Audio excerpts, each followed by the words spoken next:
requires each one of us, bawat Pilipino, to do our share. That is to conscientiously wash hands, disinfect surfaces, wear masks, keep at least a 1 meter distance from others, and stay home. Call our barangay health emergency response teams when we don't feel well. These are our best weapons to stop transmission. Testing merely tells us we have it or not.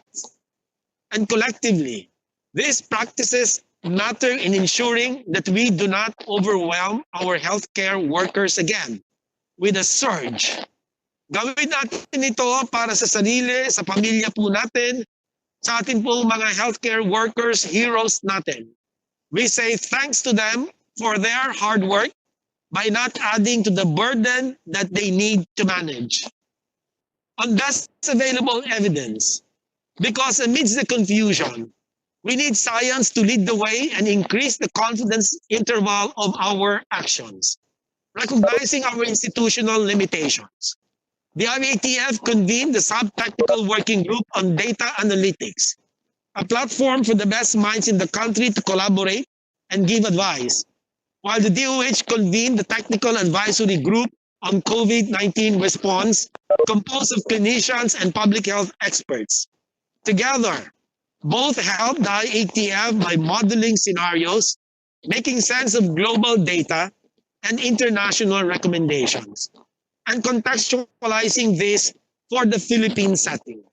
Today, the National Command Authority structure, the IATF, the National Task Force on COVID-19, the National Incident Command, and the 4 task groups will be presenting to you, honorable senators, the highlights and accomplishments of the past 4 months of full and non-stop grind on the policy, strategy, operations, and tactical arms of the COVID-19 war, as reported weekly as required by the Bayanihan We Heal as One Act.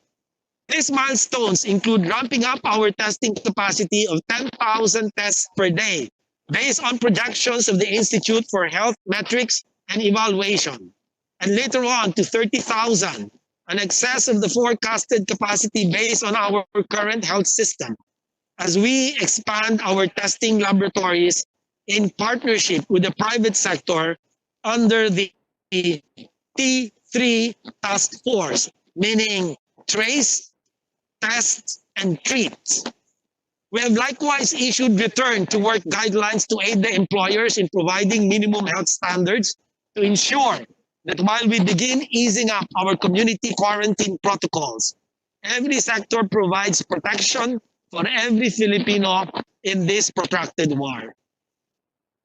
So the report will be done in 2 parts, honorable senators. The first part is the IATF report on our policy milestones and accomplishments. This will be delivered by no less than my co-chairperson, Secretary Carlo Nograles. And the second part is the National Task Force NIC TG report on the National Action Plan milestones and accomplishments of the task groups to be given by the dynamic Secretary Carlito G. Galvez Jr., the Chief Implementer for COVID-19. As their chairperson, I am at awe at the hard work they and every office and staff of this national response have given. And I'm driven to continue to the commitment to stand with all of you shoulder to shoulder in the spirit of bayanihan and continue working for a safer, healthier, and resilient Philippines. Thank you very much. Maraming salamat po sa pagkakataon. Thank you, Secretary Duque. Before we call on the Chief Implementer of the IATF, would like to acknowledge also the presence through video conferencing of the ILG Secretary Anyo Yusek Beltran of the Department of Finance, Governor Dax Cua of ULAP, and the Secretary Lao of DBM, Deputy Director Vince Dizon, DOE, and the Secretary Bayugo. So may we now hear from Mr. President, Jr. Mr. President, Yes, Senator Drilon first. Go ahead. Yes, Mr. President, the way I read your memo this morning was that our invited guests will be given, there time for an opening statement, principally the Department of Health, the IATF, the DOF, and the WHO. The briefing papers have been sent to us earlier, and given the wide topic that we have to cover, I had thought that the opening statements should just be an introduction and not a presentation of the briefs that we already received, so that we can ask questions on what they have already presented to us earlier yesterday or this morning. So may I ask that if what Secretary Duque is doing is consistent with what the instructions of the Senate President. Just for an orderly presentation, Mr. President, because there are, I don't know, about 20 of us, and I'm afraid that if each guest will make a presentation, that will occupy the whole afternoon, and we may not have time to ask questions anymore. That's my submission, Mr. President. I submit to your Yes, discretion. indeed, that was the agreement, and we gave notice to our resource persons that for the opening statements, we would like to have a very brief opening statement, and only at this point 3, because the WHO will not be here. So that was the first one. Quite lengthy, but some of it are contained in the briefing, and we can probably expound more when the senators ask questions. So Secretary Galvez and Secretary Dominguez will be well informed that we would like to confine it to brief opening statements on the situation. So may we now hear from Secretary Carlito Galvez Jr.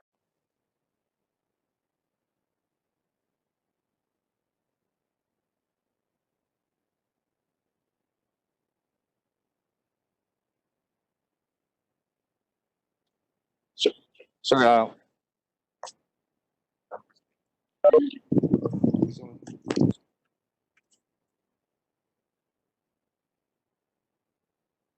sir, to our President, Senate President Honorable Vicente Soto, our distinguished members of the Senate Committee of the Whole, Your Honors, our fellow cabinet members, fellow public servants, good afternoon. I would like to thank the honorable senators for the help that you have given to us. We have a lot of challenges, but because of the help of everybody, including public sector, we were able to surpass the challenges. On this note, we'd like to thank our partners in the private sector for helping us in our quest against COVID-19. We would like also to thank Senator Gordon for helping us in ramping up the testing that we had, especially the challenges that we have to undertake the testing of more or less 30,000 OFWs that's been started in Metro Manila. We will be accepting more or less 42,000 more OFWs this coming month. And we are challenged with this.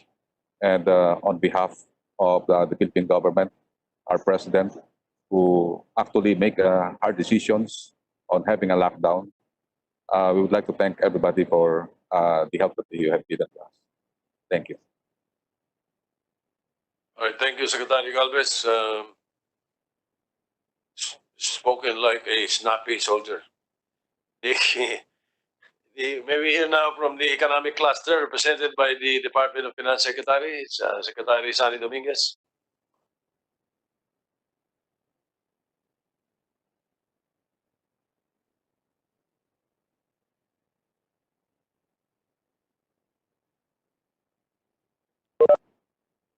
Secretary Dominguez, you have the floor.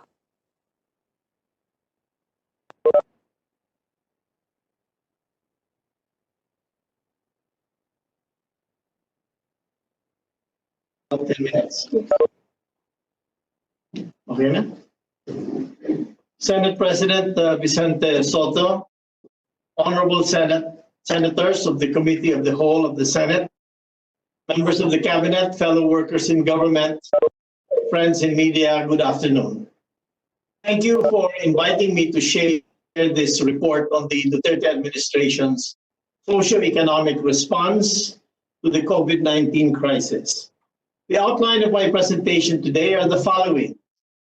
First, where we were at the end of 2019, or an overview of our economy's performance prior to the pandemic. Second, where we are now and our recent projections for the macroeconomic indicators and fiscal program for 2020. And third, what we have done so far to address the socioeconomic impact of the contagion. 2020 will be a challenging year for the economy, but we are confident of weathering these challenges and recovering with resilience due to President Duterte's prudent approach to fiscal management. I thank our senators for passing historic tax and economic reforms that have kept prices stable and predictable for Filipino consumers and our financial position strong and steady.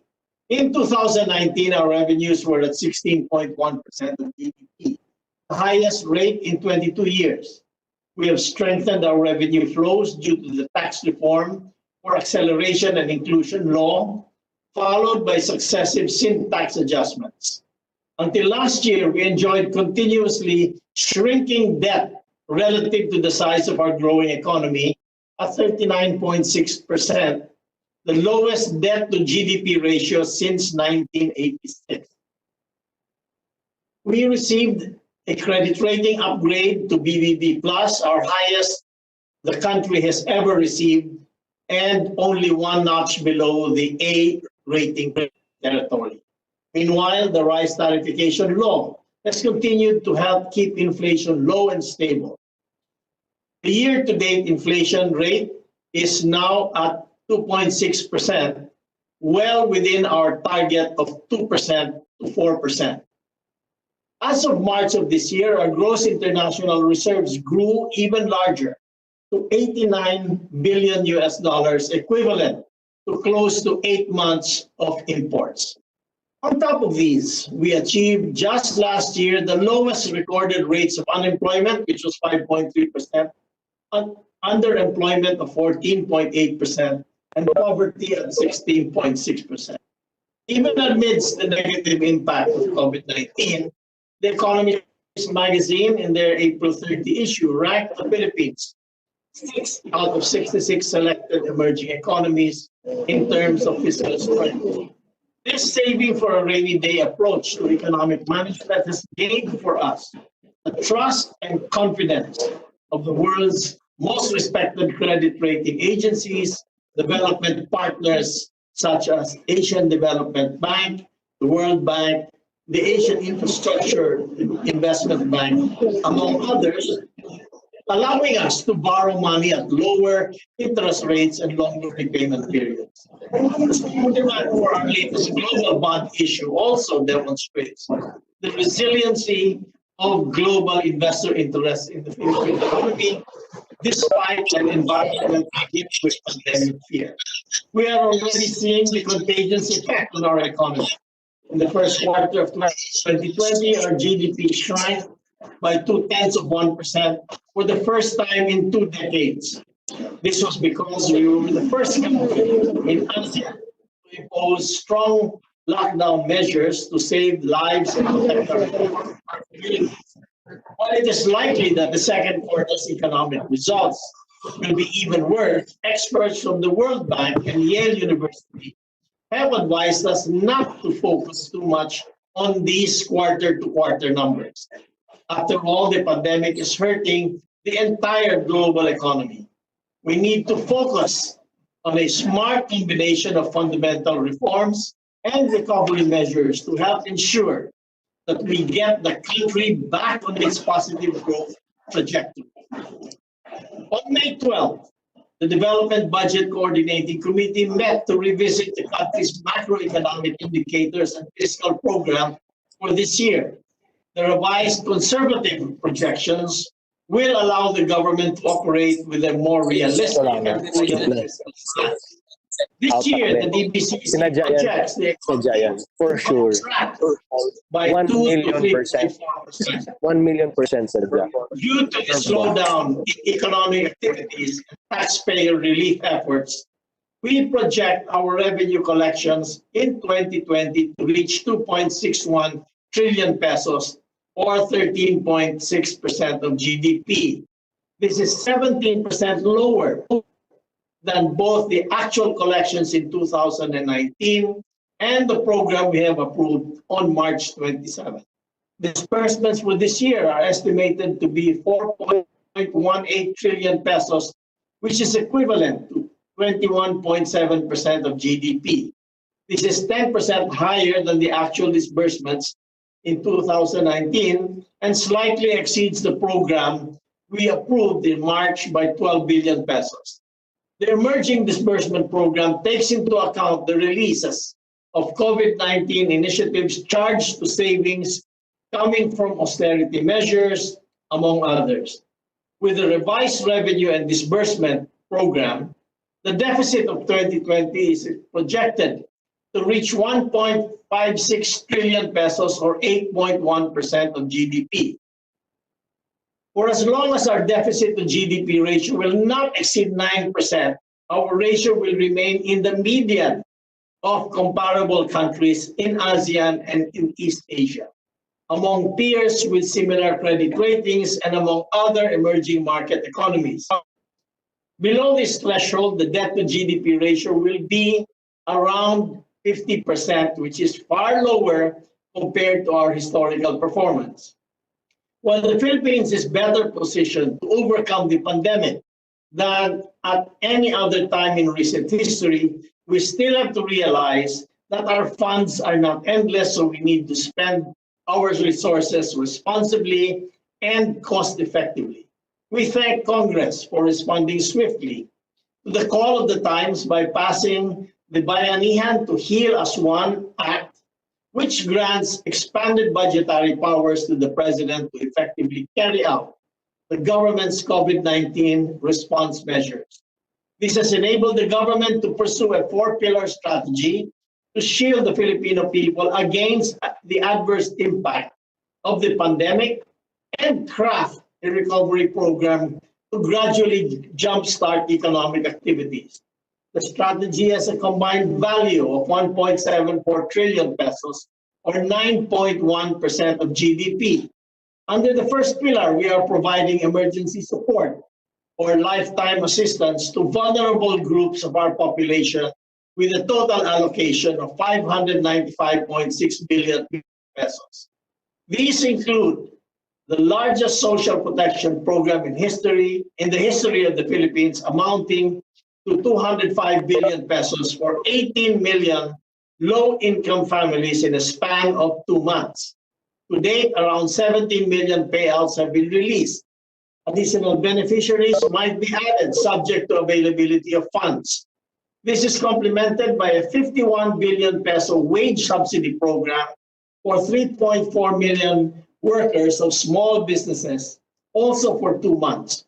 This is our way of helping small businessmen retain their employees. To date, we have already credited the first tranche of subsidies to more than 2.7 million employees. Other relief programs for small businesses have also been put in place. The Philippine Guarantee Board has approved the credit guarantee program amounting to 120 billion pesos worth of loans to enable small business owners to borrow from banks during a crisis.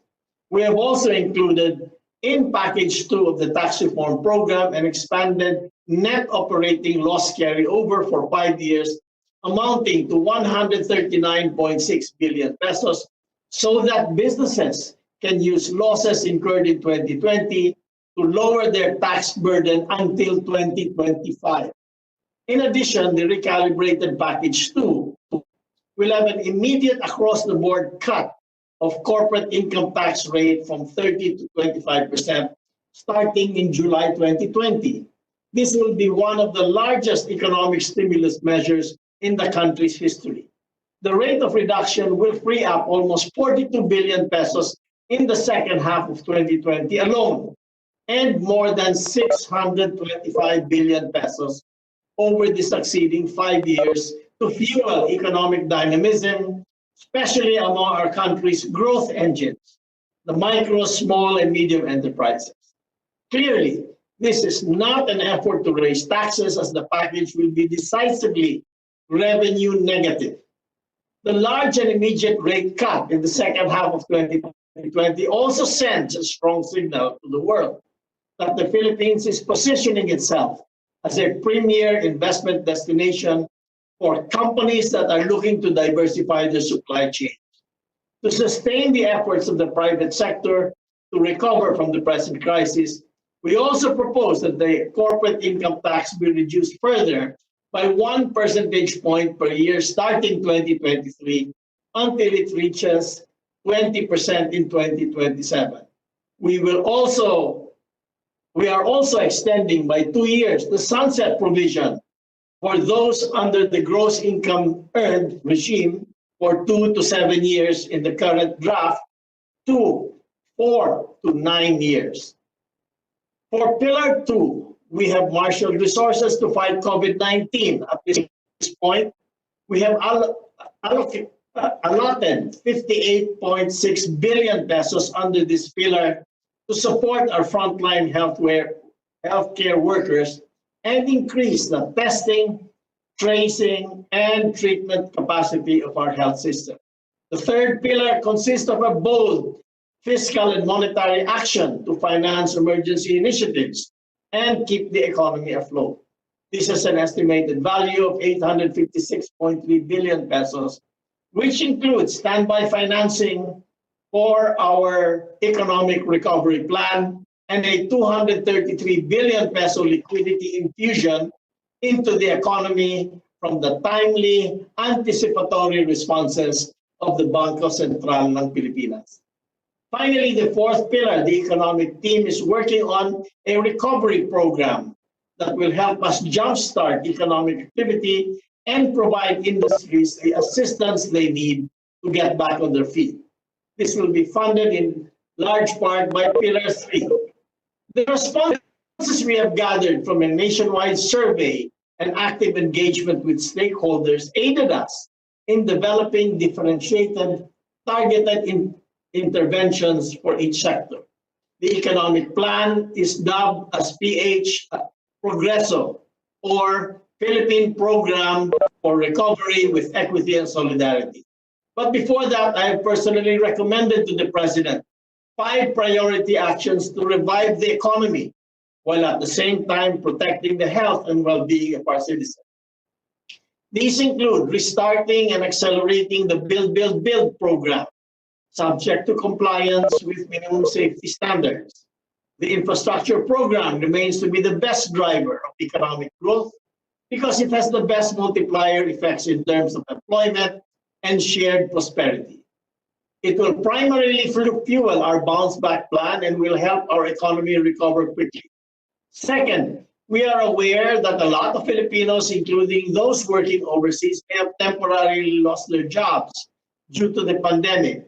A massive hiring of contact tracers can be done to boost our efforts to stop the transmission and defeat COVID-19 while providing hundreds of thousands of jobs. Third is attracting foreign investors who want to relocate from other countries and are in search of resilient, high-growth potential economies like the Philippines. This will involve the urgent package or passage 2 of our tax reform program, which we now propose to include flexible tax and non-tax incentives that can target specific companies that we want to invest here. Fourth is stimulating demand. To do this, we must promote the manufacturing of products that have strong inelastic demand, such as food production and logistics. Fifth, we must support the whole value chain of these products, from inputs to packaging and logistics, We need to help businesses, especially micro, small, and medium enterprises, and consumers to weather the economic storm together. We are optimistic that the timely implementation of our economic recovery program, together with the efforts of the private sector, will enable our country to get back on its positive growth trajectory. We project that our country will bounce back in 2021 with a GDP growth ranging from 7.1 to 8.1%. Countries around the world are moved toward jump-starting their economic engines. Whether the Philippines underperforms or outperforms its peers and neighbors will depend largely on our comparative resilience and on whether we build on or demolish our solid fundamentals. In partnership with Congress, the Duterte administration will protect our economic gains, support our recovery, strengthen our resilience, and solidify our return to the path of inclusive and shared prosperity. Thank you.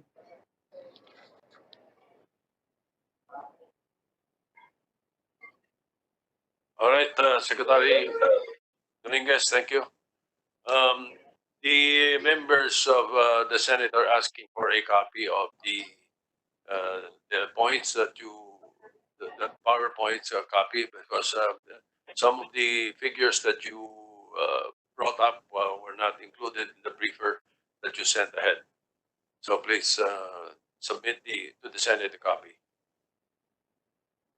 All right, let's start with the questions from the members of the Senate. We start off with the President Pro Tem, Senator Ralph Recto.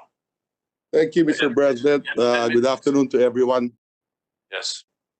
First question, Mr. President. My questions will be on two areas. No, the first will be on health, and the second will be on socio-economic issues as well. No, so first on the health issue, it's unfortunate we don't have the WHO today because I wanted to find out from them, but maybe I can do so with the Department of Health.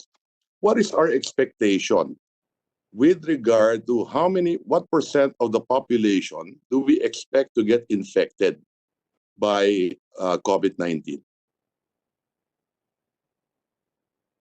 DOH, please respond. Yes, thank you, Mr. Senators. It's a difficult question to ask because there are many considerations, such as number one, the reproductive rate of the virus, which can change from an R0 score of 2 to 4, and this is a reproductive rate that's relatively high. And so if we're not able to put in place the measures to stamp the transmission of this virus, a lot of our people could be infected in a very short time. And that's why we had to be very aggressive in imposing our ECQ, which started on March 17. And so far, that has, and coupled with our contact tracing activities, our risk communications and community engagement, our rapid isolation and quarantine measures, all of these have actually helped us achieve the flattening of the curve. By the way, insofar as the flattening of the curve is concerned, I would like to invite Dr. John Wong of the Epimetrics, who can give us a very clear basis for why we think the flattening of the curve has been achieved. So with the permission of the Senate President, can we Mr. President, yes, Mr. President, with all due respect to the Secretary, what is our target, or meaning to say, what do we expect, especially now that we've opened up little by little the economy? We are in modified ECQ, and there is talk of the possible. History will teach us that there are second and possibly even third waves? Do we expect a second wave? Shouldn't we expect that a percentage of the population for planning purposes will be infected? So it begins with that, isn't it?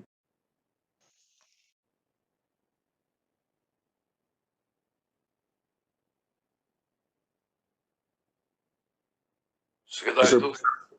Sorry.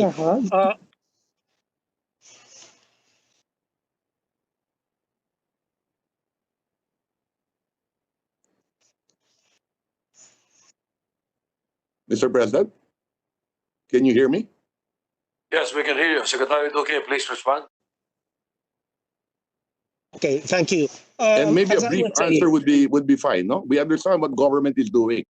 So yeah, please continue. yes, thank you.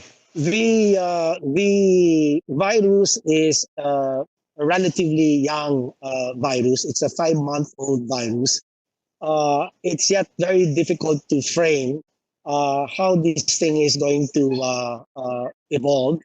And so we have to be very watchful of the evolving nature of the virus. So Yes, it's but very difficult to commit. Yes, yes. No, I'm not asking you to commit, no? I would assume for planning purposes, you would have a number. So are we saying that we don't have a number to that effect? Because that will determine how many people we should test, how many contact tracers there should be, what is our testing capacity, what will be the size of our quarantine facilities, so on and so forth. So there are no Yeah. assumptions. We do have some assumptions. Can you just hold on for a moment, Mr. Senator? I'll just take a look at my notes on the faster group that gave us the data. To simplify, Mr. Secretary, no, and then you can answer the question later. Assuming it were 1%, and that would be roughly, let's say, 1 million people, okay? That would need, what, 150,000 possible hospital beds.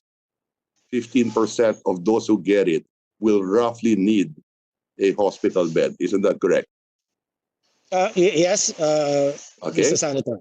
And then roughly 1/3 of that will need an ICU bed. Is that correct?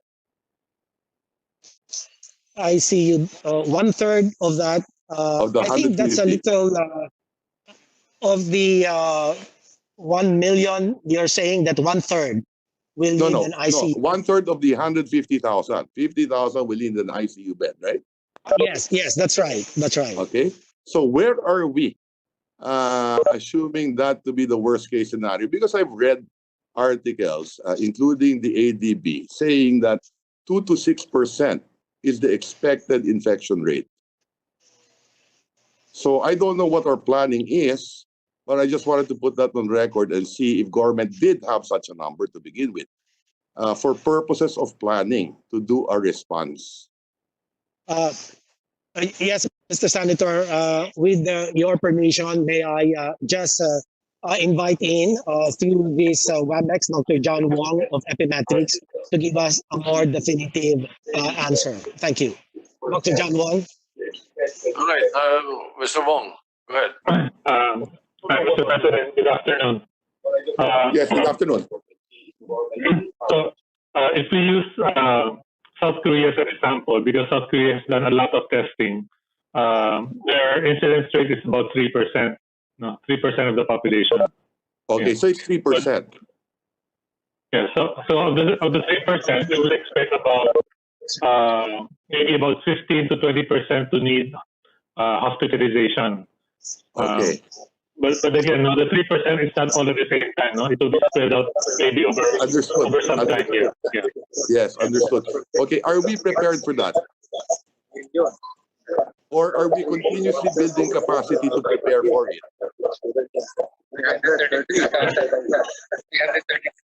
Yes, Mr. President, I think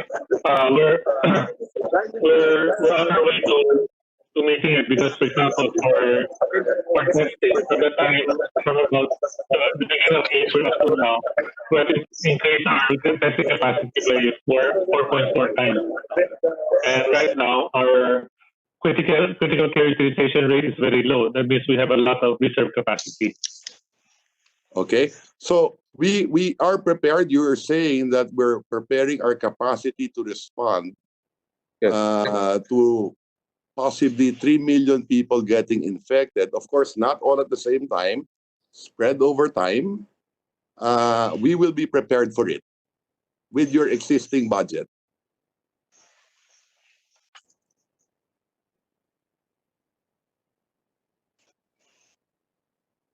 Did you get it? Yeah, Did you get the question? certainly, Mr. Senator, we're ramping up.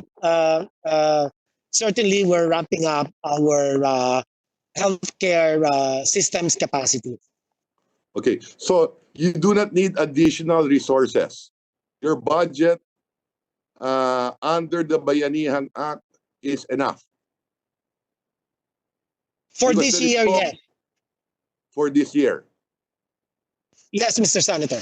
Okay, so let me leave that issue for the moment. Okay, I just wanted to put that on record that yes, we will need an estimate so that we can plan moving forward. No, okay. So let me leave it at that for the moment. Now, let me go now to socio-economic issues and responses that we've done already. As far as I know, under the Bayanihan Act, we have realigned from the budget roughly 350 billion pesos. Okay?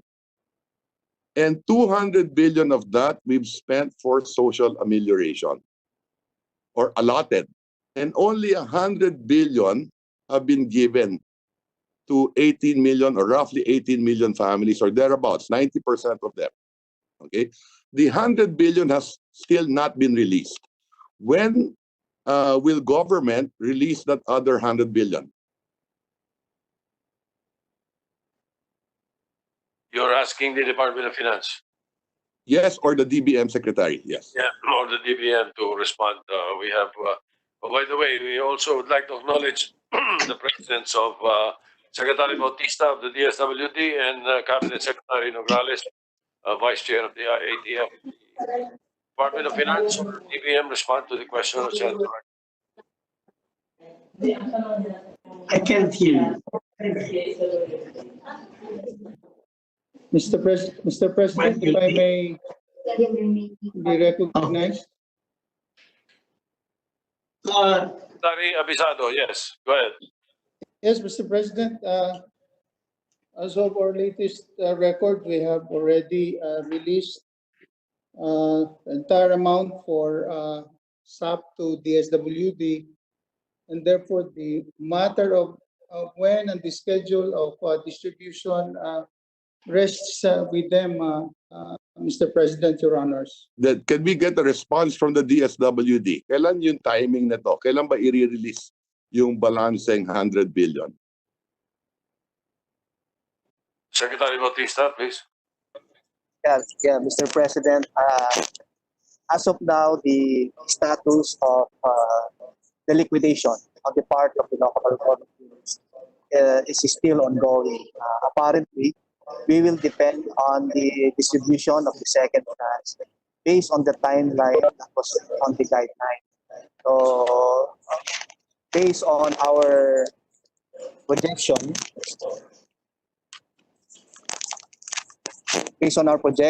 is if an LGU submitted his liquidation, let us say today, then he is given 7 days on our field office for validation. The purpose of validation is to identify and determine duplicity or the eligible beneficiaries. Then, So to cut it short, i-release pa rin natin yung 100 billion to assist 18 million families. We will continue to release that. Okay, because Yes, I have limited time. Okay, so we've already also assisted workers to the tune of roughly about 60 billion. And we've given assistance to farmers roughly 8 billion. We have released to the DOH roughly 50 billion and additional ERA for LGUs roughly 40 billion. All told, as of today, more or less, ang nagastos na natin is mga 250 billion. Yung 100, hindi pa nare-release. Okay? So 350 billion. Now, let me move on, Mr. President. The Department of Finance and NEDA is saying that our target GDP contraction, or what we expect a contraction in GDP this year of roughly 2 to 3.4%. Okay? And that they expect that by the end of the year, an additional 2.5 million jobs will probably be lost. And that would be roughly about 4.5 million or 10% unemployment rate. Okay, now, according to many analysts, including the ADB, their projection for GDP contraction globally has been continuously revised together with the Philippine government, I'm sure the IMF as well, that the loss to the global economy will roughly be 6 to 9 trillion. Now, I expect that even to be larger moving forward. No? Having said that, and based on other reports, it is possible that the Philippine economy contract also by, worst case scenario, of 10%. Okay? And if we contract by 10%,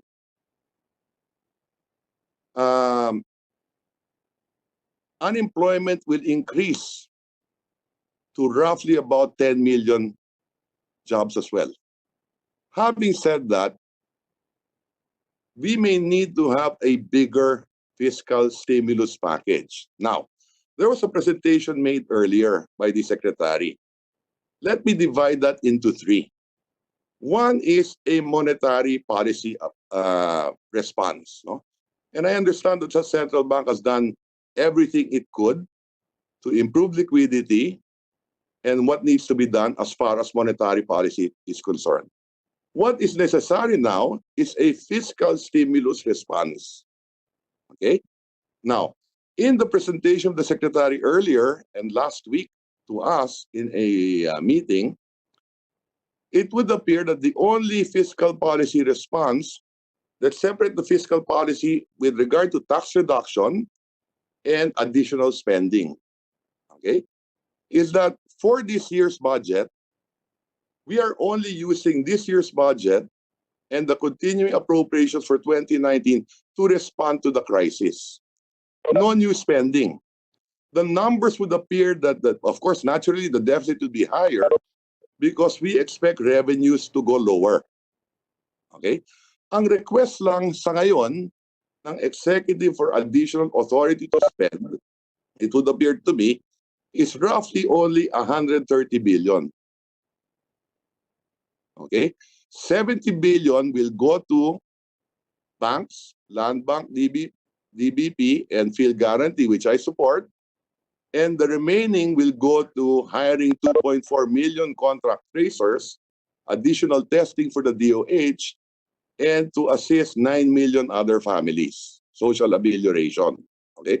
Sa tingin ba ninyo, sapat na yon yung 130 billion na fiscal response, considering that this is the biggest challenge of our lifetime in the last 100 years, considering that this is a global pandemic, jobs are going to be lost, businesses are going to close, and that is all that we need to address the needs of the time to help Filipino families get back to its feet, to provide relief, and to assist companies so that they don't fire workers or that we protect employment, so on and so forth, Secretary. Mr. Senator, we are constrained in asking for additional supplemental budget because we do not have we do not have additional revenues. Our revenues have plummeted because of the lockdown and lack of economic activity. Our tax collections are really down. In fact, to make up for that, partly we have swept as much cash as possible from the GOCCs. In fact, last year we collected in taxes, in dividends. The whole of last year, we collected from the GOCCs around 60 billion pesos. This year, from January to the end of April, we have already collected 130 billion. And this is from the GOCCs. That is the additional funds that we have. So we do not have the required additional revenue to support a additional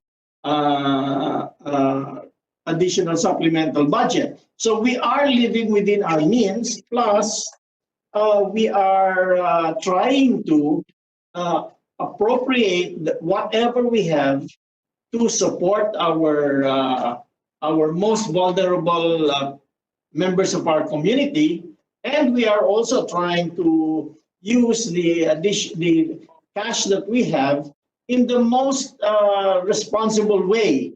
And we are suggesting that the 70 billion be invested in our 3 GFIs, Land Bank, DBP, and Phil Guarantee, in order that we can probably generate at least 10 times the amount of loans from these funds. So this is how we are responding within our capacity at this moment in time. So I think, of course, we don't know if we will have a second round of COVID infection spike. We hope we don't have it.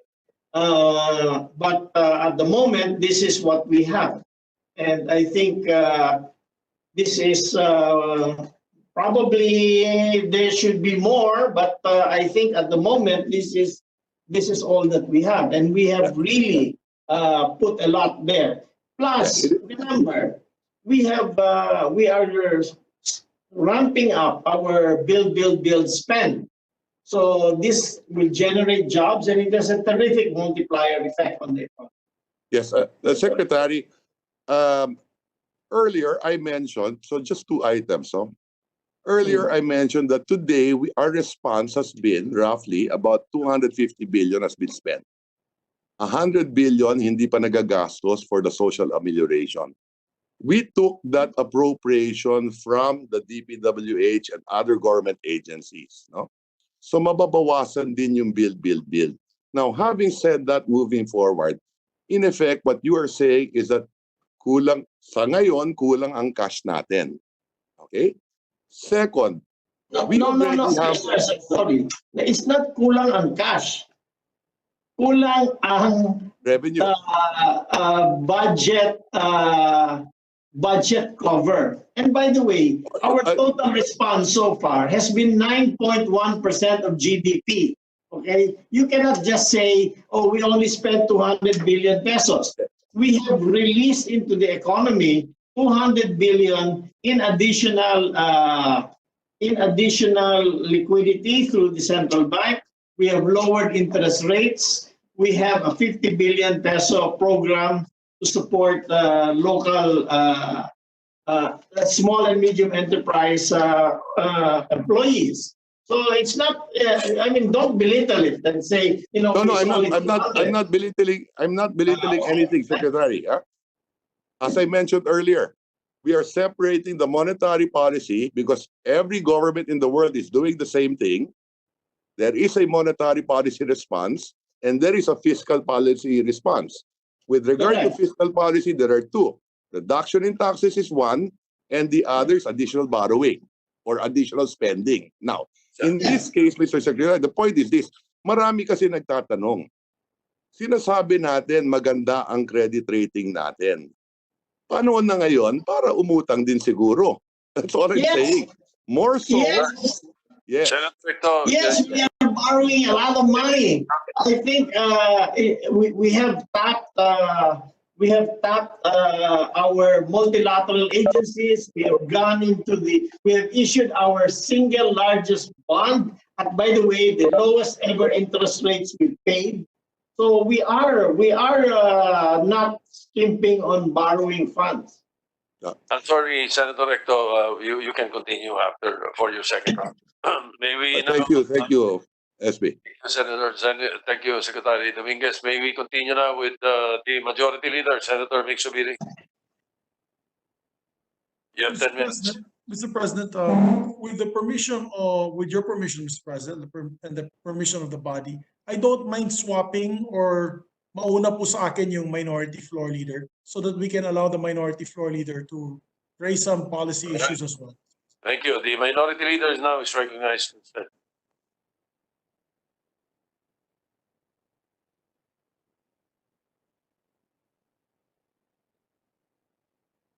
Senator Drilon, you're recognized. Yung mic hindi naka-on. Yes. Okay, go ahead, Senator Drilon. Wait. I cannot unmute it. Okay, Mr. President, Okay. let me start by putting on the record that I support the economic recovery plan as outlined to us by the Department of Finance and Secretary Dominguez. Generally, I'll be supportive of that. Some minor concerns that we can raise, but I repeat, by and large, I find that there is basis for us to support the Department of Finance financial package for our recovery. I have problems, however, with the way the problem is being handled by the Department of Health and the Department and the enforcement by the DILG of certain measures. So I start with the situation that we are in today.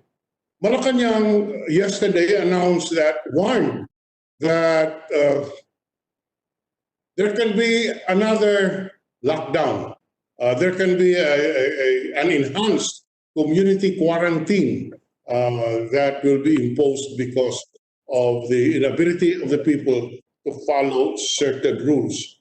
I think we can all agree that the lockdowns is not, is really harming us.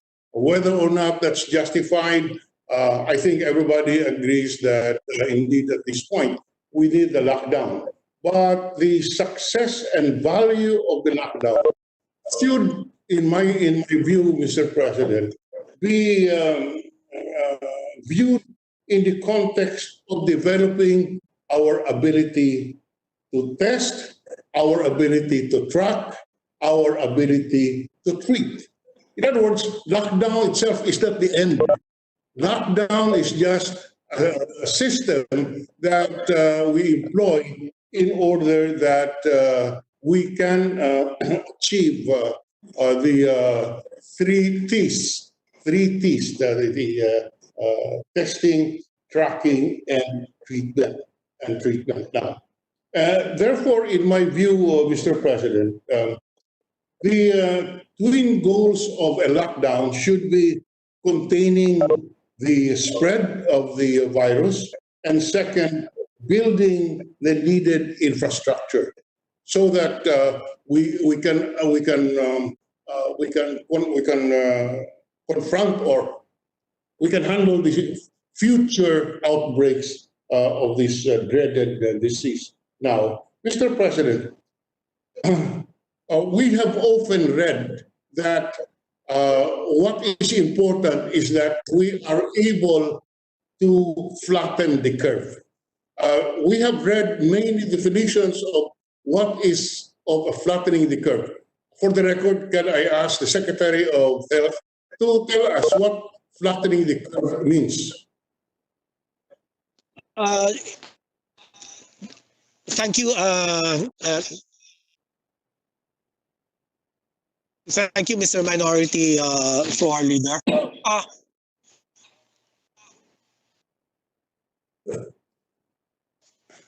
The flattening, excuse me.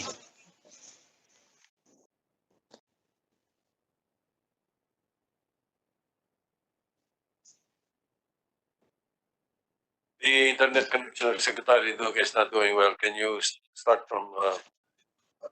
Can you start again, Secretary Duque? Yes. Can you hear me now? Can you hear me now? Yes. Now it's good. Yes. Yes. May I please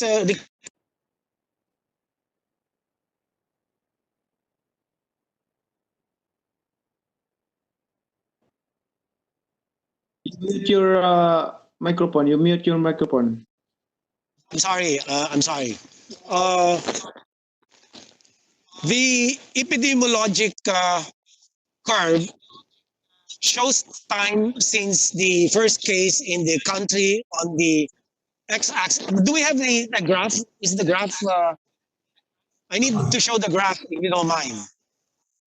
Mr. Secretary, I just asked what is the definition of flattening the curve. Please do not tell us the history of why we just make it simple and brief so that we have enough time for all our colleagues to be able to ask questions. Yes, the flattening. Yes, sir. The flattening of the curve simply means that the reported new cases has pretty much stabilized. Okay. The reported new cases has hovered around on the average 250 new cases daily.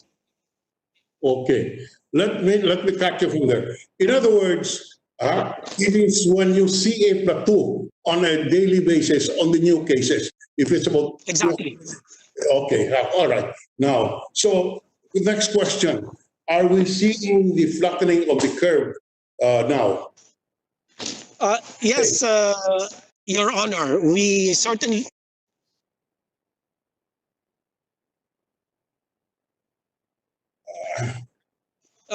Yes, sir. We have seen the flattening of the curve begin. I think about mid-April. And if you wanted to, look at the graph, we can ask Dr. Wong to present the graph for a more clear illustration. Okay, just the graph. Yes, go ahead. Yeah, just the graph. Dr. John Wong, can you please project the graph on the screen? Yes, sir. I share my screen.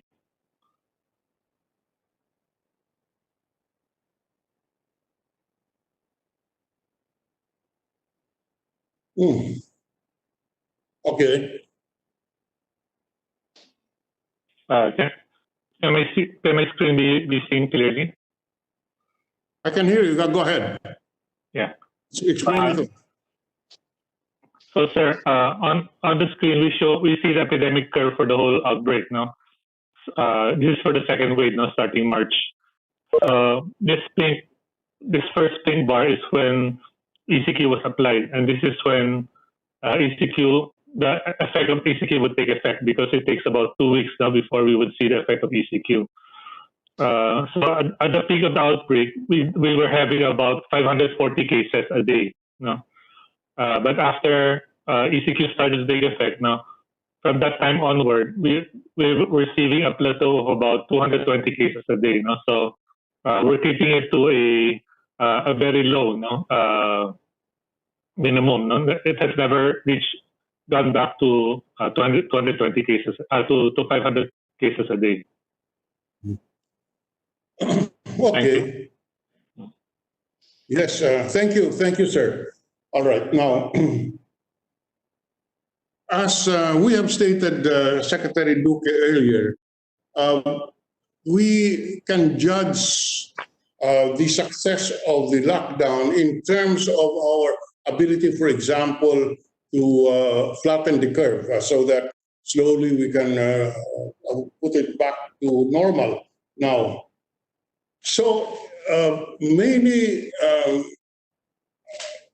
commentators suggest strongly that testing is a key to be able to address this pandemic in terms of the data or whether or not we know that we're seeing the flattening of the curve, which is really an accurate data is really necessary.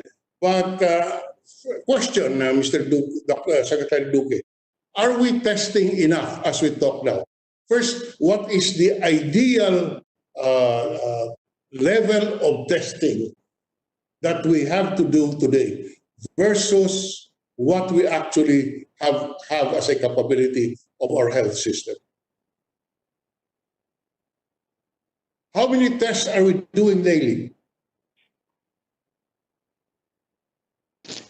Yes, thank you. The testing that we're doing now is a little under 10,000 per day.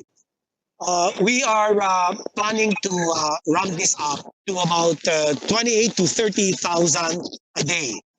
That should be okay at 28 to 30,000. Can you repeat that? We're now doing less than 10,000 a day. A little under. A little under May. 10,000. Okay. So Can you give me? we're doing. How many? We are doing 11,000. I just want to get the more exact figure. We're doing now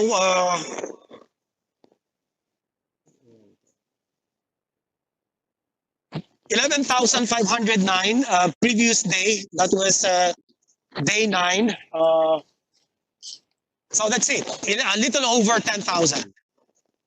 You know, Mr. Secretary, the data indicates that we have one of the lowest testing rates in Asia. We have one of the lowest.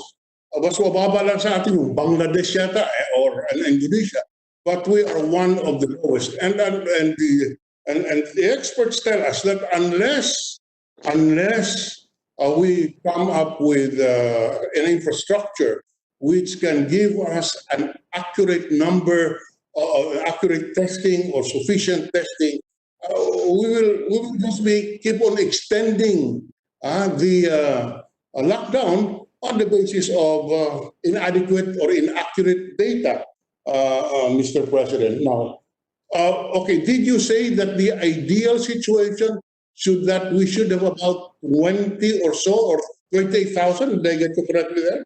30. Yes, you're right. About 28 to 30,000 daily. We're targeting May 30. Can I get Mr. Senator? Yes. 28 to 30,000 by May 31. Is that what you're telling us, sir? Yes, we are trying. We will try our best to reach that target, and it's quite a challenge.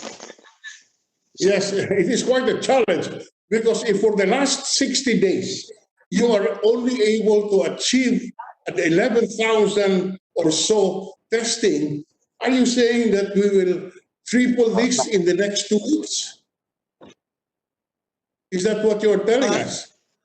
From 11,000 to 30,000 in 2 weeks' time? Yeah, Mr. Senator, can I just please refer to Secretary Charlie Galvez, who is more on the ground with regard to our daily testing capacity. Sec Charlie Galvez, please. Sir, can I share the the graph on our plan on ramping up testing? If you can see on the graph, we started on February 20 with only 3 laboratories.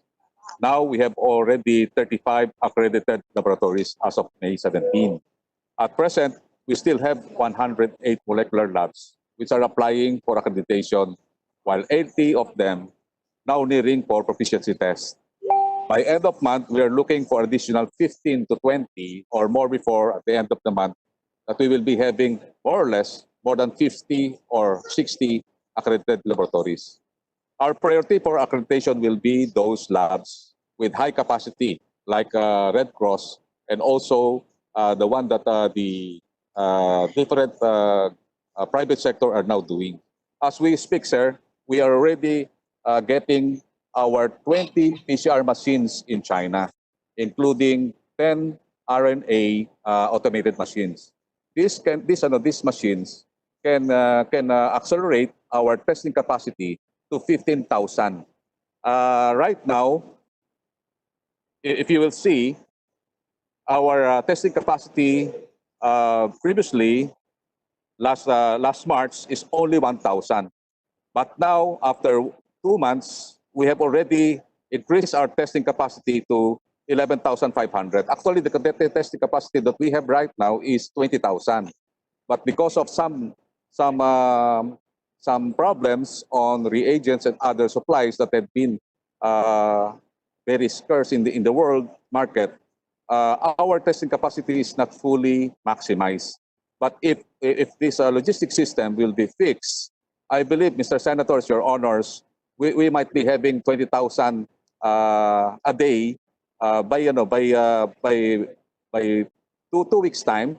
And at the same time, if the machines that will be brought here from Red Cross and also from Ayala and also from the private sector, it will clearly increase our testing capacity to more than 20,000.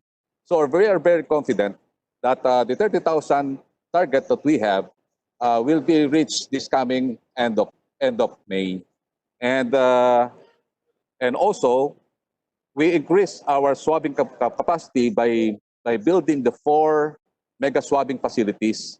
This can swab more or less 2,000 to 4,000 a day. All right. Yes, Mr. Secretary. Mr. Chair, with the permission of Senator Drilon, I believe that Secretary Vince Dizon is in charge of the testing. Perhaps he can explain it better to all of us, with the permission, of course, of Senator Drilon, because it's his question. Thank you. Thank you, Senator. You ask a direct question. You know, the difficulty is that we get all kinds of answer. A very simple question: what is our capacity today? What it will be in 2 weeks' time? We're saying first our testing capacity today is we're testing roughly 11,000 plus per day. Is that Yes, sir. We are already testing 11,500. Yes, 11,500. Okay. But it is estimatedly that it's only 70% of our capacity. That's why if we will be fully fix our logistics system, we might have increased it in 5 days time or 10 days time to 20,000. And considering that the PCR machines that will be coming from China, 20 of those will be installed to the laboratories, it will greatly increase our capacity because these are automated machines. One automated machine can do the test 1,000 each machine. So you are saying that with these machines, which will be coming in from China, we can increase our capacity to about 20 or so plus thousand. Is that correct, sir? Yes, sir. Yes, sir. Now, what is our ideal capacity that we should have on the ground? Because I repeat, we have a very dismally low testing capacity if you compare ourselves to other emerging economies. We are far behind Singapore. We are far behind Korea. We are far behind Taiwan. We are behind Malaysia. So, you know, I believe that and a lot of literature has been written that before we can address effectively this COVID issue, we must have enough testing capacity. So what should be our capacity build up to reach that ideal? Deputy, Mr. Chairman, Mr. Senate President, Mr. Minority Leader. yes, you're sending a ping. Go ahead. You said, Vince. Yes, Vince, go ahead. Yes, Just answer- may I just share, I would just share one slide, Mr. President, if I may be allowed to. Yes, please. Yeah. Go ahead, go ahead.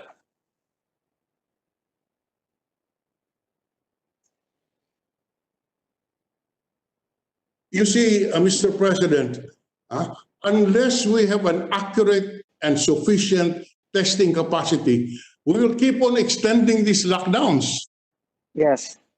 because we do not know what is out there. We do not have an accurate data of what is out there.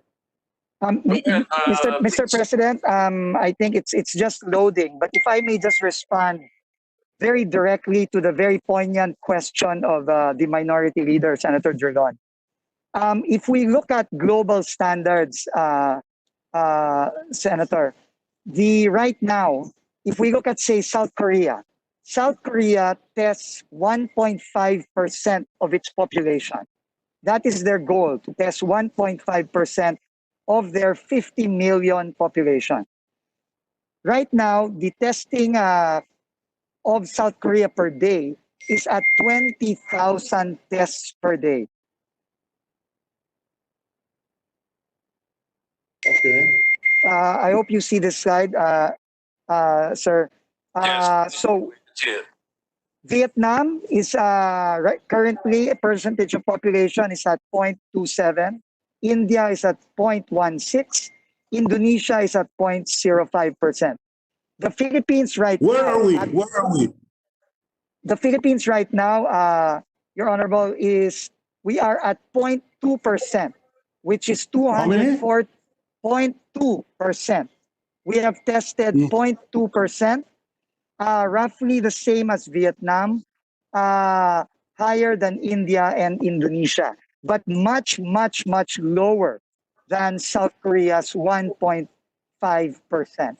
So we have already tested 240,000 people out of our 110 million population. Now, I think the poignant question that Senator Drilon has asked, how much should we test? How many of our population should we test? Right now, the benchmark is between 1 to 2% of the population. But it is very important to note that we must test a lot more, from 10 to 12% in epicenters like the National Capital Region. These are based on global benchmarks, Your Honorable. And what we need to do, and our 2-month goal from today, is to be able to test 50,000 per day. To have the capacity to test 50,000 per day in 2 months. And we have also set a goal for ourselves to test 30,000, to have a capacity to test 30,000 per day by the end of May. This is now in line with best practices, as we have seen in the likes of South Korea and other countries. So, Mr. President, Mr. President, a direct question. Tell us by what standard we should expect of you on this point in terms of testing our population. What is our goal? What is the standard? What is the goal that the public should be expecting from IATF? The goal should be able to build up capacity, Mr. Chairman, to test up to 2% of the population. So we are looking at 2 million people in total, and to be able to test up to 10% of the National Capital Region, which is our epicenter. That is the goal. And And in order to do that, we need to ramp up testing capacity up to 50,000 tests per day. If you will allow me, Senate Minority Leader, I will just show you where we are, where we were, where we are, and where we want to be. Okay, fine, go ahead. That's what we want. Last May 2, 2020, our testing capacity was at 8,500 per day. As of May 18, this testing capacity has more than doubled to 17,300 per day.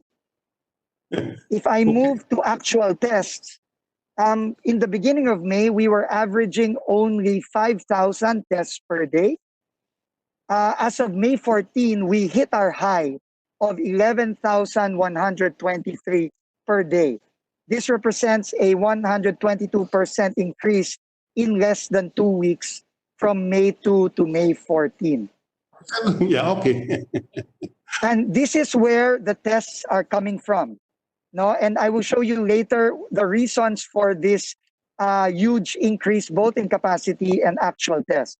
Right now, for the May 14 test, 45% of the 11,123 came from testing by the Philippine Red Cross, 16% from the RITM, 18% from other government laboratories, and 21% from other private labs, which leads me, Mr. Chairman, to this graph. No? In late April, a coalition was formed and announced. It is called the T3 Test, Trace, and Treat Coalition. And when this was formed, we were only testing at about 3,497 per day. Now we have ramped that up to 11,123. And the major reason for that, Mr. President, I'm sorry, is the private sector and government have come together under a whole of nation approach as called for by our president to really come together and bring our testing capacity up. And if I may just show you the members of this coalition, so we have an idea. These are all the members of this coalition. It is probably one of the broadest public-private coalitions that has ever been set up in the entire country. And you see all of the major conglomerates are here, all of the major hospitals are here, and more are coming in. So the major reason, thank you very much, Mr. President. Thank you very much, Secretary Lisa. Yeah, just a note, we note that about 45% of the testing are coming from the Philippine Red Cross, headed by our colleague, Senator Gordon, showing to you that yes, sir. 45%. He's contributing his share, or Red Cross is contributing his share to nation building. And let me put on record my congratulations. But just as a follow-up question, this testing would serve the purpose unless we are able to track those who are infected by the virus. I repeat that. Testing is just the first phase. Second phase is tracking. What are we doing about the tracking of our health system? Mr. President, you are absolutely correct. But before I just quickly respond to that, I just want to say that one of the biggest challenges that we face right now and in the past several weeks are the 25,000+ OFWs that we needed to test, and now we are beginning to send home. I would just like to state for the record, Mr. President, that all those 25,000 OFWs were tested through the laboratory capacity provided by the Philippine Red Cross, led by Senator Richard Gordon. Tracing is critically important, Mr. President. It is absolutely important. And this now goes to the second phase of this entire infrastructure of tracing testing, tracing, and treating. And if you don't mind, Mr. President, may I just ask our Secretary of Interior and Local Government, Secretary Eduardo Año, to speak about tracing, because the DILG, together with the Philippine National Police and the LGUs and the DOH, are in charge of contact tracing, which is very, very important in this fight. Before that, I just like to go back to testing. There's one issue I forgot, Vince. Your 10 minutes is up, Mr. Minority Leader, but I will allow you that one last question. Go ahead.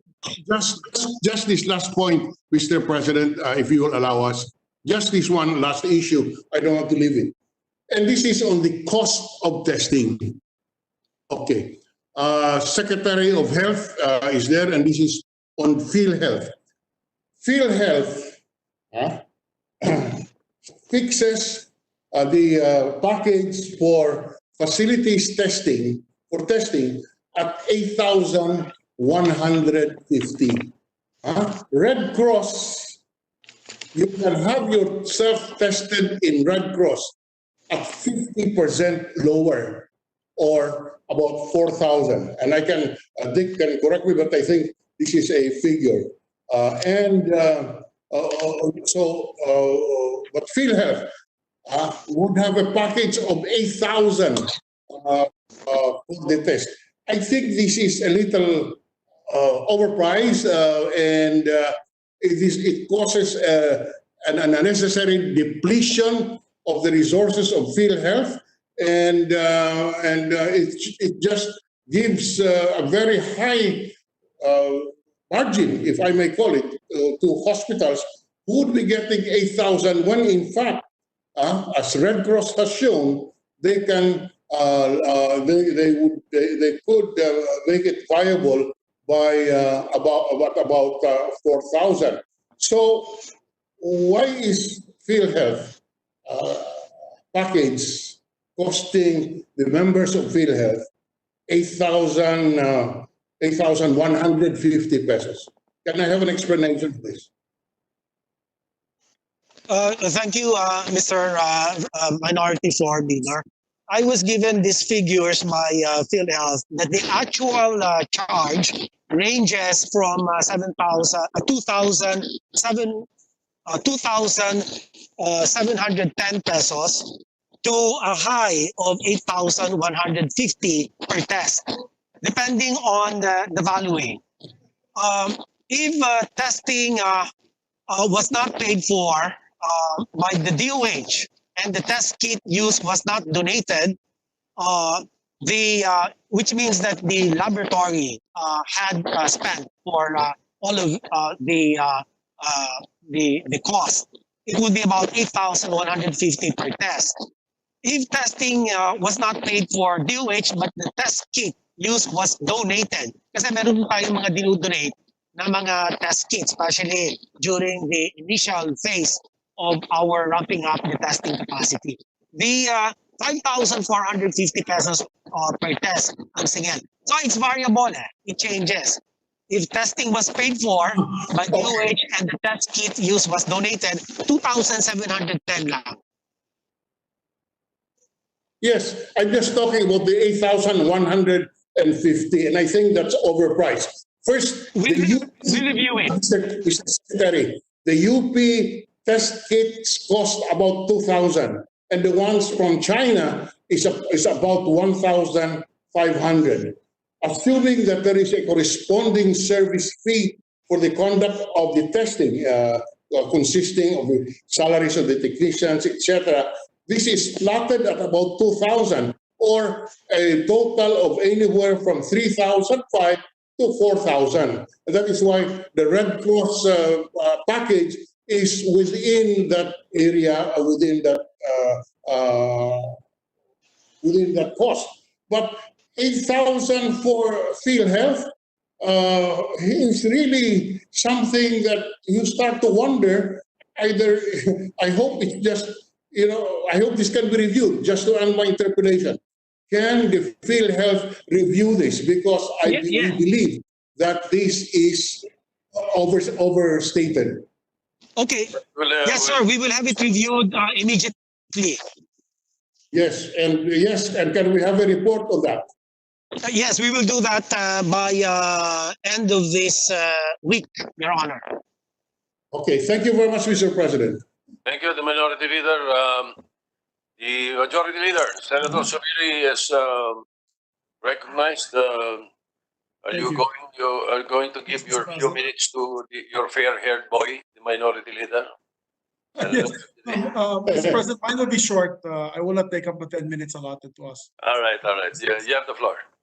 Thank you, Mr. President. Mr. President, I'm going to continue with the discussions on testing that was started by our minority floor leader. And you know, we in Mindanao and many parts of the country still do not have testing centers. I see this as of May 16. There are still several testing centers, Mr. President, that are in category 1, 2, and 3, or 3. There's very few. There's so far per region, ang meron na pong testing centers are NCR, the Cordilleras. I'm talking only about regional testing centers, Mr. President. I'm not even talking about the number of hospitals. Just NCR, Cordilleras, there's one. Region 3, there is one. Region 4A, there is another. In Bicol, there is one. Western Visayas Medical Center, that's for Region 6, that is one. And Region 7, there are 3 available testing centers. Eastern Visayas, there's 2. In Mindanao, out of the 6 regions, Mr. President, there appears to be only 2 regions. No, I'm clarifying if my region, Region 10, which is Northern Mindanao, is already operational. Although it is placed here under Stage 5, which is already supposed to be operational, I have gotten feedback that they have not yet conducted testing. So my question, Mr. President, really is to the department. There are still regions, for example, Region 1, Region 2, Region 10, Region 12, Region 13, that's Caraga, and even BARM, that do not have testing centers. And my point here, Mr. President, is this. There was a patient in Cagayan de Oro who passed away recently. She was admitted to the Northern Mindanao Medical Center on May 1, and yet she was swabbed May 3. That testing kit, that swab, was still sent to Davao City because at that time, we only had the Davao City Southern Philippines Medical Center testing laboratory. 2 days later, she passed away. And then a few days after, the test came out that she was positive. Within that period of time, Mr. President, within that period of time, our fear was we need to contact trace all those that she was with at that particular time, meaning there was a delay in testing because of the lack of testing centers. I would now like to ask Secretary Duque, dear Secretary, are we working, can we fast track the application of these hospitals for applying for testing centers? I've spoken to a few in other regions and they told me the delay is they're still waiting for the trainers to come from Manila, and it's been taken 2 weeks before they could come to actually train the people on the field, on the ground, and then certified after by the WHO and DOH. Mr. Secretary, my question is, can we speed up the process, of these testing centers? Because we really need more testing centers all throughout the Philippines, Mr. Secretary. Mr. President, may I ask the Secretary? Yes, I agree with you, Mr. Senator, that this is part of our ramping up strategy. But as you very well know, nobody expected that this COVID-19 pandemic was going to happen. And so the planning for this at the early stage was really extremely difficult. We had to concentrate our efforts on the NCR, which is the epicenter of the COVID pandemic in the Philippines. And I would like to apologize that we were not able to really give it equal push as we did for NCR. But it doesn't mean that we're not doing anything about this. In fact, let me just call on Secretary Galvez, who might be able to give us more detail as to the ramping up of our test centers in the different regions, and in particular Mindanao. Go ahead. Your Honors, Mr. Chairman, for Mindanao, we have for Region 10, 1, 2, 3, 4. We have 4 Category 3. So we are now expediting the accreditation by expanding the teams. Before we have 3 teams, now we are having 8 teams right now, Mr. Senator, and we will make sure. The President has told me that we have to ramp up the accreditation of all the hospitals laboratories, because we know that the vulnerable areas in Mindanao and also in Visayas are very vulnerable for this COVID-19. If without testing laboratory, right now, sir, we have more than 80 laboratories ready for accreditation.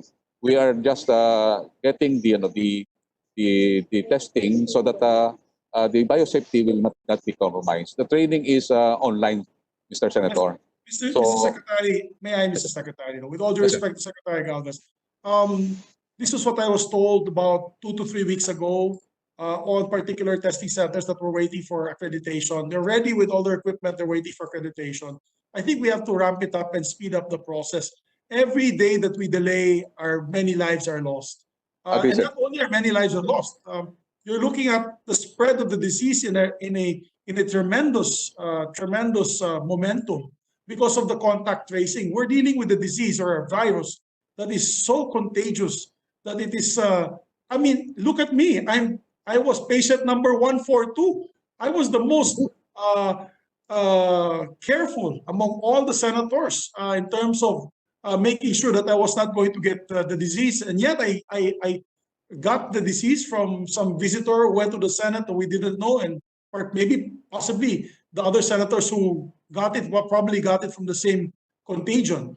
But my point there, Mr. Secretary, is to both the DOH as well and to the IATF. With all due respect, the Red Cross, baka maunahan pa kayo ng Red Cross, because our dear chairperson, my chairperson of the Red Cross, because I'm a proud member of that institution, Senator Gordon, is trying to ramp up on almost all regions as well as city centers. And they've done it in such a short time, Mr. Secretary. So with all due respect, it can be done. We just really need to focus on these testing centers, especially the private. If there are private sector participants, let's support them as well, aside from the regional offices, because I know of many hospitals that have contacted me, and they're saying that they're being very difficult, that they're having a difficult time getting the accreditation. So, Secretary, may I have your commitment, without pointing any fingers or any accusations? May we just have a commitment that within the next week or so, we can ramp up these accreditations? Sir, for this weekend or so, we will concentrate on really having the accreditation of 15 hospitals, 6 from Region 10, 5 from Region 11, and 4 for Region 12. We have your commitment, sir. We will. Yes, please, Secretary, at least per region man lang. Kasi ang Mindanao, ang laki-laki. And at least yung regions 5, 6, I mean, Region 5, Region 6, Region 7, Region 8, they already have regional testing centers. May I also make a pitch for Negros Island? Because in Negros Island, I know for a fact they still have to send their testing kits to Iloilo, the beautiful city of Iloilo of Senator Frank Vilon.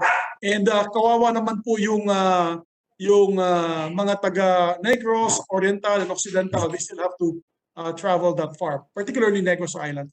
I believe Vince Dizon would like to also comment, Mr. President, quickly before I make my next question.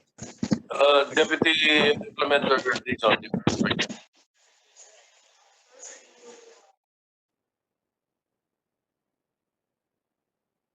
Are you going to respond?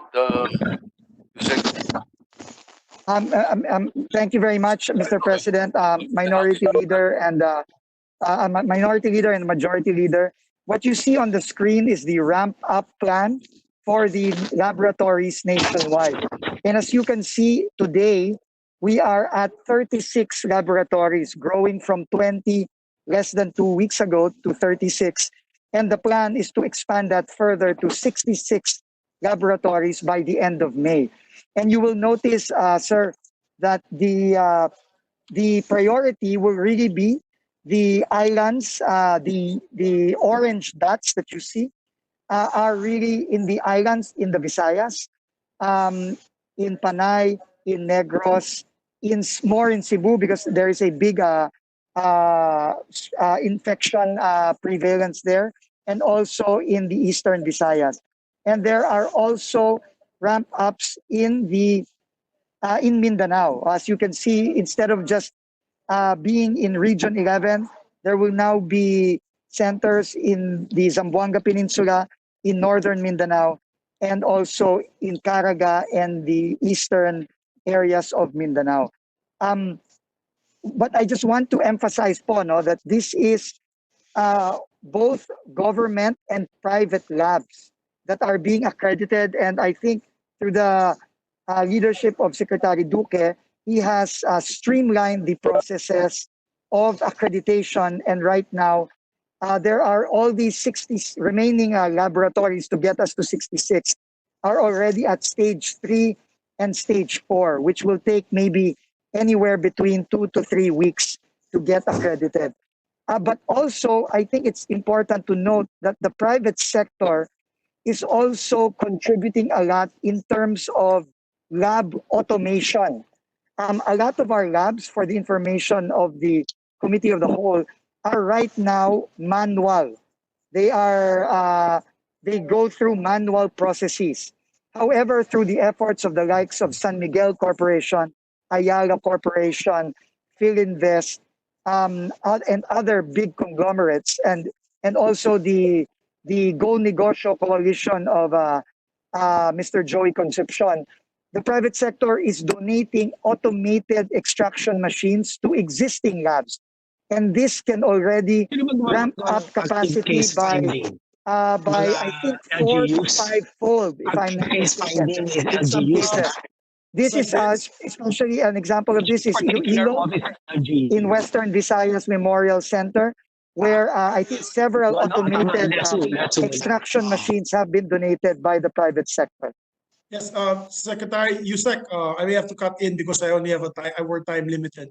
So I just want to, for example, not just ramping up the certifications, but for the regional centers, particularly government hospitals, may we also include to make sure that the machines that we accredit them with or we give them in these particular places can also do the mass testing that we would like to commit our population. Because, for example, I just got the news that in Northern Mindanao Medical Center, we only have one it's called a Gene X machine.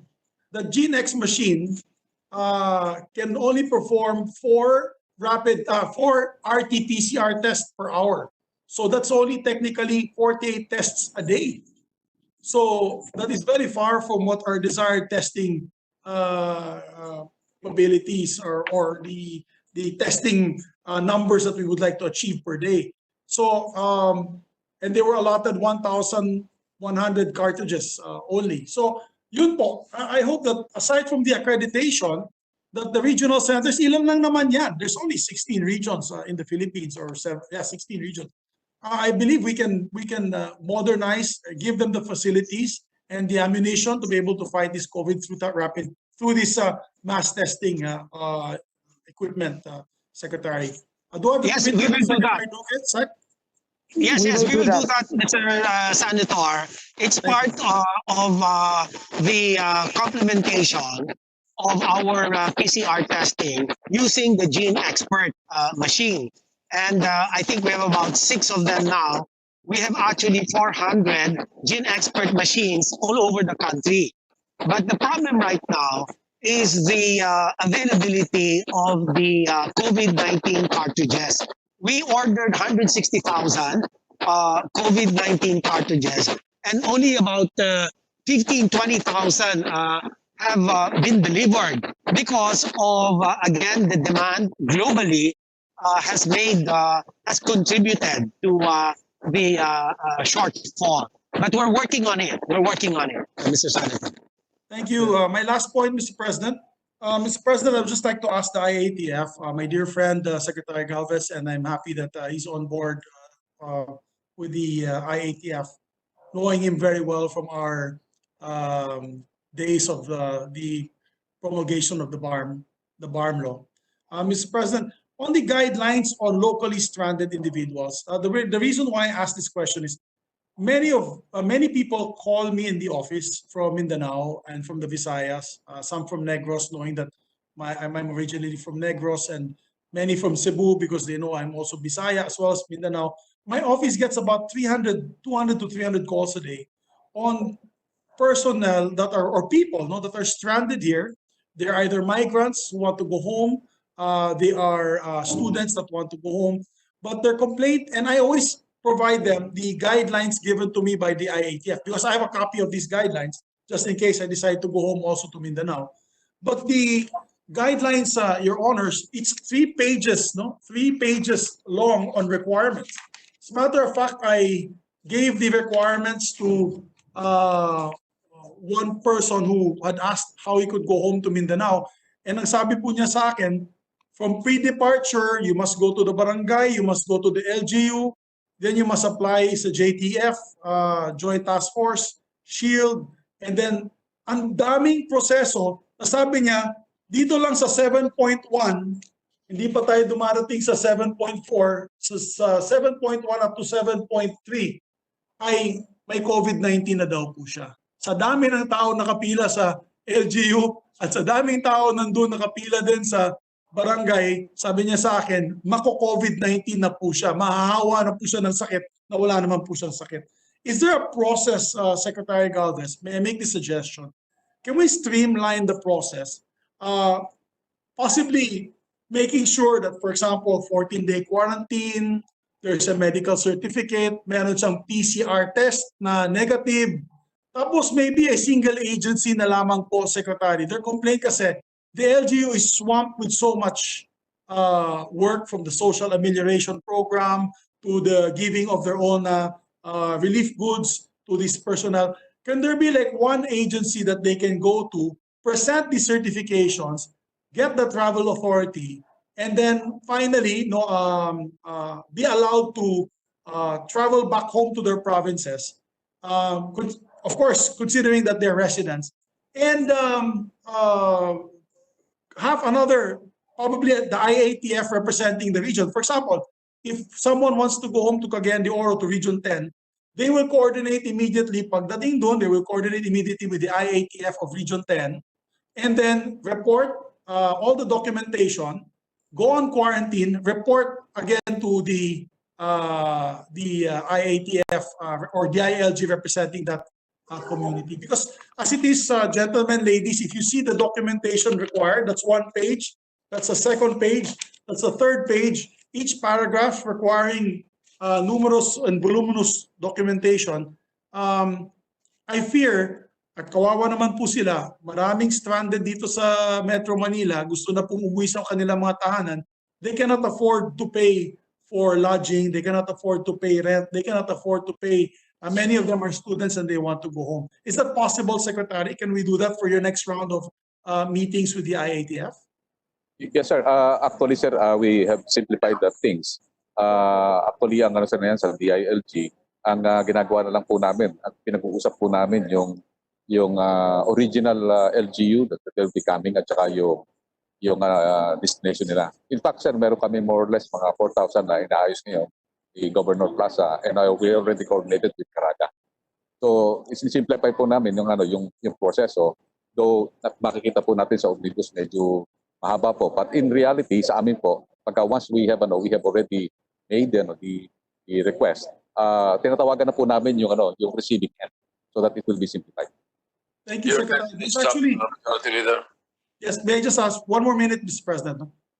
Sa totoo lang, when the President left for Davao, although nabatikos po siya ng social media, pero marami nainggit sa kanya. Dahil marami rin gustong umuwi ng probinsya. No? There's a lot of those who want to go home to their respective residences and provinces. So there should be a process where it's not illegal na follow the process. And I think what is important there is that before they leave, they're tested negative under the PCR system. and then they coordinate with the another unit, whether it is the local government unit or the IATF in the locality where they are headed, and they can do a quarantine or test again for PCR, since we already have regional testing centers.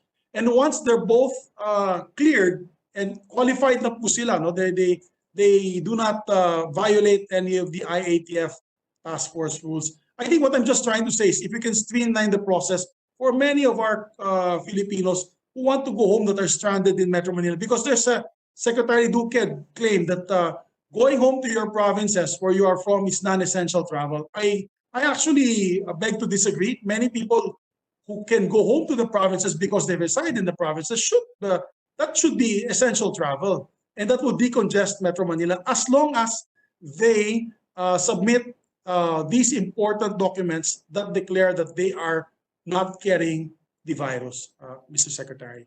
Thank you, Mr. Yes, sir. President. All right.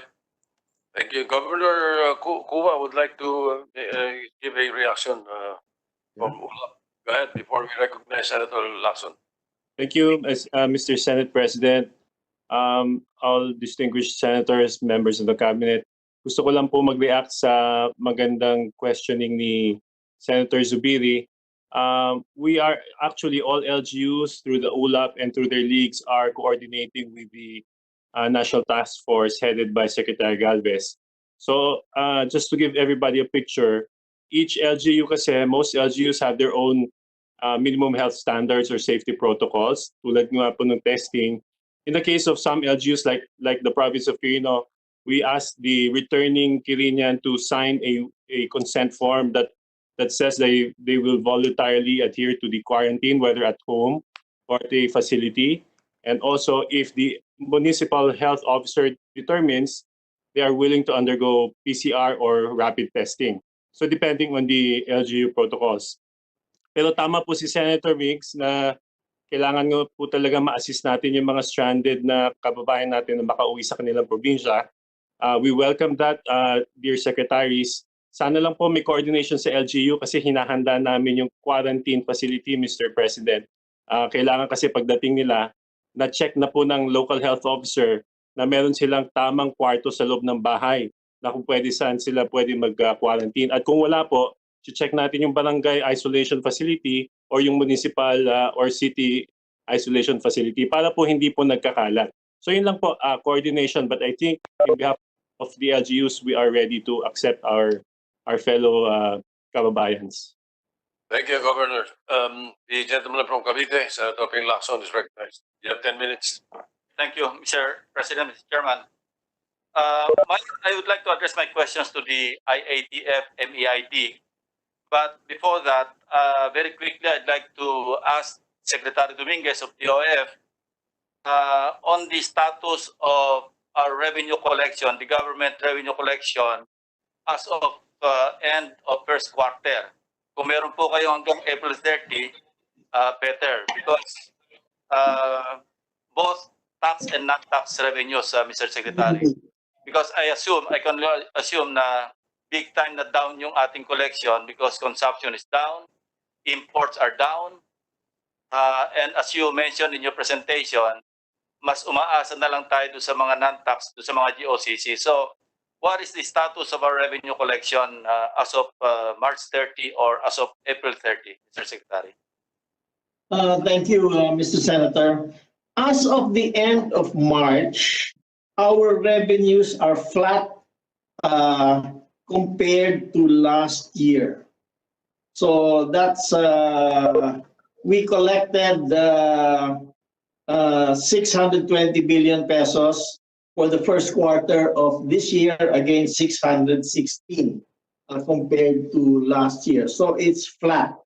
I'm just getting the figures for April and we'll provide you those figures, Mr. Senator. Yes, that's unexpected since pati yung income tax returns, you have authorized the delay in the filing, di po ba? And no, but this is only until the end of March. Income tax for 2019, earnings for 2019 was supposed to be paid April 15.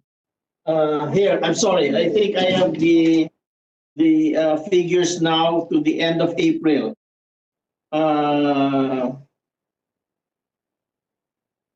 This is for, sorry, April, sorry, January 1 to April 30 of 2020, our total collections are 352 billion against last year of 451 billion, or we are down about 25% as of the end of April. But that is because we postponed the April 15 tax. Now, the April 15 tax is just postponed. That tax will be intact because that was earned from last year. But what we really lost, actually, Mr. Senator, is the VAT collections, the excise tax collections between mid-March until probably until the end of May. That is the big loss. May I know the difference between this year and last year on consumption tax on the VAT, Mr. Secretary? I don't have the breakdown by category.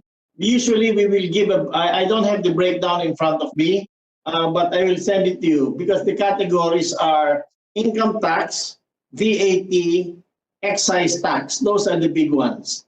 So I will send that to you in a couple of days, Mr. Senator. And I assume that's the reason why you have reduced the projected revenue collection from 3.1 trillion as of December 2019 to 2.6 trillion as of May 2020. Yes, that is true. That is right. That is the reason. 2.6 trillion may still be an overstatement because I would like to think that when the President submits the National Expenditure Program for 2021, you will still have to adjust the projected revenue collection. Is that a correct assumption, Mr. Secretary? Yes, we are in the process of finalizing the budget, and we will give you more accurate figures, more accurate estimates for this year and for next year as we move along. Thank you, Mr. Secretary. Now to the IATF. Thank you. I will agree that a National Action Plan is a powerful tool that provides the structure and series of actions for to achieve outlined goals.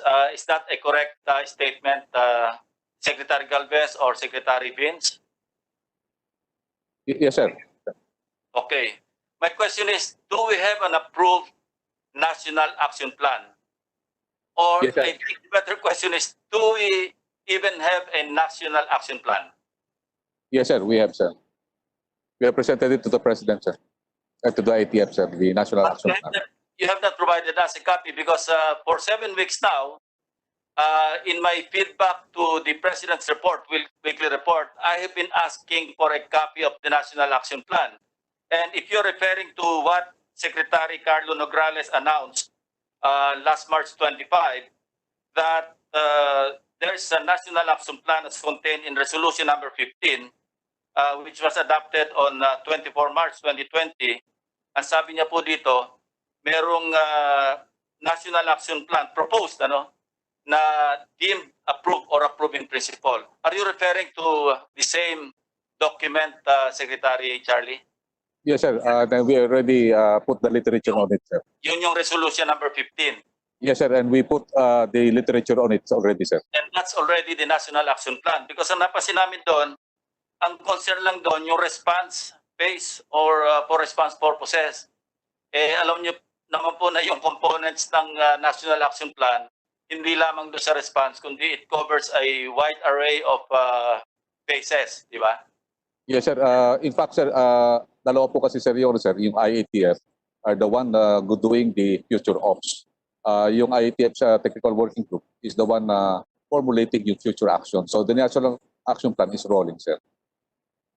So can you provide the Congress or at least the Senate with a copy of your national action plan para makasama rin kami sa policy making decision? Because kung wala tayong national action plan, wala tayong single or singular direction. Yes, sir. We will provide, sir. Okay. Now, kung meron tayong national action plan, ano po yung status ng government's contact tracing efforts? How Sir, many were traced and what happened to them? sir, can we give it to General Anyo because he is in charge of the DILG is in charge of the contact tracing. Can He you has the valid numbers. answer?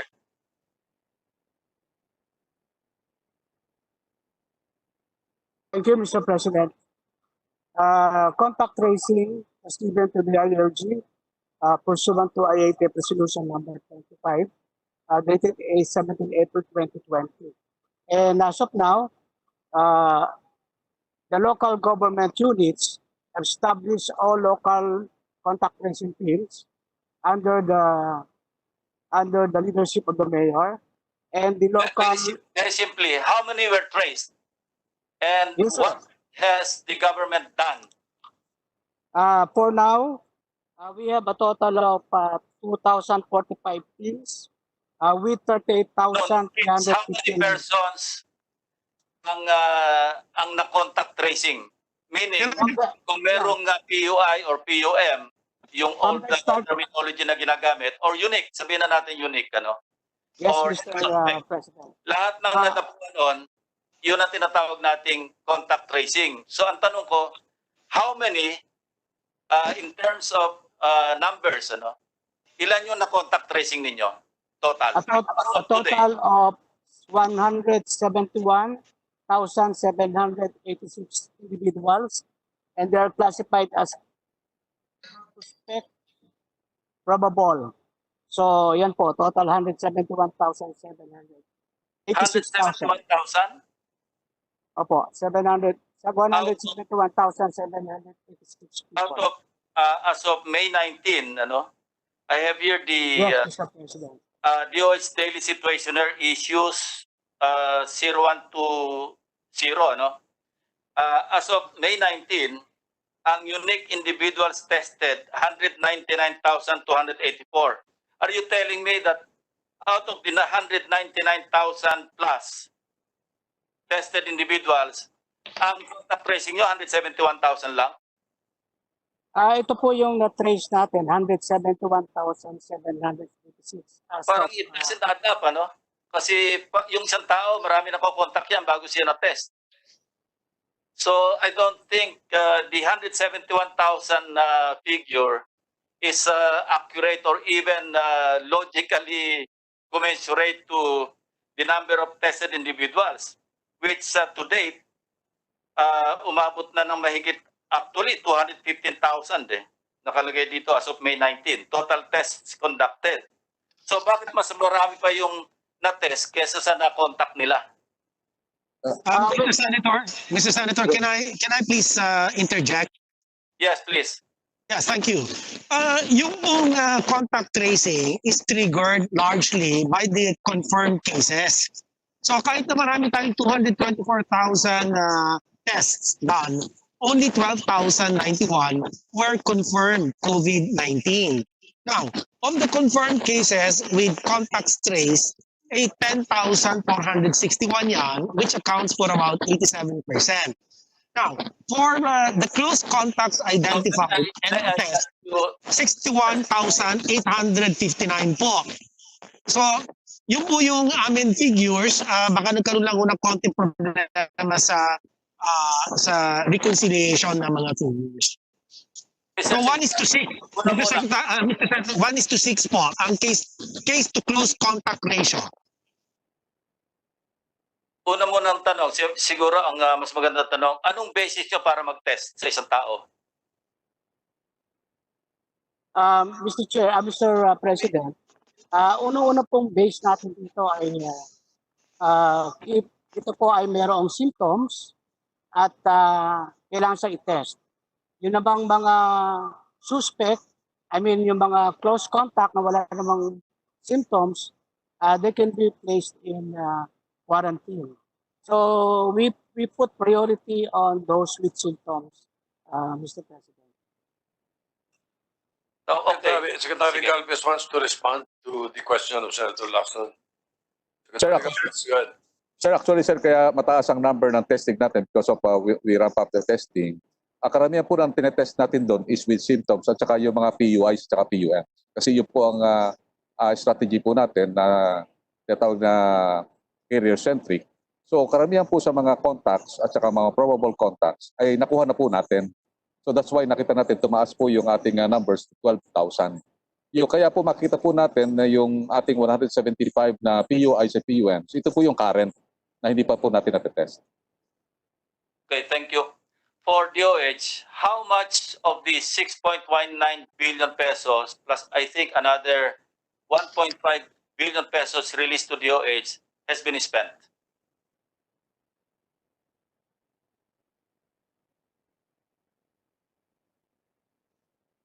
DOH?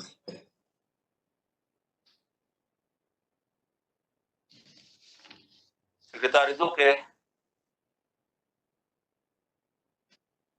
I'm sorry.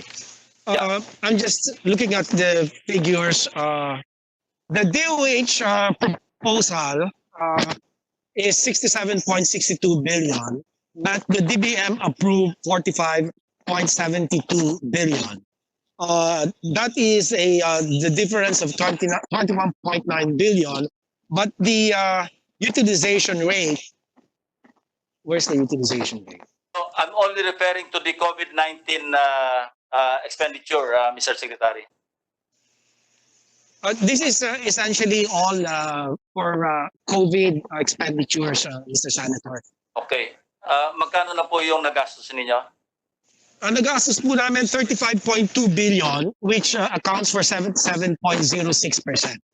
Mostly on equipment? Mostly, well, it's a mix of, we have research, RITM, procurement of testing machines, including medical supplies and hiring of additional job order personnel, amounting to 4.8 billion. And the next is Food and Drug Administration for analysis of various products, antibiotics, medical devices, alcohol, with respect to the COVID-19 response. And then the Bureau of Quarantine, hiring of BOQ staff, that's about 47 million. The Health Human Resource Development Bureau is 1.7 billion. And then the Disease Prevention and Control Bureau is about 30 billion. And Health Facility Development Bureau is about 2.819 billion. So we can give you a list of all these expenditure plan for submission. Thank you, Mr. Secretary. I'm trying to compare. I have here some data provided by the private sector, particularly yung Project ARC, yung sa Go Negosyo. Bumili po sila ng yung nucleic acid extractor. Ang unit price nila is 1.75 million each. Ito yung ang supplier nila, yung Sansure. Yun ang kanilang Sansure nucleic acid extractor. Yung DOH po, nag-procure din kayo, ang contract agreement awarded to medical test systems, pero ang bili ninyo, 4 million pesos each. So bakit mas mahal ang bili ng gobyerno kaysa doon sa bili ng private sector? Pareho pong automated ito, Mr. Secretary. Yes, Mr. Senator, can I please request DBM to answer your query? Yusek Lloyd Lau.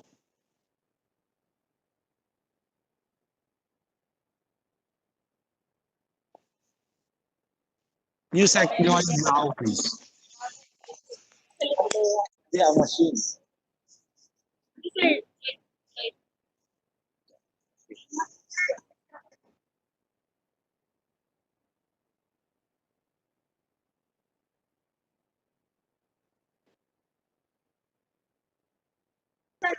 Okay. i-wholesale ko na pati yung swapping system. Ang bili po ng private sector, $16 each, ano?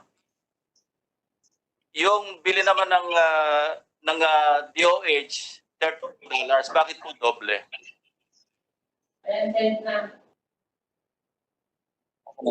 Asa to $30?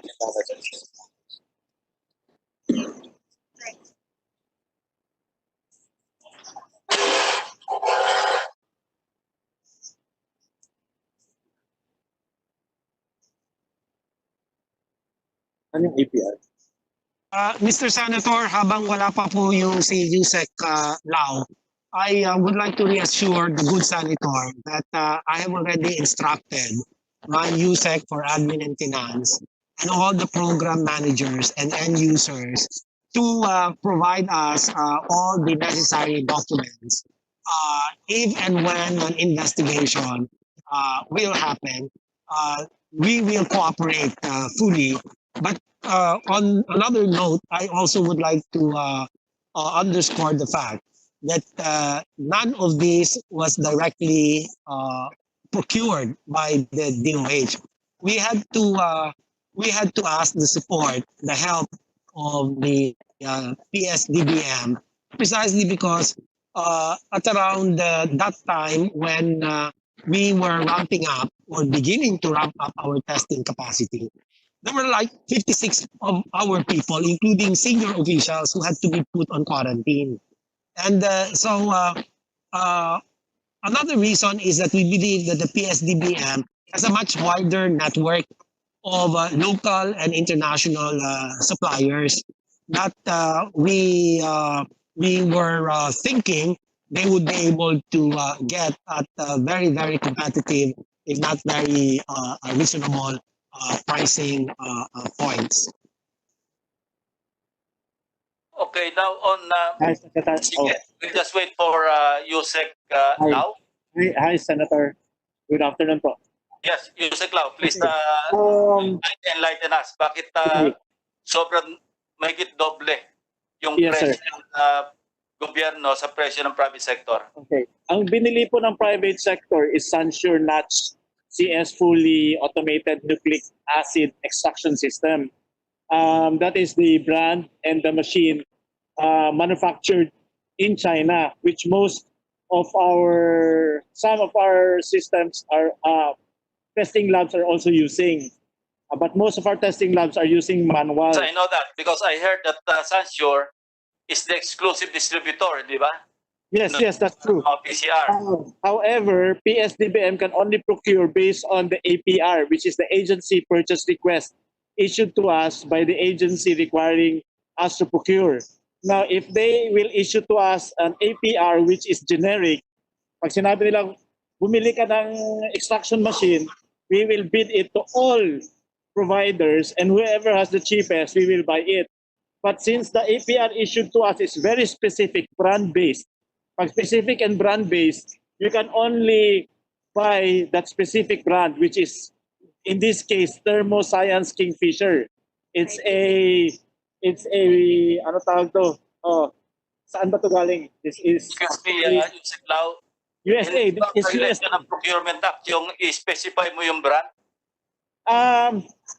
Based on our experience, yung procurement law, we don't do that. But in Bayanihan Act, pwede po. Kasi it should be based on the decision of the agency. Like DOH, RITM, kailangan po i-validate. So pag sinabi nila sa amin, gusto namin ito, bilhin mo, hindi kami makadecide noon. Kasi yun ang ibibigay. Pag bumili kami ng ibang item, baka hindi nila tanggapin, hindi bayaran, matatamaan kami ng COA. So, with this... I still cannot understand that, ano? In-specify ng agency, which is DOH or RITM, kung ano yung brand na bibili ninyo? Yes po. Mas mahal. Oh. Kasi nagagamit naman ng Project Arc sa kanilang testing, 1.75 million each. Bakit bibili tayo ng 4 million each? Yes, sir. That question should be answered by the agency requesting our So we'll agency. go back to Secretary Duque. Yes, sir. Uh, Mr. Senator, yung is it Kingfisher? Kasi hindi ho compatible. Ang problema, may mga makina tayo. Yung Thermo Scientific is a US brand compatible with the US real-time PCR machine, which the Philippine labs have procured in the past. So incompatible kung puro Sansure ang bibilihin. Hindi ko pa naintindihan yung explanation ninyo. Anyway, going on sa ibang topic, yung sa testing ninyo, ilan po ang backlog ninyo? Because I understand, hindi naman specified date yung nire-report ninyo. No, yung sinabi nyo 11,000 yung na-test on May 9. I'm looking at your data. Ito yung daily situational report ninyo. Ang umakyat yung test ninyo sa 130,990 on May 10. Yung May 9, 126,713. So 4,277 lang yung na-test. Hindi po 11,000. Kung between May 8 and May 9 naman, that's a difference of 8,741. But still, what we cannot understand is, and I know that there will always be backlogs, dahil nga nakapila yung pag-process. But then, can you not give us a separate data on positively tested individuals on a particular or specified date?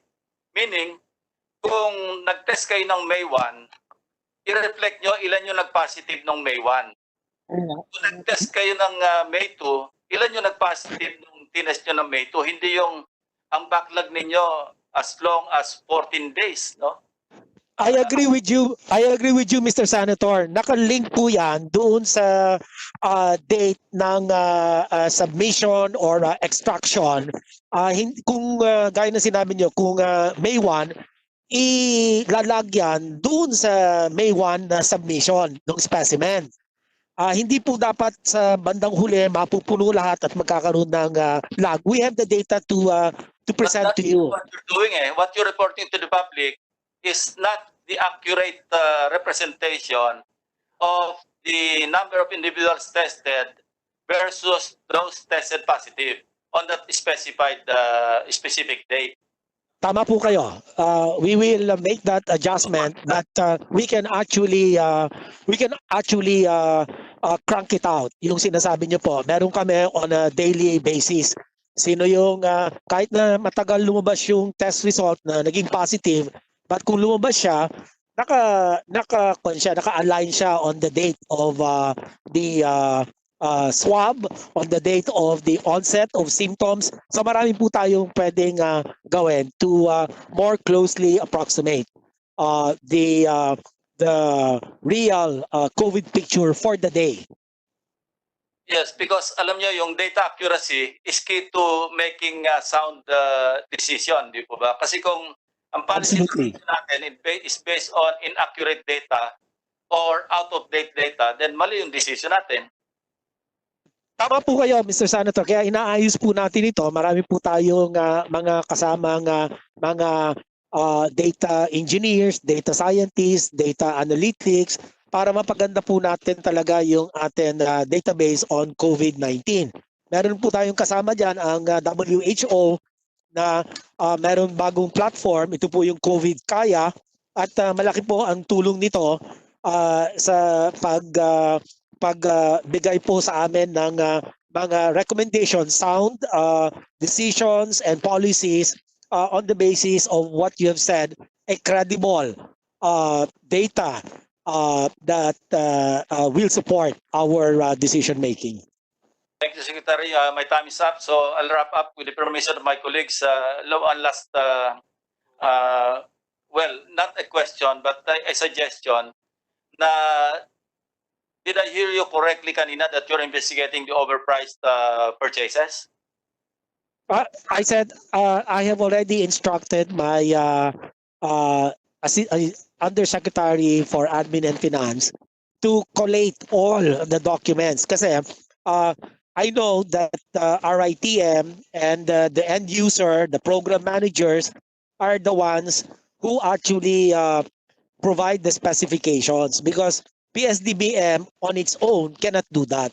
It has to be on the basis of the specifications as provided by the program manager, and in this case RITM. And in fact, even the pricing range is also provided, but reference to the local suppliers market range. When can we expect a report from you, Mr. Secretary? We'll try our best probably Monday next week, Your Honor. Yeah, thank you. Mr. President, I'll just do my second round and ask questions, DBM, regarding yung amelioration and other expenditure. Thank you, Mr. President. Thank you, Senator Lacson. We would like to acknowledge the presence in the video conference of Secretary Lorenzana. All right, next is Senator Lito Lapid. Maraming salamat po, Mr. President. Mga ilang katanungan lang po ito, kasi wala naman sa record po ito. Mga tanungan lang po ng mga pangkaraniwang mamamayan. Ngayon po, ewan ko kay Secretary Duque, pwede lang sagutin. Ngayon po, lumuwag na ang ating kalagayan ngayon, wala ng konti yung higpit. Medyo yung mga checkpoint, medyo lumuwag na rin. Ngayon, kung sakasakaling mangyari ang kinatatakutan natin, yung second wave, kaya pa kaya nating mag-quarantine? Secretary Duque. Magandang hapon po, Ginoong Senador. Meron na po tayong gagawin estratehiya na mas localized po ang ating quarantine measures. Hindi na po ito malawakan lugar, kung hindi meron po mas nakafocus na quarantine measures. Halimbawa sa isang barangay, may 2 households na kung saan may positibong mga kaso, doon ang mangyayaring parang pinaka-lockdown natin. Pero ganun naman, inaanyayahan ko si Secretary Galvez na ipaliwanag ito. Mas alam po niya ang detalye nito. Yung sa zoning, Secretary Galvez. Sir, alam po natin na sa lockdown, nagkaroon po tayo tinatawag nating the economy has suffered. So gumawa kami ng bagong estratehiya, tawag namin zoning concept, na yung mga areas na merong mag-emerge through the incidence attack rate ng ating COVID-19 ay bibigyan po natin na tinatawag na na meron po siyang tinatawag na critical area. They will be designated as critical area. Then besides the critical area, meron po tayong containment area. So yung LGU, pagka nakita niya may nag-sprout out, kaagad, pwede niya kaagad i-contain yun by designating it as a critical area, and pwede niya po i-lockdown yun or i-zone po yung isang subdivision or yung isang area na affected ng COVID-19. Ito po mas maganda dahil kasi 4 na zone po ito. Critical zone, yung tinatawag nating red area. Yung containment zone, yung po ang tinatawag nating orange area. Yung yellow, ito ang tinatawag po natin na buffer zone. At saka yung tinatawag nating green zone, ito yung tinatawag nating outside the buffer zone.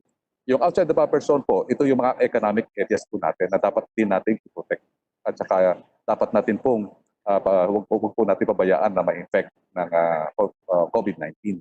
So ang approach po natin is we address immediately yung tinatawag nating immediately yung affected area. At the same time, we are protecting our economic corridors. Ito po yung ginagawa natin po strategy, two-pronged strategy of balancing economy with the safety of our people. So itinatawag po namin na new equilibrium. Salamat po. May pera po ba ang SAP kung merong second wave?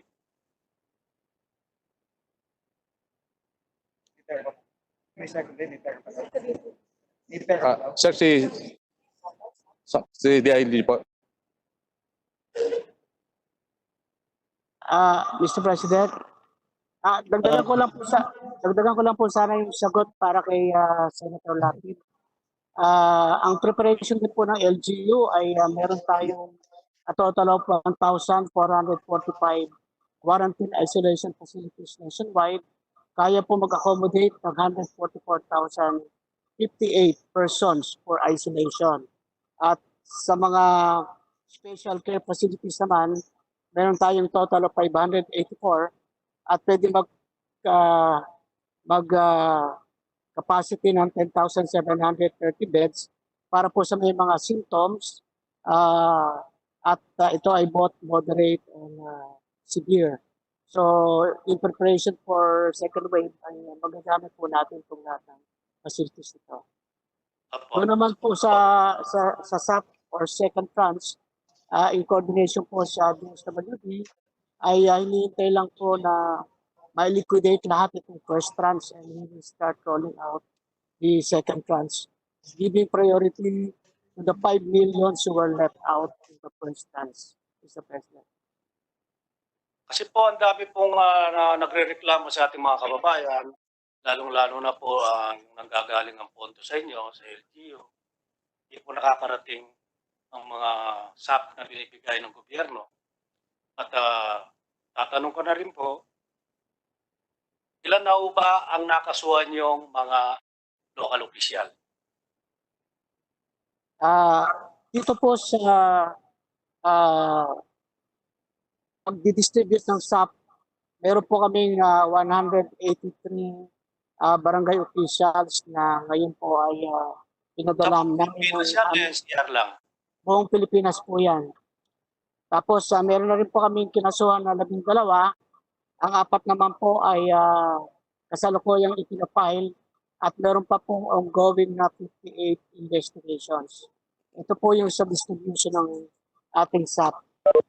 Doon naman sa hindi nakapag-submit on time doon sa aming May 10 deadline na hindi umabot ng 80% yung kanilang accomplishment, mayroon pong 43 mayor na papadala namin ng show cause order para magpaliwanag bakit hindi nila magawa yung pag-distribute kahit man lang sana umabot ng 80%. Pero in total po, 4 na region na ang 100% at ito ay nagsisimula na ng kanilang liquidation for the second tranche. Pero po mga ilang barangay at mga ilang bayan na nabigyan na sa unang buwan. Yung pangalawang buwan, hindi pa sila nabibigyan. Ngayon, nangihingi na naman ng budget. Paano po yung kung halimbawa mabigyan na naman uli, magkakadoble-doble ba yan o ibibigay ba doble yung sa barangay, sa SAP? Kung ang tinutukoy po ninyo ay yung mga hindi pa nabigyan, ito po ay mga 5 milyon, sila yung aming priority para sa second tranche. At yun po mga talagang directly na apektuhan ng lockdown, ay kasama pa rin po sila sa second tranche. Sa question po ng nagdodoble, mayroon pong kautusan ng ating Pangulo na una ay ilabas po o i-post ang mga pangalan ng mga nakatanggap. At gusto rin po natin Pangulo na alamin kung sino yung nakatanggap ng doble at hindi niya ibinalit. Ipopost din po namin yan sapagkat kailangan ibalik po nila yan kung sino yung nagkadoble. So amin pong validation sa DSWD, malalaman po naman namin kung sino nakatanggap ng doble. Salamat po.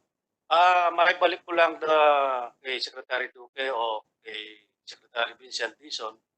At kahit paulit-ulit po ito, tungkol po sa testing, yung PCR na testing na ginagamit sa swabbing, yung pinapasok sa ilong o lalamunan, at itong rapid test, yung bukuha sa dugo, alin mo ba ang mahal dito sa dalawang to? At alin ang tunay dito sa dalawang ito? At alin ang pinakamaraming na test? Ginoong Senador, ang RT-PCR ang tinatawag pong gold standard for COVID-19 testing. So ito po yung atin na ginagamit sa detection or diagnosis ng ating po mga pasyente. At ito po ay malaking kamahalan kumpara po sa atin na rapid antibody testing system dahil mahaba po yung proseso ng RT-PCR. Pero ito po ang nasusukat yung COVID-19 virus direktamente. Hindi katulad po nung isa, ang sinusukat po dito yung antibodies doon po sa COVID-19. Pero ganun pa man, ang nakikita natin problema sa rapid antibody testing ay nagkakaroon po ng tinatawag na false positive results. No? In fact, pati na yung false negative. Yung false positive mo, kapag lumabas ang resultang ito, pwedeng hindi naman po kayo talaga positibo sa COVID-19 kung hindi sa ibang klase ng coronavirus. Maraming po kasing klase ang mga coronaviruses. So hindi po tayo nakakasiguro, pwede po magkaroon ng saysay ang paggamit nito sa isang tao na nagkaroon na ng positive COVID result at para lang malaman natin kung siya ay gumaling na, ito pong rapid antibody test kit, lalo mo yung IgG, immunoglobulin G, ang kapag lumabas na positive, pwede nyo na sabihin na ebidensya po ito na nagkaroon po ng past infection. So, yun lang po. So, IgM naman po, yung IgM naman po ay para sa tinatawag natin at sa acute. Ito po yung infection na mga 5, 6 hanggang mga 7 araw na lumalabas ang IgM antibodies na tinatawag po natin marker or palatandaan ng acute infection. At posible din po magbigay ito ng false negative. Kasi pwedeng sabihin natin ang resulta negative pero hindi po nangangahulugan na wala kayong virus. Kaya yung pa rin PCR, RT-PCR ang gold standard. So sinasabi niyo mas mas effective yung PCR swabbing kaysa dito sa rapid test. Di rapid, rapid. Tumpak po kayo. Tumpak po kayo ang ginong senador. Okay. Ngayon, yung bang tinetest ninyo, sino nagbabayad? Gobyerno ba?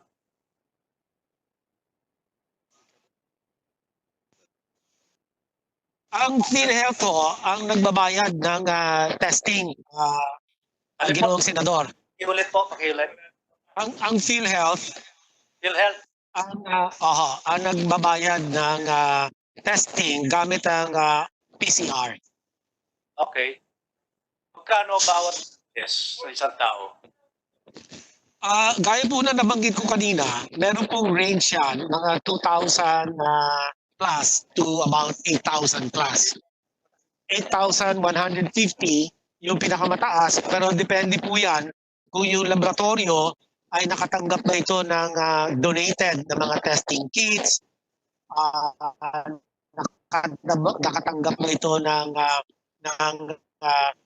suporta mula sa gobyerno. Kaya hindi po pwedeng maningil ang isang laboratorio ng todo-todo. Kasi nga po, iaawas pa din kung ano man yung naitulong ng gobyerno by way of donation, at iba pa pong mga tulong. Meron na po silang formula dyan. Pwede po namin iparating sa inyo kung magkano po yung mga singil ng mga laboratorio. Depende po muli doon sa mga kondisyon na aking pong nabanggit. Opo, salamat po. Ibig ko sabihin wala akong libre dito. Bawat ititest ninyo ay may bayad. Ang PhilHealth ang nagbabayad. Tama po kayo, Ginoong Senador. Ang PhilHealth po ang magbabayad nito, pero wala naman pong out of pocket. Wala pong ilalabas sa bulsa ang mga pasyente. Kamukha ng Red Cross, sinabi kanina ni Minority Leader Drilon, 45%. Ilan yung 45% na yon? At magkano? Ano yung 45%? Yung PRC, ang singil po niya, 3,500 peso per test.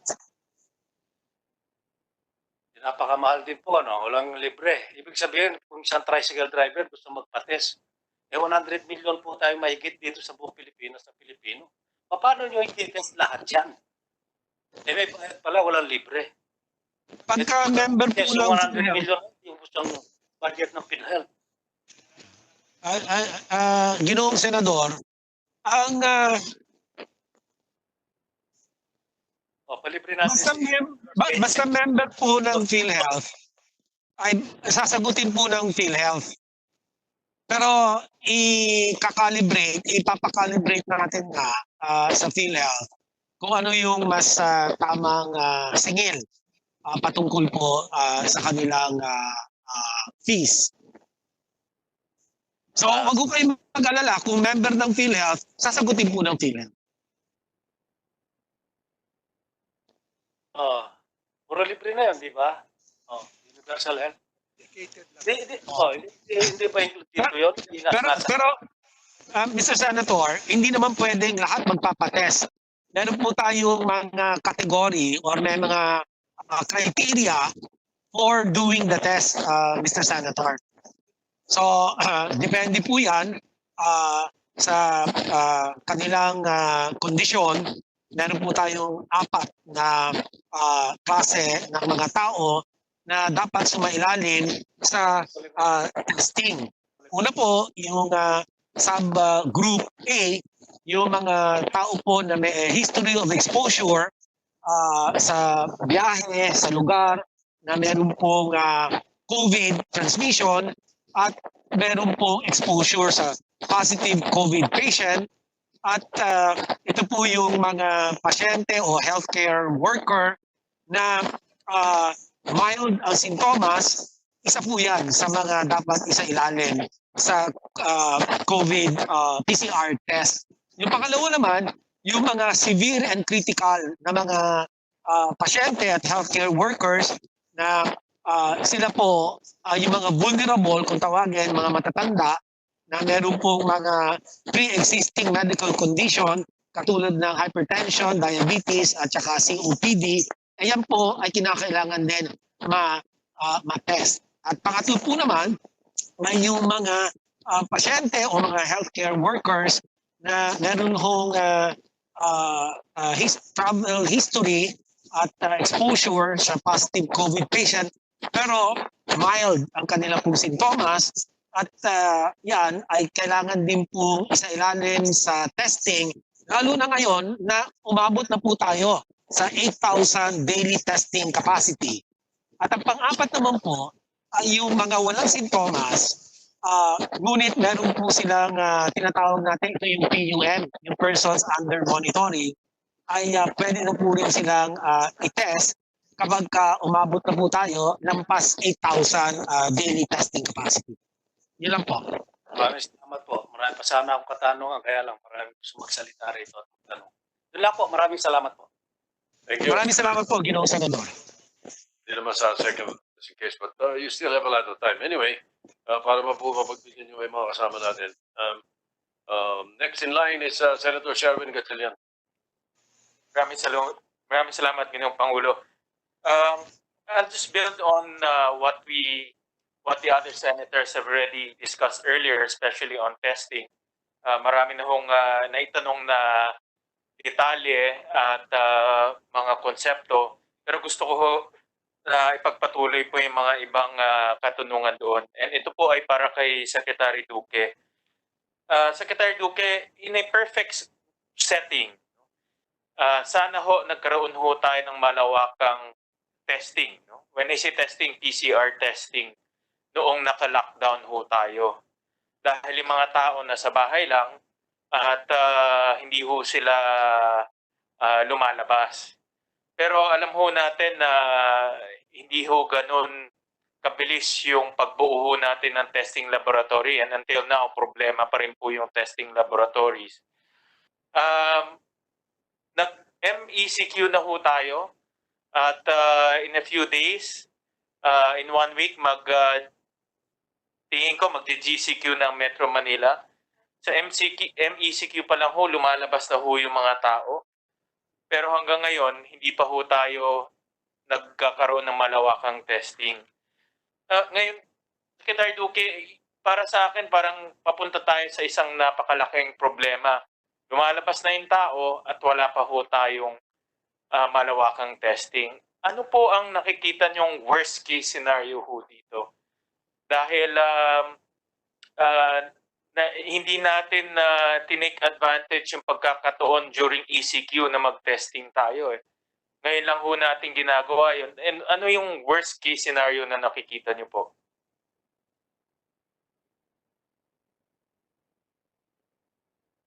Maraming salamat. Ang worst case scenario dito ay mag-uulit tayo ng mga outbreaks at magkakaroon ng tinatawag na second wave, actually third wave na tayo. So, yan po, gaya ng sinabi ko, didepende pa ho yan doon sa mga bilang ng mga kaso sa mga iba't ibang mga lugar. Meron pong formula na tinatawag na kung saan isinasailalim natin ang mga rehiyon, probinsya, ang munisipyo, ang mga syudad sa epidemic curve or epidemic phase na at may katumbas mo itong tinatawag natin na risk severity rating. Ngayon, papaliwanag ko lang po. Yung classification ng mga lugar ay nakadepende po yan. Number one, doon po sa bilang ng mga kaso. May threshold group tayo. Para sa mga probinsya, 25 or more cases. Para naman po sa mga HUCC, meron pong 15 cases at para po sa mga independent chartered city, 10.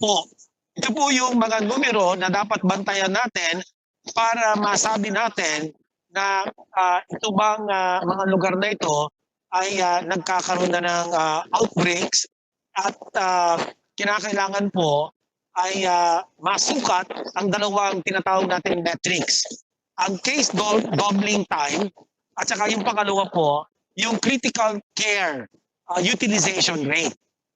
Yung pong case doubling time, low risk ang isang, pagpalagay natin ang Valenzuela na doon po kayo naging mayor. Ano po? Yan po ay highly urbanized city. Hindi po ba, Senator? Highly urbanized city. Ibig sabihin po niyan, ang kanyang case doubling time should be more than 30 days at ang kanyang critical care utilization rate should be less than 30%. So low risk yan. Ngayon, kung ito po ay talagang mabigat ang outbreak, ang ibig sabihin po niyan, yung case doubling time niya, masyadong maigsi. 2 araw lang, dumoble na. 3 araw lang, naku, grabe. Ibig sabihin, explosive yung outbreak. And then, pangalawa po, yung metric na tinatawag po natin na critical care utilization rate.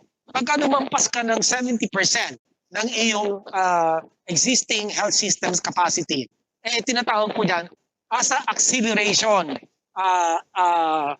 phase ng COVID-19 outbreak. No? So ito po, marami po tayong mga batayan para makatulong sa ating pong mga local government units na kilalanin kung asan ba sila doon sa epidemic phase. 5 po kasi epidemic phases. Number 1, recognition. Number 2, initiation. Number 3 po, acceleration. Number 4, deceleration. And then preparation po yung pang-5 na ibig sabihin nun para maghanda for the second wave. So yan po lang yung sa mas madali po sanang naintindihan. Secretary, na-mention nyo yung role ng LGUs, no? But I mentioned earlier in one of our hearings, 2 months ko ino-observe yung national policies and local government execution. Nakita ko ho na ang local governments, hindi naman ho sila gine-grade sa health efforts ho nila. Karamihan ho ng pag-grade doon sa implement ng curfew, i-implement po nung lockdown, pag-distribute ng SAP. Pero hindi ho sila gine-grade kung ilang pong POM o POI ang kanilang natetest. Hindi ho sila gine-grade kung ilan ang nako-contact trace ho nila doon. Nakikita ko ho, walang pressure sa LGUs to conduct extra health efforts. And that's my question ho kay Secretary Anyo, dahil yung pinaka-importante pong aspeto sa paglaban ng COVID, which is the health efforts, hindi ho nag-grade ang LGUs. Karamihan ho sa kanila talagang kusang loob. But then again, if you want to fight this with extreme aggressiveness, kailangan ho rin mag-grade ho sila, magkaroon ng some form of measurement na wala ho akong nakikita doon. For example po, testing capacities ng LGUs. No, hindi natin alam kung anong testing capacity ng LGUs right now dahil yung LGUs kanya-kanya hanap ng laboratory eh. At ang nangyayari ho ngayon, nasabi ko ho to kay Secretary Vince, na ang LGUs nag-aaway-away na ho ngayon sa laboratory capacity. Like kami ho sa Valenzuela, we have to go to 4 different laboratories dahil nag-aagawan kami with Mandaluyong, nag-aagawan ho kami with Pasig, na hindi ho dapat mangyari yan dahil ang Metro Manila ho, iisa lang. So my question kay Secretary Anyo, do we have any plans of making the LGUs focus on the health aspects? Dahil ito ho talaga ang pinaka-importante at doon ho talaga dapat ho silang i-grade o i-measure. Maraming salamat po, Mr. President. We welcome that idea po of coming up with a scorecard or scoreboard for our LGUs to ensure that they can catch up with the standards and ensure the safety of the constituents. Kasi po ang ginagawa namin, ang aming pagtugon dito sa fight for COVID ay following the National Action Plan at involved naman ang mga LGUs because LGUs also created the provincial, municipal, and city task forces. At sa dami rin po ng compliance na binibigay namin sa kanila, lalo na yung sa sub-distribution, ay hindi kami nakagawa ng scorecard. Pero we will do that. Doon naman po sa mga coordination,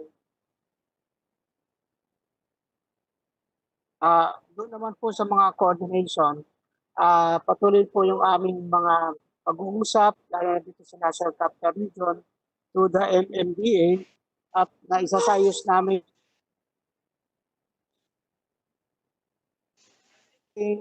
sa coordination kung kanino testing laboratory mag-connect ang ating LGU. So this is a continuing work in progress, Mr. President. Ang suggestion ko lang, Secretary Anyo, is to look at the health efforts ng ating mga local governments. Dahil nga nasabi ko, Marikina lang po ang may laboratorio at sila lang ang kaya mag-test locally. Pero lahat ng LGU ngayon, nag-aagawan at naghahanap ng laboratory capacity, which is the most important aspect to fight COVID. Dahil kung hindi ka makakatest, hindi mo siya malalabanan. So ang recommendation ko, Secretary Anyo, dahil nakita ko, binibilang ho natin kung ilang nahuli sa curfew. Binibilang ho natin kung ilan ang nahuli lumabag sa ECQ. Pero hindi natin binibilang kung ilan ang na-test ng LGU. Sabi nga kanina ni Senping, yung POM, POI, hindi natin ginagawang accountable ang LGU sa POM, POI. Which is very important dahil proven na ho to na halos 10% po ng POM ho natin ay nagiging positive po. So yun po ang aking recommendation na dapat diinan ho natin LGU dahil ito po yung pinakamahalaga. Kung gagalaw ho sila, naniniwala po ako na mahahanap natin at ma-isolate ho natin itong mga virus. And then second, kay Secretary Duque, meron bang prohibition kung bakit hindi ho bumibili ang gobyerno ng testing machines kagaya ng PCR machines or iba pa like biosafety laboratory? Kasi napansin ko doon sa presentation, puro private sector po ang gumagalaw. And I give credit to the private sector because they're taking matters into their hands. Pero alam naman natin sa Bayanihan Act na pwede hong bumili ang ating pamahalaan ng makina, ng mga kagamitan para magtayo ka agad ng laboratory, no, right away. Dahil urgency ho ang kailangan ho, there's a sense of urgency ho dito. At ang private sector ho, meron din ho silang proseso. Pero kaya nga ho natin ginawa yung Bayanihan Act para mas mabilis. May pondo, pati nga yung Procurement Act ho ay linagay muna sa tabi. Pero bakit hindi ho bumibili ho ng machines ang ating pamahalaan para mas mabilis ho? Ginoong Senador, wala hong prohibition ang national government para bumili po ng mga kasangkapan katulad ng mga PCR, automated extraction machines, test kits and laboratory supplies, kasama po yung mechanical ventilators. So lahat po ito ay sumasailalim na pinahintulutan sa ilalim ng Bayanihan Act. At may mga katulad po ng automated extraction machines para sa PCR, awarded na po ito 5 units for delivery in May, 5 units in June. Tapos yung pong test kits and laboratory supplies natin at 30,000 tests daily na ating pong pinupuntirya, ito po ay halagang 16.87 billion na nakalaan na po ang budget. So iba-ibang stages po ng procurement. Yung isa po ay ongoing procurement of test kits in the amount of 1.9 billion. Yun naman po isa for other supplies and consumables patungkol pa rin po sa pagsasagawa ng PCR test. 4.9 billion. And then, yun naman 10 billion for realignment from adjusted. Ito naman po PPE. Wala pong kinalaman to sa PCR. So Secretary, what you mentioned earlier, ito lahat ay mga laboratory equipment. At tama po kayo, meron po tayong yung automated extraction machines. Pero pasisilip ko po kay Secretary Vince at saka kay Secretary Galvez, batay po sa kanilang gap analysis, ano po ba ang mga lugar na kinakailangan pa rin ng mga PCR at saka yung biosafety level 2 na mga gamit. Ano po kasi live viruses po itong pinaghahawakan kaya hindi po pwedeng baliwalain ang biosafety and security. So pagka nalaman po natin ang gaps ay sa madaling panahon, ay pwede na pong madagdagan yung mga atin mga bagong PCR. Marami po tayong mga donated din eh. Si Sec Vince po may gusto pang idagdag. Yes, Sec Vince. Thank you very much po, Sec Duque. Thank you very much, Senator. Ang isa po, I think, sa mga innovations na kailangan po natin gawin in the coming weeks and the coming months. Habang nga po naghahanda tayo nitong napakamalawak na infrastruktura ng pagtitest at pagtitrace at pagtitreat. Ay itong mga tinatawag na modular laboratories. At credit po sa DOH dahil natapos na po ang guidelines for modular laboratories ng DOH. At dahil po dito mapapabilis na po ang pag-accredit sa iba't ibang mga modular laboratories. If I may share lang po, para po makita ninyo ng ating mga kababayan, yung ating pong yung itsura po ng mga modular lab. No? Ito po ay isang ehemplo niyan. No? Ito po ay modular laboratory na gawa ng Unilab Philippines. At ang una pong laboratoryong ganito ay ma-accredit na using the new guidelines sa Philippine Veterans Hospital po, no, for the para po sa Armed Forces of the Philippines. At meron din pong laboratoryong ganito na shinip po sa iba't ibang mga lugar sa Pilipinas, sa Iloilo, sa General Santos, sa lugar po ni Senator Manny Pacquiao, sa Iloilo po, sa lugar po ng ating minority leader, si Honorable Senator Drilon po. Meron din po sa Bacolod at iba-iba pa. No? So tingin ko po, ito po ay pwede ding gawin ng ating gobyerno, pero kailangan lang pong masigurado yung sinabi po ni Secretary Duque na biosafety standards. At pero sa tingin po natin, mabilis po kasi ito, no? Pwede po itong i-deploy in a matter of 2 to 3 weeks. And perfect po to para sa mga local government units. Yun lang po, Senator. Thank you very much po. Senator Vince, ang suggestion ko lang, no, and I see this on the ground, and nakikita ko magiging issue to dahil nagbukas na tayo, is walang capacity ang mga local governments pagdating sa testing. Ibig ko sabihin, laboratory capacity.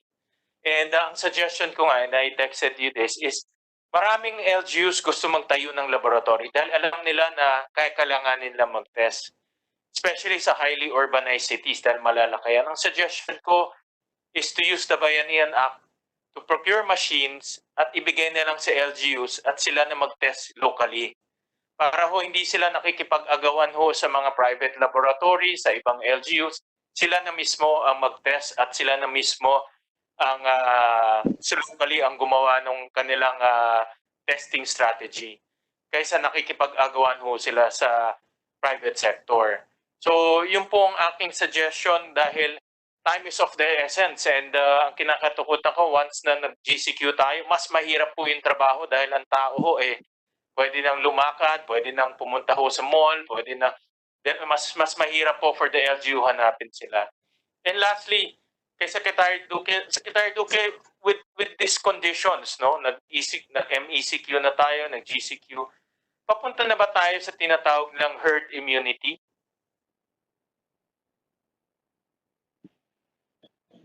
Malayo pa po tayo para marating ang herd immunity, Mr. Senator. May mga pag-aaral na ang herd immunity bago makamit ito ay dapat ang infection rate ng buong population sa mga 50 to 60% bago po kayo makamit ang herd immunity. So malayo pa po tayo dyan dahil bago pa lang po itong virus unang-una.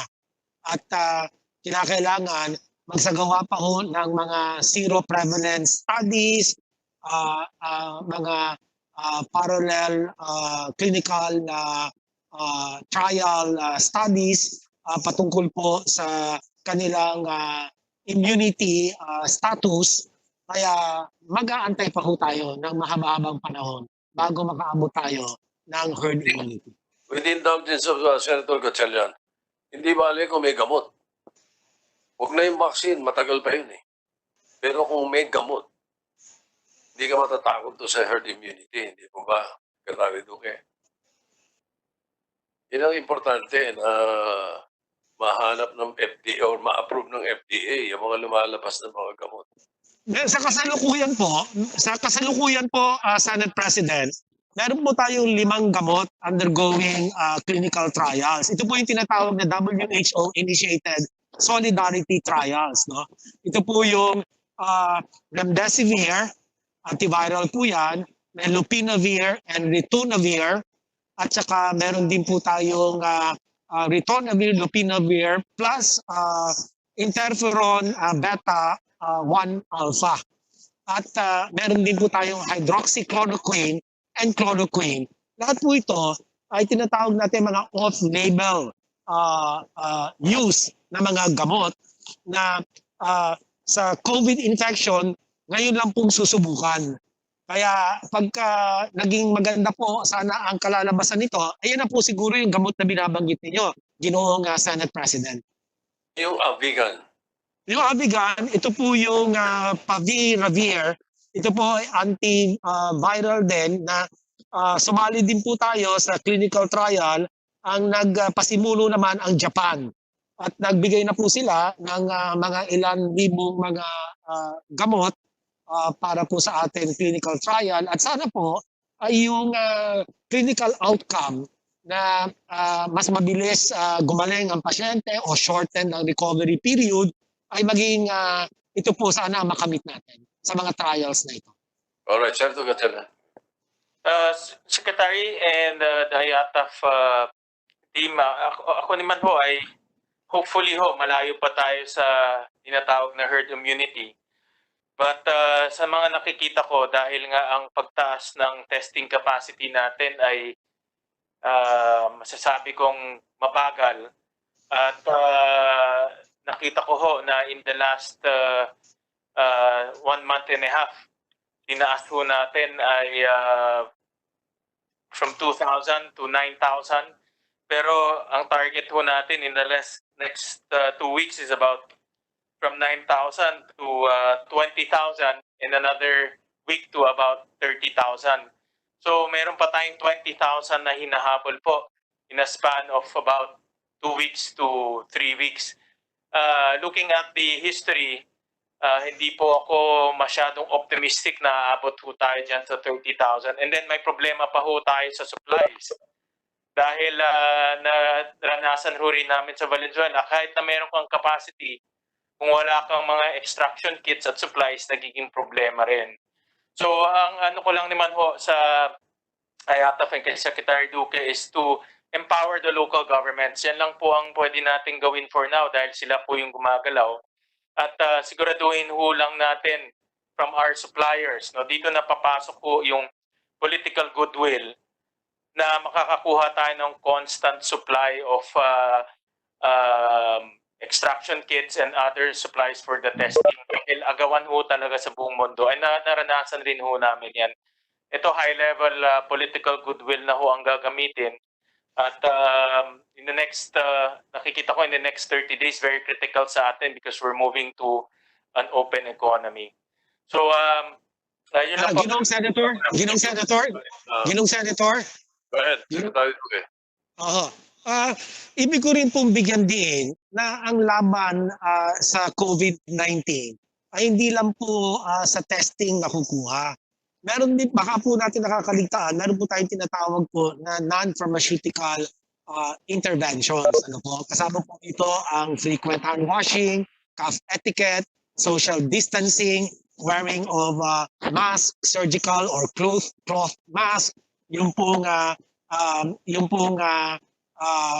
sanitizers, alcohol, yung washing, disinfectant. Mura lang yung mga nabanggit ko katulad ng Clorox or sodium hypochlorite.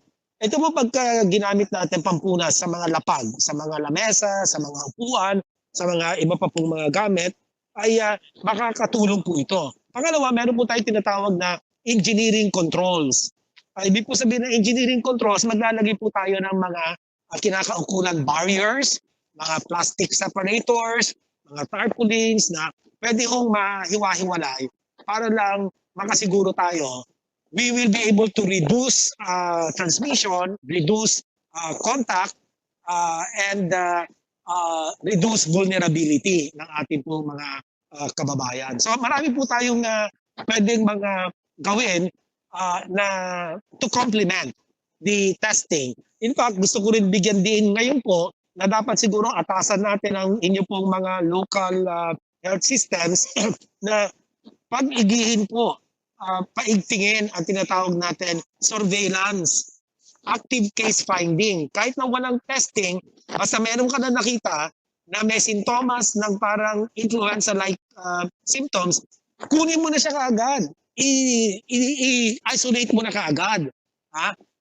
At yun, malaki pong tulong yan. For 2 weeks, pwedeng gumaling naman na yan after matapos yung kanyang incubation period. So, dapat ito maraming complementary measures po. Salamat po. All right, thank you. A short reaction. Governor Kua, you wanted to seek the floor? Thank you, Senate President and Senator Gatchalian. I just want to ensure the good senators and the cabinet members that the LGUs are really doing their best. And DILG and the NTF is well coordinating and managing the situation along our side. Pero gusto ko sanang segundahan po yung sinabi ni Senator Win Gatchalian na kailangan din po talaga sana ma-ramp up yung testing. And although Secretary Duque is correct that there are many different interventions, we'd like to offer our hand in order to partner with the national government. Marami pong LGUs na invest na sa PCR lab testing. There's the province of Tarlac, there's the province of Cavite, among others. And we are continuing to ramp up testing on the local level. But as you all know, not all LGUs are created equal, and some have fewer resources. One example po is the Cagayan Valley, Region 2 po, wherein several LGUs are planning to band together in order to engage a private lab to set up immediately in the region para there's a complement to the efforts of government. So yun lang po, I believe marami naman pong LGU na nagtatry, and sana po with the suggestion of Senator Gatchalian, we offer our partnership with DOH para mag-set up po ng mga labs across the regions po. Thank you. Gentleman from Valentino, sir. Sa Mr. President, ULAP, LGUs, having met on involving right, Secretary Duque, pabilisan po sa accreditation, FDA, traffic po doon. Apo kong question ngayon, way to colleagues participate. The next in line, yeah.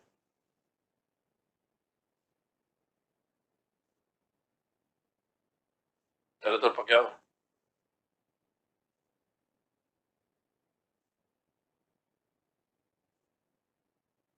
Senator Pacquiao, you were earlier. Thank you, Mr. President. Na-unmute you. To our Department of Finance,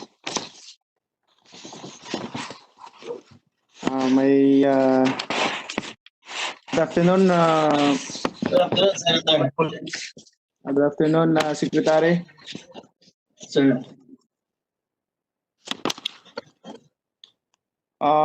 May I know where does the majority of our financial support for this fight against pandemic come from? And do you have a breakdown on the matter? Basically, the financial support we are getting comes from many sources. Okay? First of all, let's look at our development partners, ADB, World Bank, and AIIB.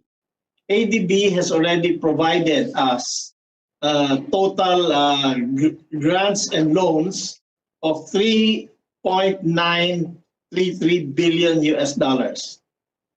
The World Bank has provided $1.3 billion US dollars, and AIIB $750 million US dollars. So that is from the foreign funding. We have also, of course, funded ourselves because we are also borrowing locally from local banks by issuing our treasury bills. So for that, we have been continuously in the treasury bill market. And let me say that 75% of our borrowings come domestic in pesos, and only 25% are from foreign borrowings. We have also received a lot of assistance from other countries, but I don't have the list of the donors here, but I can provide it to you, Mr. Senator.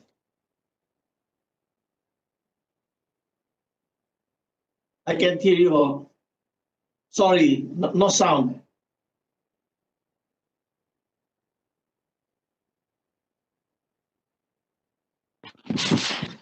There, Mr. Senator, yes. Can you hear me, Secretary? Yes. Okay, in relation to all our government subsidy programs, the fact that the Philippines has reached its worst economic fall in over 3 decades, what is the state of our financial capacity to sustain these programs, Mr. Secretary? We are, and not our budget is being strained at the moment because we are living within the 4.1 trillion budget that the legislature has approved for our spending in 2020.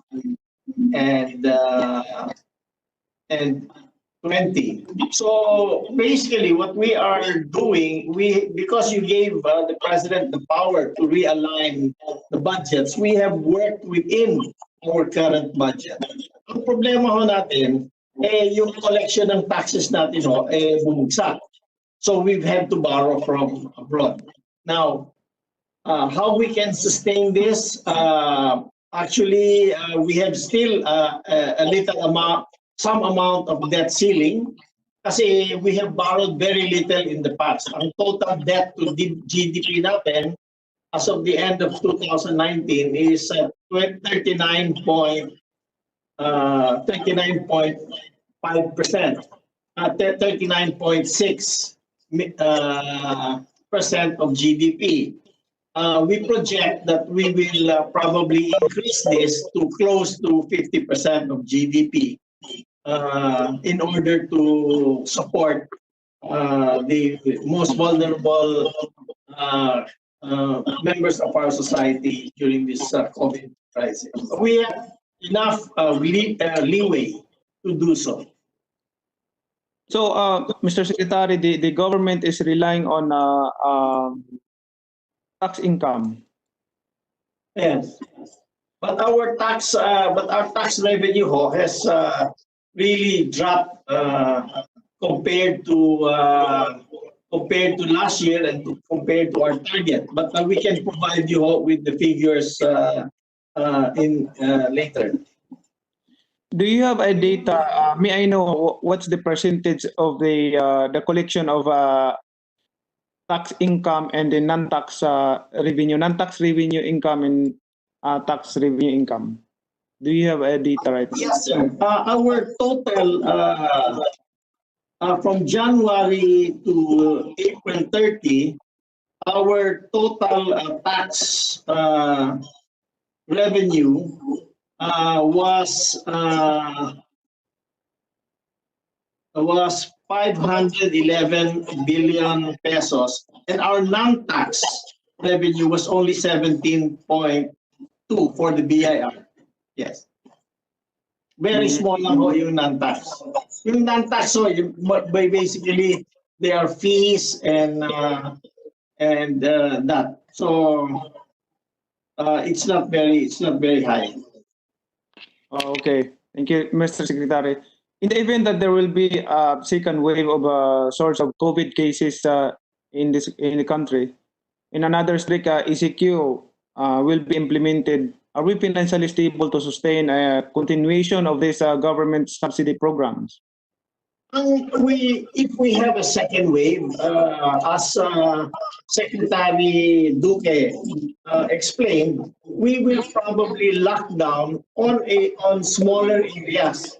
For instance, instead of locking down the whole Metro Manila, siguro they will lock down a few barangays or maybe a city. But by doing that, we can sustain it financially. Thank you, Mr. Secretary. In the same event of a second wave and another strict ECQ, will there be another programs or alternative programs that the DOF intends to implement new? It will depend on how large the area is, but basically we don't think we hope a second round will not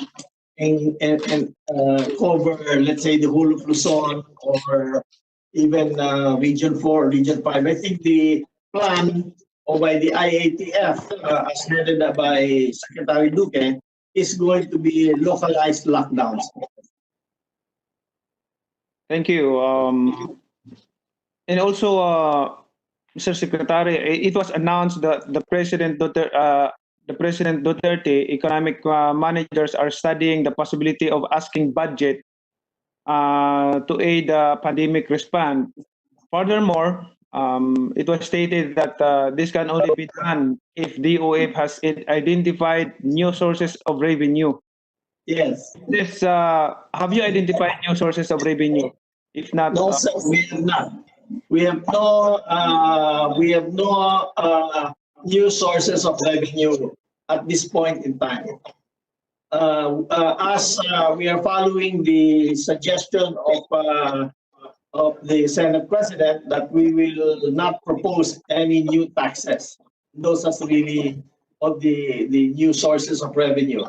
There's another potential new sources of revenue, which is sale of assets. But I have advised against it because at this time, the price of our assets is quite low. And if we can sustain our momentum by borrowing money, we should do that. Okay. Thank you, Mr. Secretary. And just going to clarify this. DOF announced that you will fund the need of the government for contact traces. Do we already have an estimated number of how much we would be needing for this? I think the number that has been talked about, and I think Carl Chua, Acting Secretary Carl Chua, has more of the figures. I think around 30 billion pesos, if I'm not mistaken. How much is that? Let me ask Carl, please. Carl, do you have the number? Or good afternoon, Senator Pacquiao. Yes, Carl. Our estimate is that there are 136,000 more or less contact tracers that might be needed. And that would, of course, depend on the amount that we are willing to pay. But we have in our proposal a wage subsidy that can be also converted to a cash for work program to cover the contact tracers. So upon confirmation with the DOH, we could present details on that. But we are ready to support up to 1 million actually cash for work program, cash for work beneficiaries. Thank you. Can I add to that? Okay, Vince. Can I add to that, Mr. Senator? Okay. Go ahead, Secretary. Yes. Tama po kayo, yung contact tracers at 1:800 population, we will be needing about 130,000. And assuming we pay them each 30,000 a month, that would amount, and if we keep them to do contact tracing for at least 3 months, all told, the budget required for that is about 11.7 billion. 11.7 billion for 3 months at 130,000 contact tracers. That's for 3 months, Mr. Secretary? That's right, Mr. Senator. Okay, thank you. And can anyone apply to be a contact tracer, or do you have a specific requirement for this?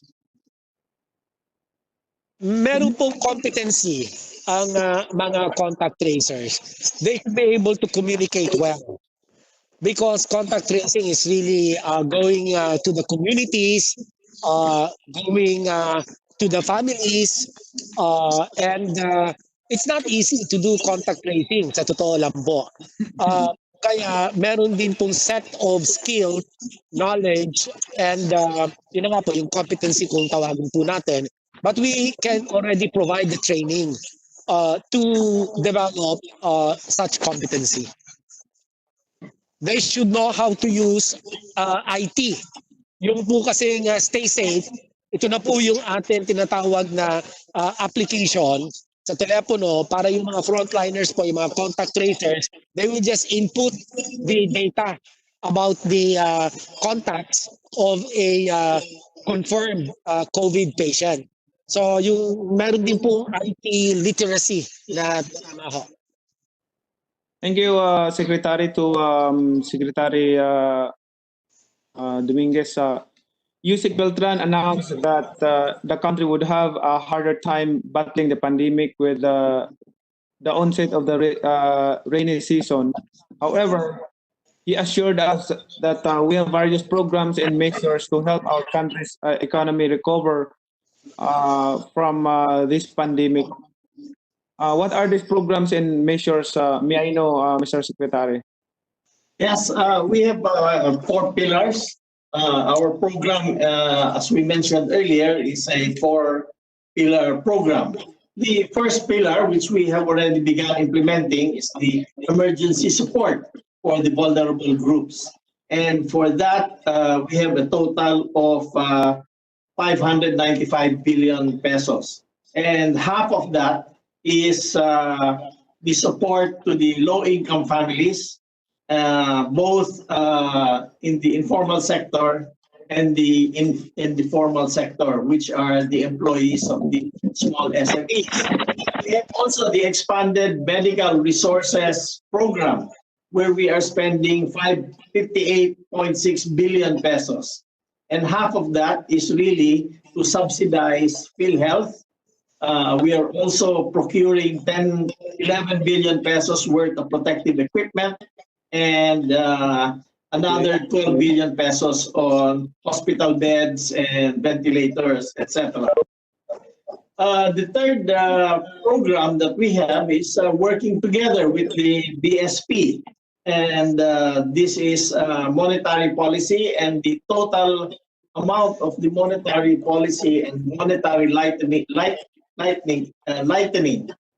and liquidity program is a total of 1.1 trillion pesos.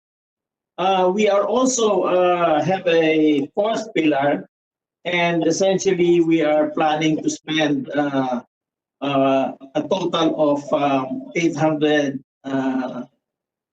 846 billion pesos on the Bayanihan 2, on the recovery program, and reallocation of some savings and off-budget financial sector of 673 billion.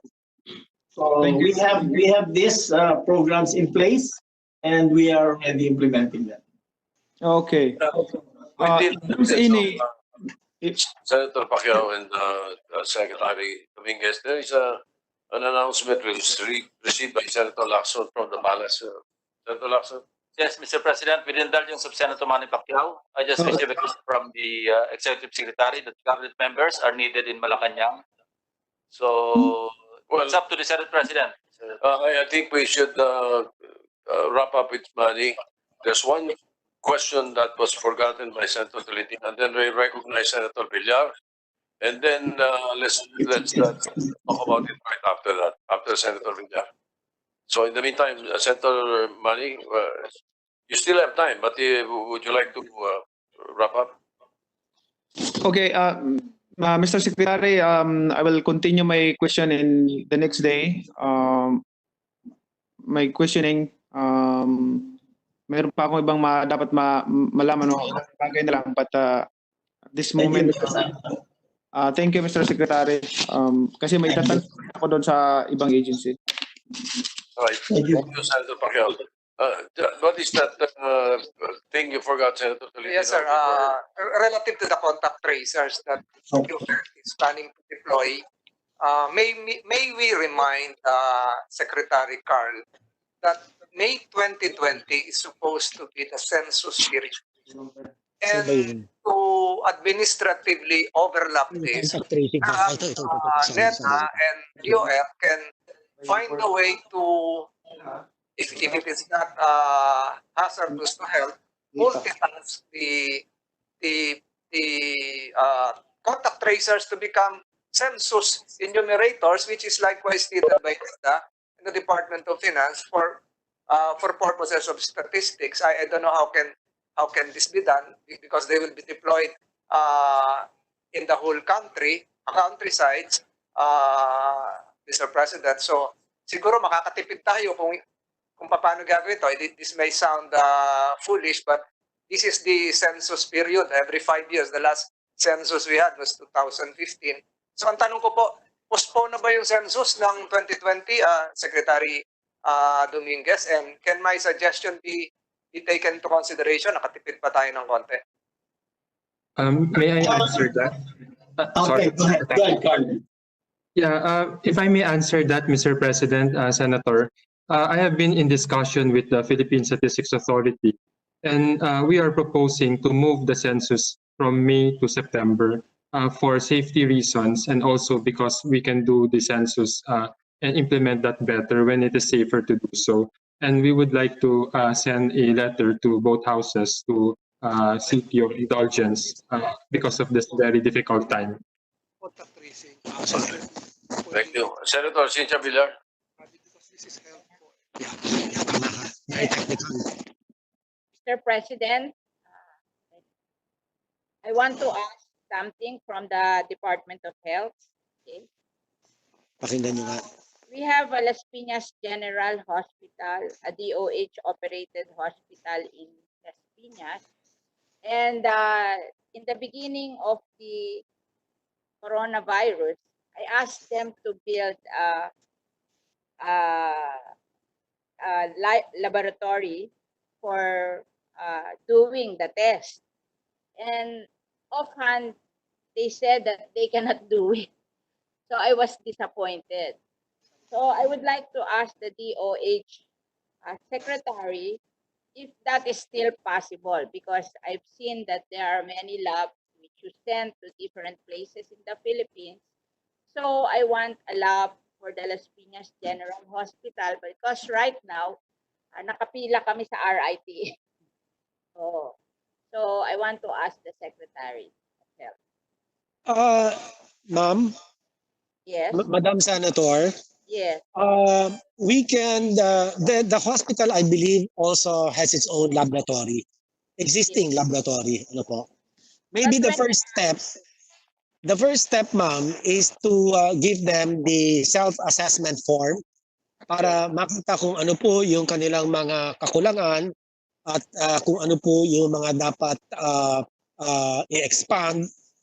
So once we get the self-assessment, the following stage will be actual assessment by RITM, followed by compliance, and then proficiency testing, and then up to the time that the laboratory will be certified as a subnational laboratory. So, yung pong stage 2 na pala kayo, Senator. Stage 2 na kayo. I asked them 2 months ago and they rejected the idea. So I was so surprised that you can do it pala if you want to. Madam Senator, I am told that the Las Piñas General Hospital is now at stage 2 of the process for certification. So nag-umpisa na, ma'am. Sige. I'll connect with you so that we can implement it as soon as possible. And Yes, ma'am. I have a question with regards to testing. Kami dito kasi sa Las Piñas, ang ginagawa namin, rapid testing. Kasi hindi ka mag-iintay, 1 day lang yon, malalaman na, di ba? And if you appear positive there, then that's the time we send them to the hospital so that they can do yung swab, yung tinatawag yung PCR swab, because that's more accurate.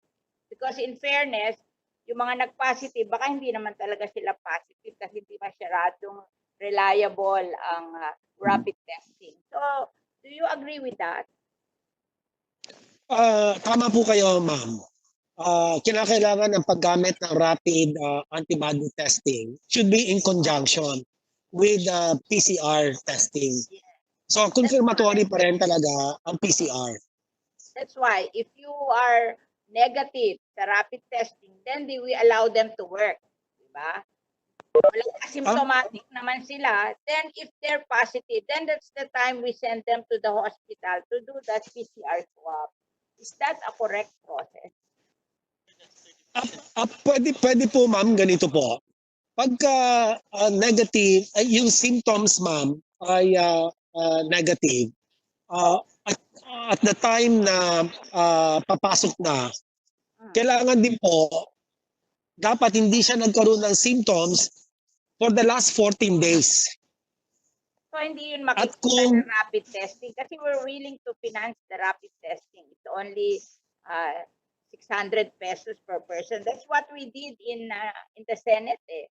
Nag-rapid testing lahat. Tapos yung mga nag-negative doon, pinapasok na sa Senado. Yung nag-positive, pinadala sa ospital. That's what we did in the Senate. ma'am, yung pong negative test does not mean you are free of virus. Kasi may tinatawag na false negative, ma'am. Pag dun sa PCR testing, ang tagal-tagal eh. Delayed lahat eh. How long ba yung PCR testing dapat? Dapat po yan, ideally 48 to 72 hours, ma'am. Eh, hindi nakukuha yun, matagal. Kasi nakapila dun sa mga gumagawa ng study. That's our experience.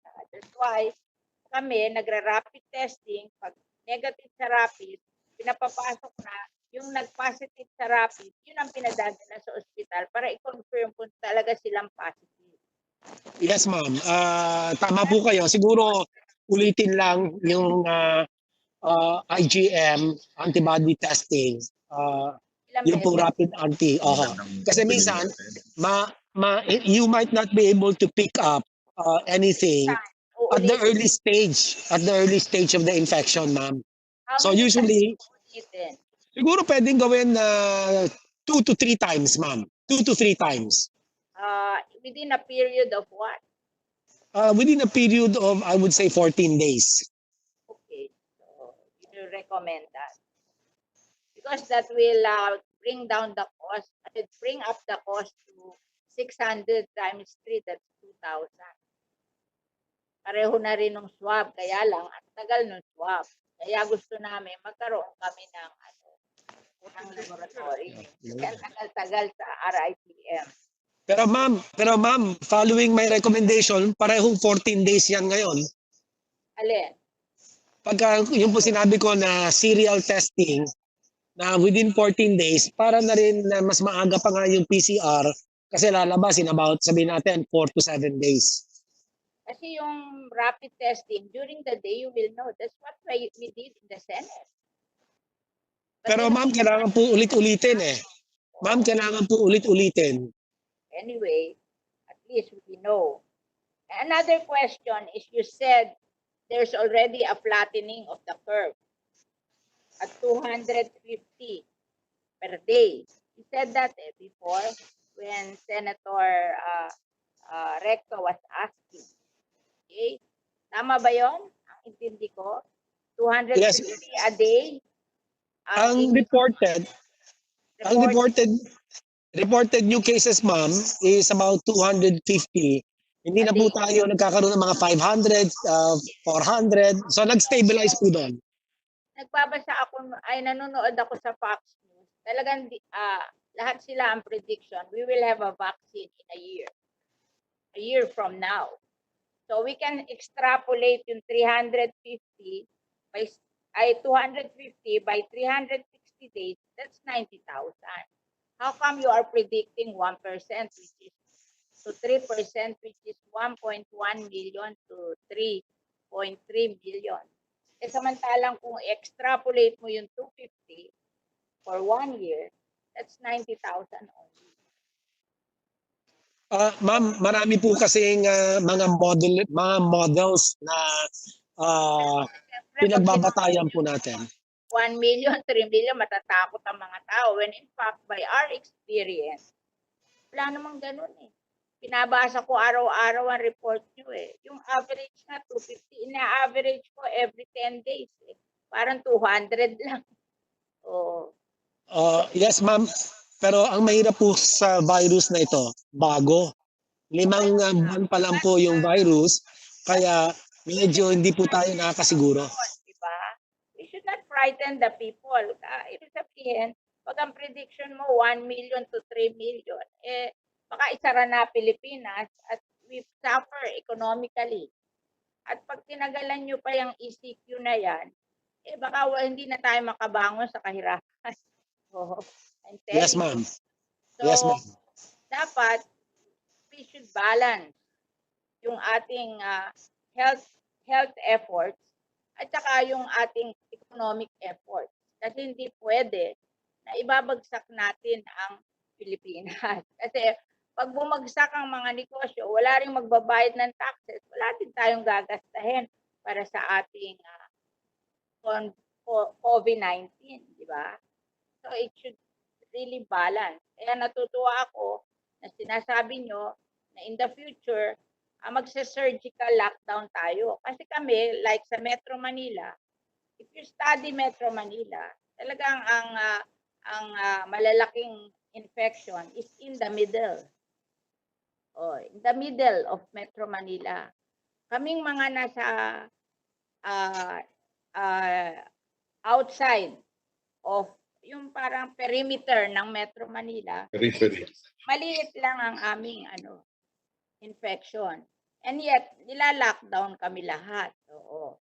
So ako ay natutuwa na sinasabi nyo na next time, it's not anymore ECQ or GCQ, but you choose the places which you lock down because the economic cost will be lesser pag ganon. Hindi nyo ba i-award yung mga tao na wala namang infection sa lugar nila? Na reasonable, low risk ang infection sa lugar nila. Papatayin nyo rin yung economies, di ba? What do you think of that, DOH Secretary? Tama po kayo, posibleng talagang kapag lumagapak ang ekonomiya, ay pwede magkaroon din ng mas maraming non-COVID deaths. Yeah. Out of hunger. Ang prediction Tama kasi, po kayo. Kaya nga po binabalanse, ma'am. Kasi alam mo, ang mga pag bumagsak ang business, babagsak din ang tataas ang unemployment. And people will be victim of hunger. Oo.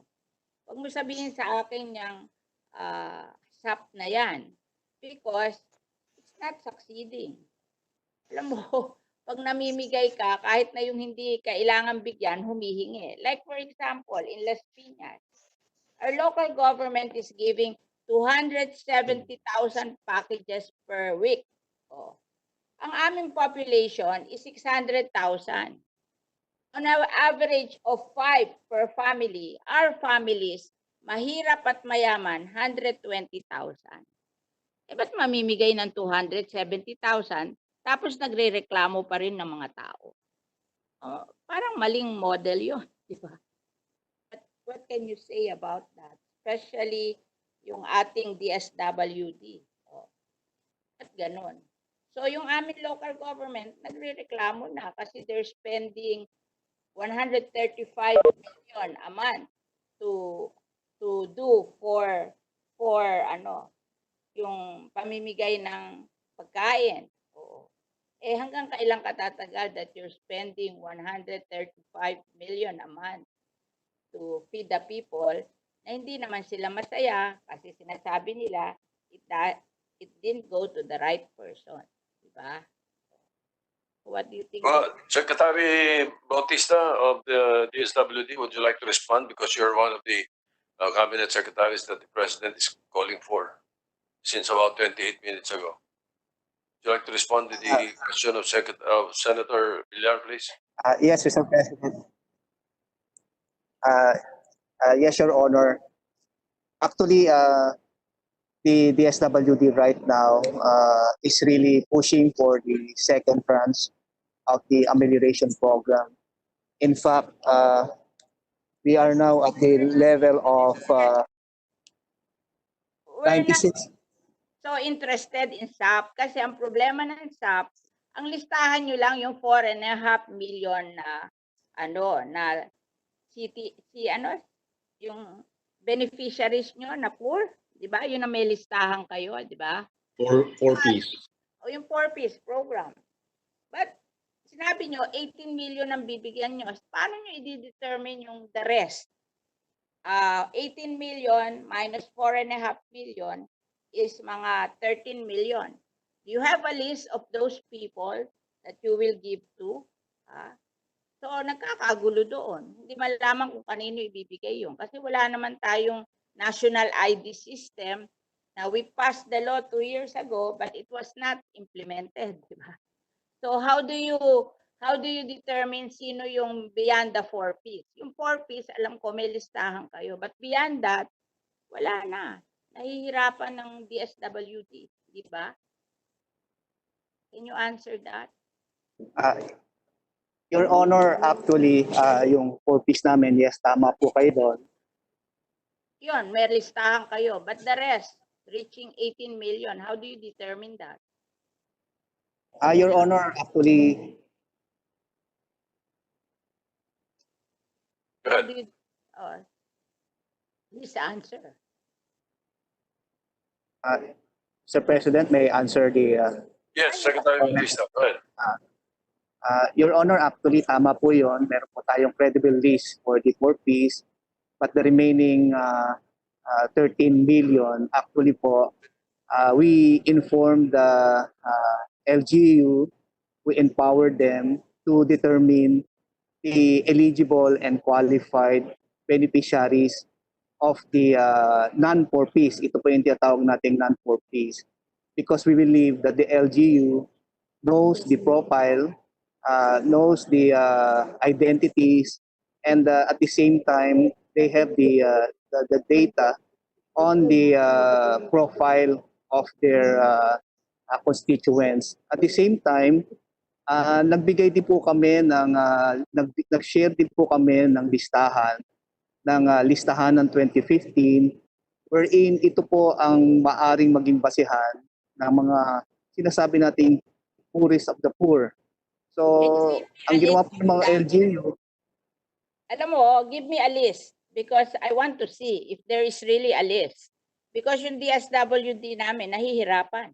Hindi nila ma-determine kung sino yung bibigyan beyond the 4 Ps. Mahirap yun eh. O, kaya nagkakalo-loko lang, nabibigay lang doon sa mga hindi naman deserving, nahirapan sila eh. Because there is no list. There is no list. And besides, I want to ask you, di ba ang ating families in the Philippines is 22 million, di ba? Sabi nyo, 18 million ang bibigyan because they are poor. But do you know that 15% of our people are upper middle and then the rich, di ba? Yung 18 million is 82%. Oh. So, bakit bibigyan yung middle? Eh, may trabaho sila, kahit lockdown, nagsusweldo sila sa gobyerno, kung employed by the government, kung employed naman ng local, ng mga private, nagsusweldo din sila. Kaya nga nahihirapan yung mga companies kasi they have to pay the salaries even if there's no business. Oo. So, paano naging 18 million? Diba, ang nakalagay doon sa study, the poor and the lower income is only 59%. 22% yung poor and 37% yung lower income. Eh, ba't naging 82%? Kung aadin mo yung 22 plus 37, that's 59 or 60% if you will round it off. Bakit tayo naging 82%? Ba't natin bibigyan yung may mga sweldo naman na kahit lockdown, nagsusweldo sila, yung upper middle at saka yung rich? I want an explanation how you determine Can you that. respond, Secretary Bautista? Your Honor, actually, the basis of the projection of the, initially, Your Honor, it's 18 billion. A reference of that, How did you determine that 18 million? Eh, that's 82% of the population. Hindi naman sila mahirap. May mga trabaho sila, nagsusweldo sila kahit lockdown. Ang talaga daw mahirap lang is 59% of the population. Why did we go to 82%?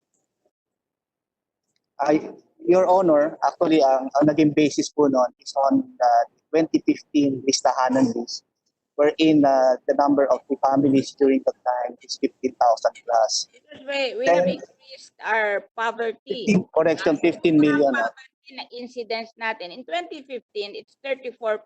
Ngayon, 24 na lang ang poverty. 16 na lang ang poverty natin ngayon. Oh. Bakit mo gagawin yung 2015 figures? Kasi I cannot imagine that nakalagay sa study ngayon, yung ano lang, 22% ang poor at saka 37% ang lower income. That I agree with you. We can give them 60%. But yung 82, kasama na dun yung middle class.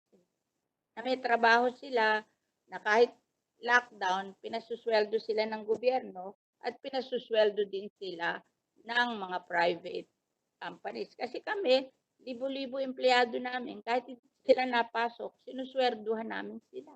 Eh bakit sila pa ang bibigyan nung SAP? Eh may sweldo sila, mapalit sila, may sweldo sila. Can you explain that? The 10 minutes, Senator Villar is up, but If they cannot answer, maybe they can answer in writing. Diba? Yes, Your Honor. But I can answer it, Your Honor. Yeah, you answer me in writing kasi hindi ko kasi ma-accept yung figures na yun masyadong mataas. Kasi nadideprive yung mahihirap dahil binibigyan pati yung middle class. Diba? Yun lang. Thank you very much, Senate President. Mr. President, may I attempt to answer? This is Carl Chua. Yes, Carl, before you answer, Secretary Bautista will be well advised by Senator Villar to submit and answer also. No? But Secretary Duque, Secretary Calve, Secretary Anyo, Secretary Bautista, and Secretary Lorenzana are being called by the President to the Palace. A very urgent meeting. So we will have to excuse you, but the rest, please remain. And then we will continue with the other members of the Senate. And if so desired by the members, we can adjust to another time tomorrow, perhaps. But para lahat, no. But again, there are other cabinet members who will be here, especially like Secretary Chua will be here. So yes, the 5 gentlemen cabinet secretaries are excused. But Secretary Chua, you may respond to Senator Villar, please. Thank you very much, President. Thank you, Mr. President. Thank you, Mr. President. Thank you, Mr. President. Thank you, Mr. President. Thank you, Mr. President. Thank you. Welcome. Go ahead, Secretary Chua. Thank you, Mr. President, and good afternoon again. Senator Villar is correct that we had 22 million families in the year 2015, the last census that we had. And of the 22 million families, around 15 million are deemed to be low income or working in the informal sector. However, to be accurate, and we had to do a projection from 2050 to 2020, otherwise kulang kasi we have population growth. So the 2020 estimate is now 24.6 million, of which 18 million are considered to be low income, basically working in the informal sector, no work, no pay. That is the basis for the 18 million. So we would, I would work with Secretary Roddy to submit in writing the answer. Thank you. Yes. All right, thank you. Senator Bong Revilla is recognized. You have 10 minutes. Mr. President, I just reserved my questions for tomorrow for the second round. For the first round. I mean, for tomorrow na lang po, Mr. President. All right, thank you. My question is for Secretary Duque and Secretary Bautista. Yes, Secretary Duque will be here because tomorrow it will be the DOH and the PhilHealth and some other agencies in the list. Next is Senator Tomorrow na lang po ako, Mr. President. Thank you very much. Thank you, Senator Revilla. Senator Pia Cayetano.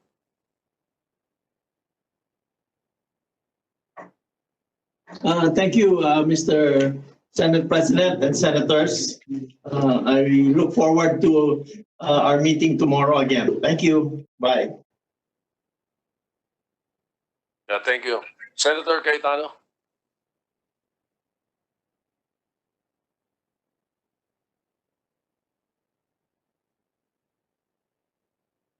Is Senator Cayetano still with us? If not, we can proceed with, wait, let me check. Senator Villanueva. Thank you, Mr. Senate President. May I know, Mr. Senate President, if the DBM is still there? Yes. Secretary is here. Yeah, thank you, Mr. President. I would be asking a lot of questions to IATF, but considering the DAH Secretary and the personnel involved are no longer around, I will just go straight to IATF is here. Secretary Vince Dizon is still here. Huh? Oh, okay, that's good. Excuse 5 cabinet secretaries that were called by the president. Perhaps I could ask some questions, Mr. President, if I may. Yes, go ahead. Thank you. Secretary, Thank you. is here. Secretary Vince, good afternoon. Thank you for being here. I've been listening attentively to your report, and we'd like to commend your efforts, especially in addressing this problem. I was listening attentively a while ago by the questions raised by Senator Drilon, Senator Lacson, Senator Gatchalian.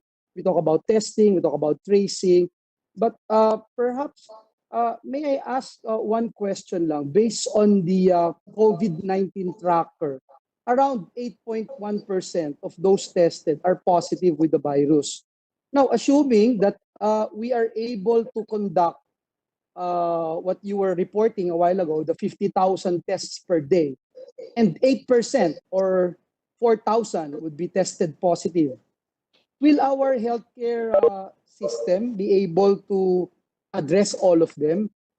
Because of those positive, Your Honor, we wanted to know how many of them would proceed to the hospital for proper care and how many are placed in critical care, considering the figures that we are looking at, Mr. Secretary. Secretary, Senator Joel, thank you very much. I hope you can hear me. The internet is a little spotty where we are, but I just wanted to look at some figures. If I got your questions correctly, you were asking if, given the current positivity rate of around 8% down from 11, if the healthcare capacity can take it. Was that your question, Senator? Yes, Secretary Vince, because we have been talking about testings and tracing, but I think we failed to talk more about how we are going to treat these patients, considering, again, if you're talking about 50,000 capacity, testing capacity per day, and with the 8% that we're talking about, that's 4,000 a day, which would probably be tested positive. Are we ready when you talk about our healthcare system? Because we have not talked about it from the beginning of this committee of the whole. Yes, sir. Just to give some figures on the current positivity rate. Out of the, as you say, 8% po, no, na nagpo-positibo, roughly 95% of that 8% are mild and or asymptomatic. And only less than 2% are critical or severe. So if we look at a 8% positivity rate, and knowing from the data that only 2% are critical or severe, then the answer to your question po is kakayanin naman po right now. However, okay, yes. However, we must caution that this assumes that our positivity rate will remain at 8%. Kasi po, kagaya po nung nakita natin sa ibang bansa, pag nagkakaroon po ng second or third wave, yung pong positivity rate ay umaakyat. And at our peak, I think our positivity rate went as high as 20%, if I'm not mistaken, at the peak. So, pagka po nag second wave or third wave at tumaas po ulit ito, then kailangan po tayo talagang doon po tayo pwedeng magkaroon ng sitwasyon na baka po kagaya nung nakita natin nung bandang Marso, yung medyo napupuno na po yung mga ospital natin, yung mga ICU beds natin nauubos. So ang kailangan po talaga habang na-flatten na yung curve at 8% and hopefully this even goes down no, to the less than 5% level kagaya po ng Korea at ng ibang bansa. It now gives us time to prepare and expand the healthcare capacity. And remember po, hindi lang naman po yung hospital capacity ang kailangan nating i-expand. Pati po yung mga quarantine facilities natin for the mild and asymptomatic ay kailangan po nating expand. At yun po ang ginawa ng DPWH at ng iba pong infra-agencies. Dahil po nakapag-build up po tayo ng halos 4,000 dagdag na capacity for mild and asymptomatic patients of COVID-19. So kaya hindi po tayo pwedeng magkampante, Senator. That's what I'm trying to say. Kailangan po exactly po ang pag-build up natin ng capacity. Exactly, no, Secretary Vince. That's why I raised this up because looking at your figures, for instance, the 2%, that's a 1,000 patients a day that needed hospital care. So that has been my question. Are we ready? Do we have enough capacity, no, for proper care of these patients? Number two, what is the COVID-19 patient to healthcare worker ratio as of now? So where are we right now? Senator, pasensya na po, hindi ko po masasagot yun ngayon. No? I don't have the data with me. It's okay. And we will try to get back to you on that. I will consult po with the Department of Health and get you the ratio of the COVID patient to healthcare worker ratio po. Importante po din yan. No? Kailangan din po yan. Yeah. Just to move forward, no, and I don't want to take so much of your time, Sec Vince, and the rest of my colleagues who wanted to ask questions. I mentioned this because we have heard of stories of doctors and nurses who have faced tremendous pressure and stress from their job right now due to the volume of patients. And I think it is important that while we are talking about the testings, the tracing, we also make sure that we are on the right track when you talk about our healthcare facilities. Another point that I'd like to raise with regard to regular randomized COVID-19 testing for workers. It was talked about, and I've heard and seen statements coming from the interagency task force. Now, just to be clear about it, I just wanted to be clarified about this particular issue. How do you plan to establish reliable and sustainable COVID-19 surveillance in workplaces when most industries are just starting to get back on their feet due to the pandemic and may not be able to afford the cost of mass testing? Please don't get me wrong. I agree with IATF na hindi kailangan i-test ang lahat ng mga workers. But I also believe that you need, in order for you to have a reliable and sustainable surveillance in the workplace areas, you have to at least do some sort of random testing with the workers. So I wanted to hear from IATF about this particular issue. Opo, there are two things po, Senator. Una po, the DOH return to work protocols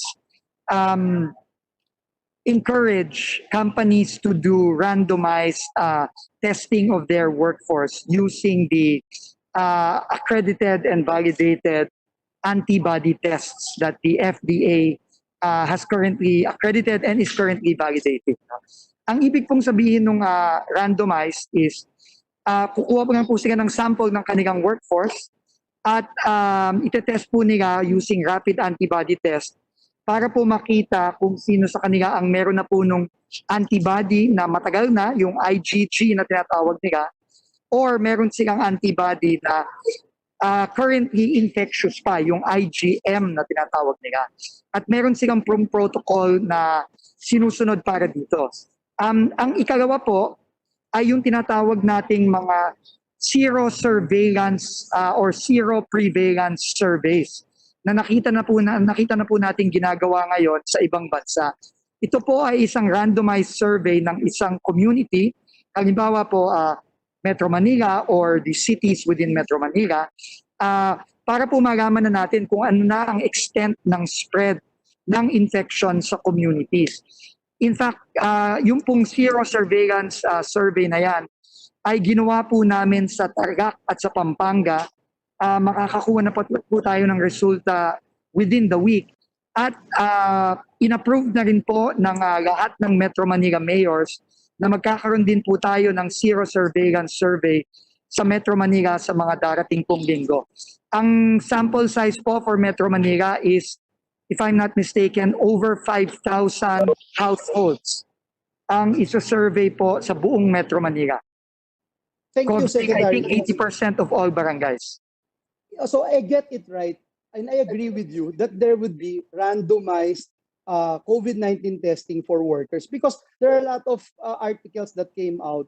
Even the Department of Labor and Employment is saying that only those workers who have symptoms of COVID-19 will be tested. Because I don't agree with that. How would you know? I mean, if they are asymptomatic, hindi mo na makikita, malalaman, and alam naman natin na makakahawa pa rin sila. So I appreciate your answer. No? So you agree that there should be regular randomized testing for workers. Opo. In fact, in the DOH return to work protocol, no, sinabi po niya yon na ini-encourage po ang mga private companies na mag-randomize testing sa workplace. And in fact, there are even, I think, other companies who go a step further and actually test everybody in the workplace, no? Especially those who can actually afford the randomized, the antibody testing. So ano naman po, no? I think ang pinipertingan po yung dun sa sinabi ninyo ay yung RT-PCR test. Pero po yung ini-encourage naman po yung antibody testing for randomized survey. Agree. Last thing about this, no? Can PhilHealth help employers defray the cost of testing in the short term? For the PCR test po, yes. PhilHealth po has right now a published coverage of up to 8,000 pesos for RT-PCR. But for those who actually fall within the DOH protocols, yung pong sa antibody testing, wala pong ganun. As of the moment. Sige. Salamat po, Sec. Vince. I go, Mr. Chairman, to the DBM Secretary. Secretary? Go ahead, Secretary. Yes, Mr. Senator. Secretary, good afternoon. I just wanted to ask about the status of all job order and contract of service employees of the different agencies of the government. May I know how many of the 669,347 job orders, job contract of service workers will be affected by the, I got this DBM NBC 580. I wanted to know, Mr. Secretary, how many of them will be affected? What will happen now to those job order and contract of service workers whose contracts will end within the state of public health emergency? Yes, Your Honor, Mr. President. What is allowed right now is the continuing engagement of job orders. The only issue is that they cannot add on because precisely of the limited budget they have, and it has also have to be justified in the sense that unless we're doing it under extreme circumstances like we're facing COVID now, so in that sense, the DOH has been authorized to hire. Otherwise, wala naman pong epekto. Tuloy-tuloy lang po. Wag lang po sila magdadagdag po.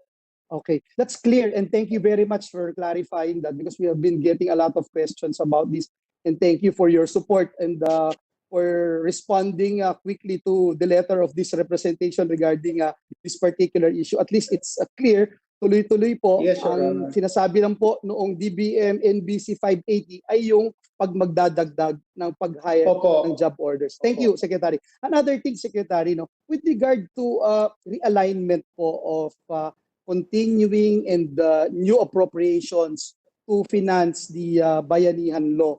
And I'd like to share this particular experience of this representation being the chairperson of the Committee on Higher and Technical Education. Just to ask this question, what is now the total budget allocated for the implementation of Bayanihan Act? Now, from the total budget allocated for the implementation of the Bayanihan Act, I wanted to know, Secretary, how much of this is sourced from realigning 2019 continuing appropriations, and how much of this, if any, and I think meron na po, no, yun na yung nakukuha nating report, came from discontinuing items in the 2020 General Appropriations Act. Po, we would like to make it of record, Your Honor, Mr. President, that on a weekly basis, the Office of the President or the Office of the Executive Secretary submits to Congress a weekly report, to include all the disbursements made in response to COVID-19. As of today po, we have already released a total of 246 billion 126,427,356 pesos taken from the 2019 General Appropriations Act as well as 2020 General Appropriations Act. For the General Appropriations Act of 2019, it totaled 30 billion 746,071,000, and from the 2020 215 billion 475,981 and 356. All in all, totaling 246 billion 246 million 52. Yes, as of today, Your Honor. Thank you, Mr. Secretary. Perhaps to expedite itong ating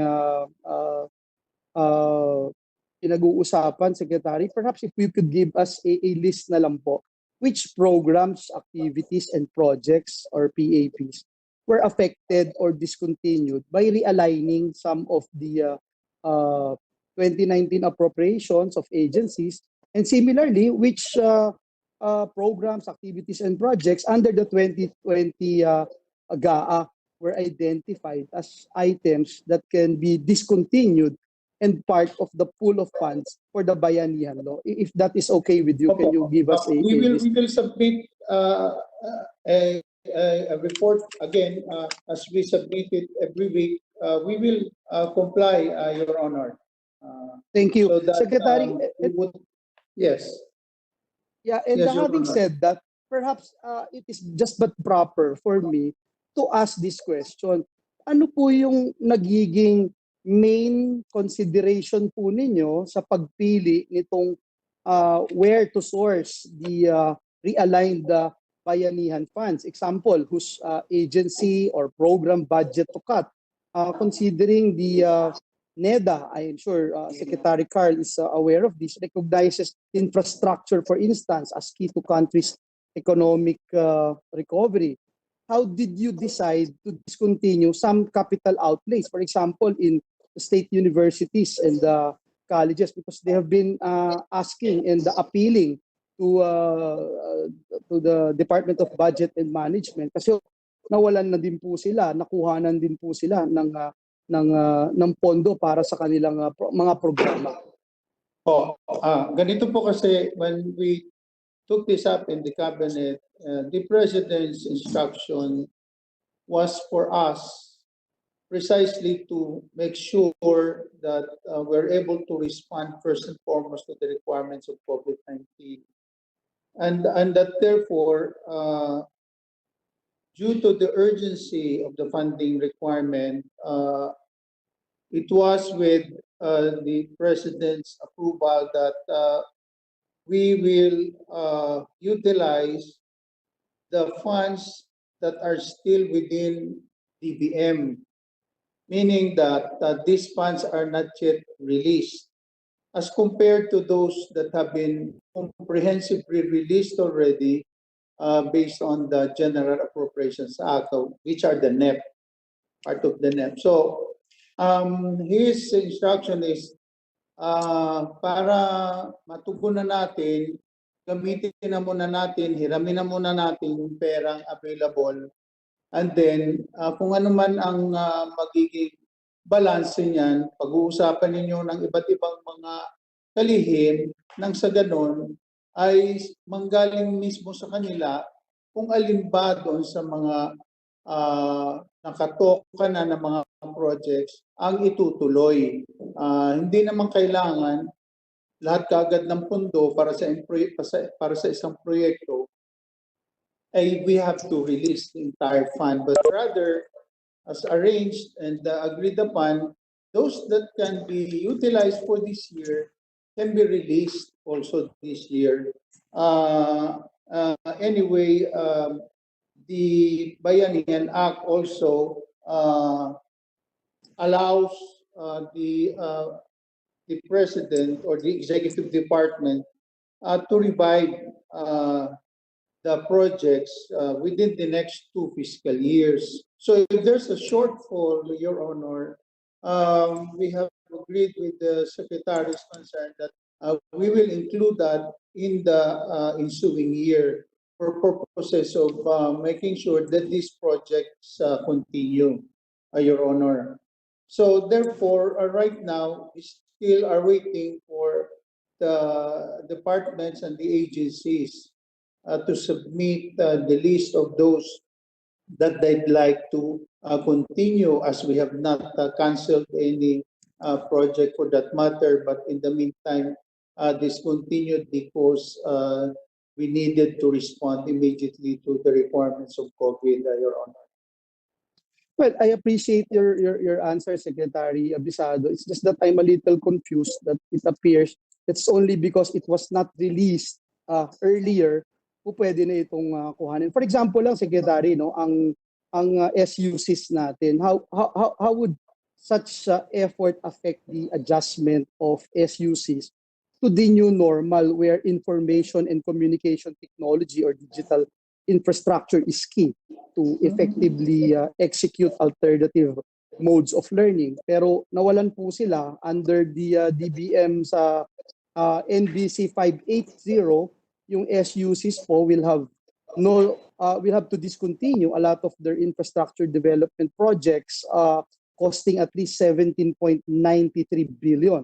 And the PASUC, the Philippine Association of State Universities and Colleges, is asking the help of the Senate to appeal DBM's decision. Another thing, Mr. Secretary, is I'm sure you are very much aware of this because we work really hard para mabigyan ng pondo itong TESDA Tulong Trabaho Fund because we passed this measure last year, and doon sa isinabmit na budget sa amin, wala itong pondo, hindi na pondohan, and so we asked about it, and you and I talk about it personally, and pinondohan po natin ito. Ito ay para mag-create ng mga trabaho, bagong trabaho, makatulong sa ating mga kababayan. But then just recently, I just saw it on the news na ito ay kinuha na rin at wala na rin daw po sa TESDA. I just wanted to be clarified kung totoo nga din po ito. But this is just, as a matter of policy na I wanted to ask so that it will be clear kung ano yung basis na ito yung pagkukuhanan para sa pandagdag na pondo sa ating programa para labanan itong COVID-19. Precisely. 10 minutes of Precisely, Your Honor, yes, Mr. Senate President, may I just ask the Secretary to respond to my last query? Thank you very much. May respond. Yes, precisely, Your Honor, as I've said earlier, given that these are the funds that are still within us and we can utilize them in quick response. And that's for that matter, you will also note that from the side of DBM, we have in fact already released practically all the requirements for COVID. And for that matter, what we have agreed upon is that precisely on the basis of what's going to be left out of the adjustments made. And by the way, Your Honor, it's not just the FLR that are affected here. Even those that have been comprehensively released already to the departments are also made part of the totality of the required funding that we have to make ready precisely to respond to COVID. So it's really both FLR and FCR, Your Honor, that have been affected by this, and it's simply a matter of for us at the executive department to look into how much more can we really do given the amount left for 2020, given also the fact that we have practically released already 90%, 90.1% of the total budget for the year. And we're still looking at the stimulus package over which we don't have a new source of funds, but rather a continuing adjustments of the remaining balance for 2019 and also that of 2020. So it's something that we will have to continue discussing with the rest of the economic team as well, Your Honor. But please be assured that we have not canceled any project for that matter, and that we will continue to consult with the other department secretaries on how can we still continue implementing the projects that are most needed by their departments, given that there's also the provision in the Bayanihan Act that should the opportunity arises and there's enough approval, we should be able to revive these projects as presented and recommended for approval by the President, Your Honor. All right. Thank you. Thank you very much, Mr. Secretary, and we are here ready to help in any way we can. If you need also to consult legislators, thank you, Mr. President. Thank you, sir. We will do that. The members of the executive department that are still here are the Department of Finance, Department of Budget, and NEDA and ULAP. And on the Interagency Task Force, Secretary Vince Dizon can come back tomorrow and talk together with Secretary Galvez if necessary. But at this point, the economic managers are the ones that are here. So to our colleagues who have any questions on the DOH and the PhilHealth and IATF, they will be back tomorrow. But in the meantime, we can continue with economic managers. Still in line are Senators Binay, De La Rosa, Poo, Marcos, Go, Angara, Gordon, Pangilinan, and Hontiveros. So I will leave it up to you. Let's call on Senator Binay. Mr. President, this is Pia Cayetano. Yes. I gave my slot up to Senator Joel because I was of the impression that all the secretaries I needed to propound questions to left. But since Secretary Wendell is still there with the permission of the body, since it was my slot, I'll just follow up. One question lang naman po. Very similar concern as Senator Joel's. Yes, you were in line before Senator Villanueva. Yes, go ahead. Senator Cayetano. Thank you. I would just like to echo Senator Villanueva's concern on education, higher education, Secretary Wendell. No? I won't belabor the point because I know you understand, but just to put on record my deepest concern for the budget of higher ed. First of all, they are very underfunded to begin with. we are very slow to provide infrastructure funding for the SUCs. If we look at the record po, we give them funds not on a continuing basis, but based on a request that they make and takes how many years to be granted. And then we do not give succeeding funds because we say that that project is already fulfilled. However, we know that they get one project at a time, if at all. So it is really a deep appeal that I have for the administration to consider this because it's win-win. We know, and Secretary Carl is here to confirm that we will build. Bakit hindi tayo mag-build doon po sa mga infrastructure na kailangan ng ating higher education? So, lang naman, I know naman your answer there, Seth, will be the desire to support, pero we hope na we can really make it happen. Thank you. Yes, and I just yes, want to Madam point out, Senator. I will, You have our assurance, Madam Senator. and I also just want Education is pretty much important. to point, thank you po. I just want to point out also that my concern is not just a passion, but it is also my obligation under the committee that I chair, the Committee on Sustainable Development Goals, Innovation and Futures Thinking. Saan ho ba manggagaling yung innovation natin? Kundi dyan sa mga kabataan, di ho ba? And then yung futures thinking din natin, this is a different way of thinking. You do not wake up the next day and have that in mind that you can let go of the problems today and think about the future. This is really a skill and a academic pursuit. So it's really something po that I strongly feel about. So thank you, sir, for taking note of it. Thank you. Yun lang po, Mr. Senate President. Thank you, Timpo. All right, Senator Binay. Thank you. Thank you, Senate President. Well, most of my questions are for DOH, but I think nandiyan pa ho ata si Secretary Nograles. Is he still present? Secretary Galvez? Yes, ma'am. Nograles. Yes, Mr. President. I'm here. Okay. Secretary Nograles, meron na bang ginagawang manual or may existing manual na ba ang IATF? Pagdating dun sa kung ano ba yung magiging new norm. For example, may manual na ba tayo na dapat paglabas natin, kailangan nakasuot ng mask? Meron na bang ganong manual? Yes, Mr. President. Meron pong binuo ang IATF na technical working group on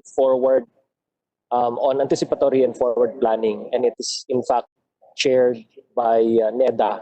So kasama sa tinitingnan po ng sub-technical working group na yan, yung new normal. So ang unang ginawa po ng NEDA ay tiningnan niya kung ano yung mga affected na mga industriya natin na sa ekonomiya natin. Then tiningnan din yung sa health aspect, ano yung definition ng new normal when it comes to yung minimum health standards na kinakailangan po natin.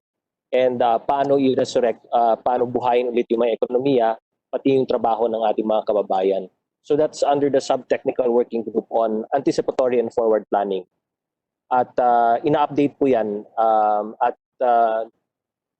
we hope that, Secretary Carl Chua is here, si Acting Secretary Carl Chua. So nasa kanya po yung chairmanship ng sub-technical working group na yan. Mr. President. Secretary Carl? Secretary Carl? Can Secretary Carl answer? Secretary Chua.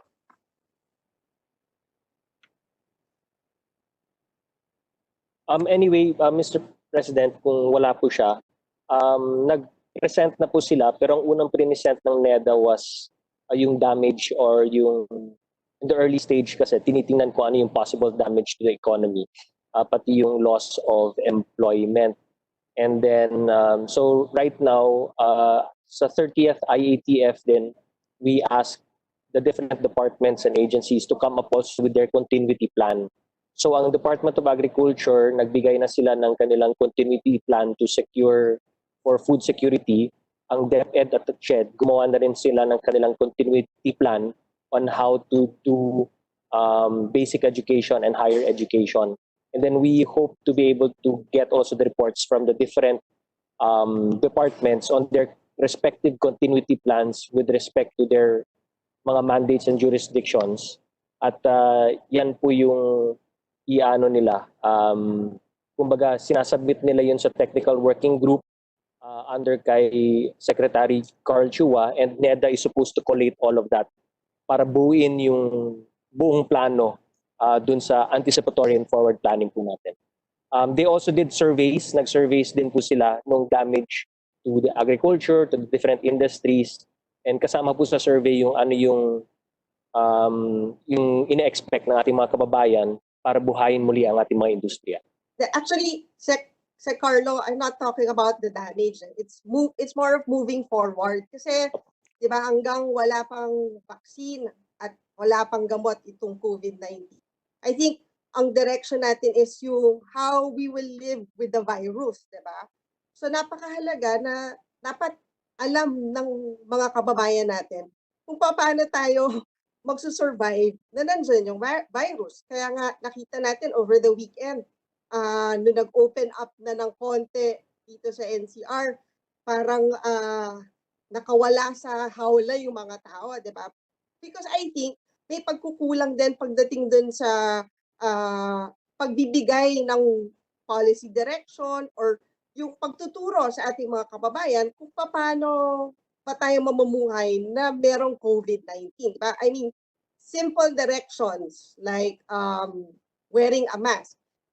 Sabi ko nga, parang naalala ko yung nangyari nung Yolanda na, di ba, paulit-ulit na sinasabi storm surge. Yung pala sa baba, hindi nila naiintindihan kung ano yung storm surge. Sa nakikita ko ngayon, parang paulit-ulit natin na sinasabi, social distancing. I'm sure yung mga kababayan natin sa baba, hindi rin nila gaano na iintindihan ano ba yung konsepto ng social distancing. So, yun yung sa tingin ko kailangan natin i-address, and meron bang ganung direksyon ng IATF? Meron po kaming ginagawang mekanismo kung saan nakakausap din natin yung mga private sector and industry leaders po natin para to cascade yung ano man yung mga policy directives ng IATF. At sa ganon, siyempre napaka-importante at napakahalaga yung role ng ating mga private sector. So we have a mechanism, we talk to the industry leaders. Yung industry leaders, sila na rin bahala sa kanilang mga members. So as far as industry and businesses are concerned, meron po tayong ganung mekanismo. Kahapon po, napag-usapan din po namin yung pagbuo ng mekanismo kung saan makakausap din po namin ang ating mga religious leaders. Kasi in light of the religious gatherings at itong ongoing pakikiusap na muli magkaroon ng religious gatherings, so meron din po kami binuong mekanismo para kausapin yung mga religious leaders. And we hope to be able to have that dialogue with them para tuloy-tuloy din po cascade gamit yung using the mechanism with our religious leaders. And then meron din po kaming ibubuo na mekanismo kung saan kakausapin namin yung iba't ibang mga local chief executives through the different mechanisms ng League of Provinces, League of Cities, and League of Municipalities. So it's an ongoing, binubuo namin itong mga mekanismo na ito para makausap namin sila. And then of course, yung strategic communications, which is now being handled by Secretary Harry Roque in Stratcom, and then yung sa PCOO din para sa pagbigay ng general communications to the public po, Mr. President. Madam Senator. Siguro, Secretary Carlos, just a suggestion. Baka maganda din na maglabas siguro kayo ng isang libro na kung saan nakasulat talaga, kasi at the moment parang lumalabas ng yung instructions through press conference, but an actual written document na talaga nakasulat doon kung ano na nga ba talaga yung dapat nating gawin para malabanan itong COVID-19. Yes, Mr. President, Madam Senator, meron po tayong mga guidelines na in-issue, but siguro ang gagawin po namin with PCOO is to popularize it through social cards, social media cards, and then yung tuloy-tuloy na pag-announce. And then of course, dun sa mga websites po natin, nilalagay natin yung mga guidelines. Kasama na rin yung AO 2020-0015, which prescribes the minimum public health standards to set in the new normal kahit na wala po tayong vaccine.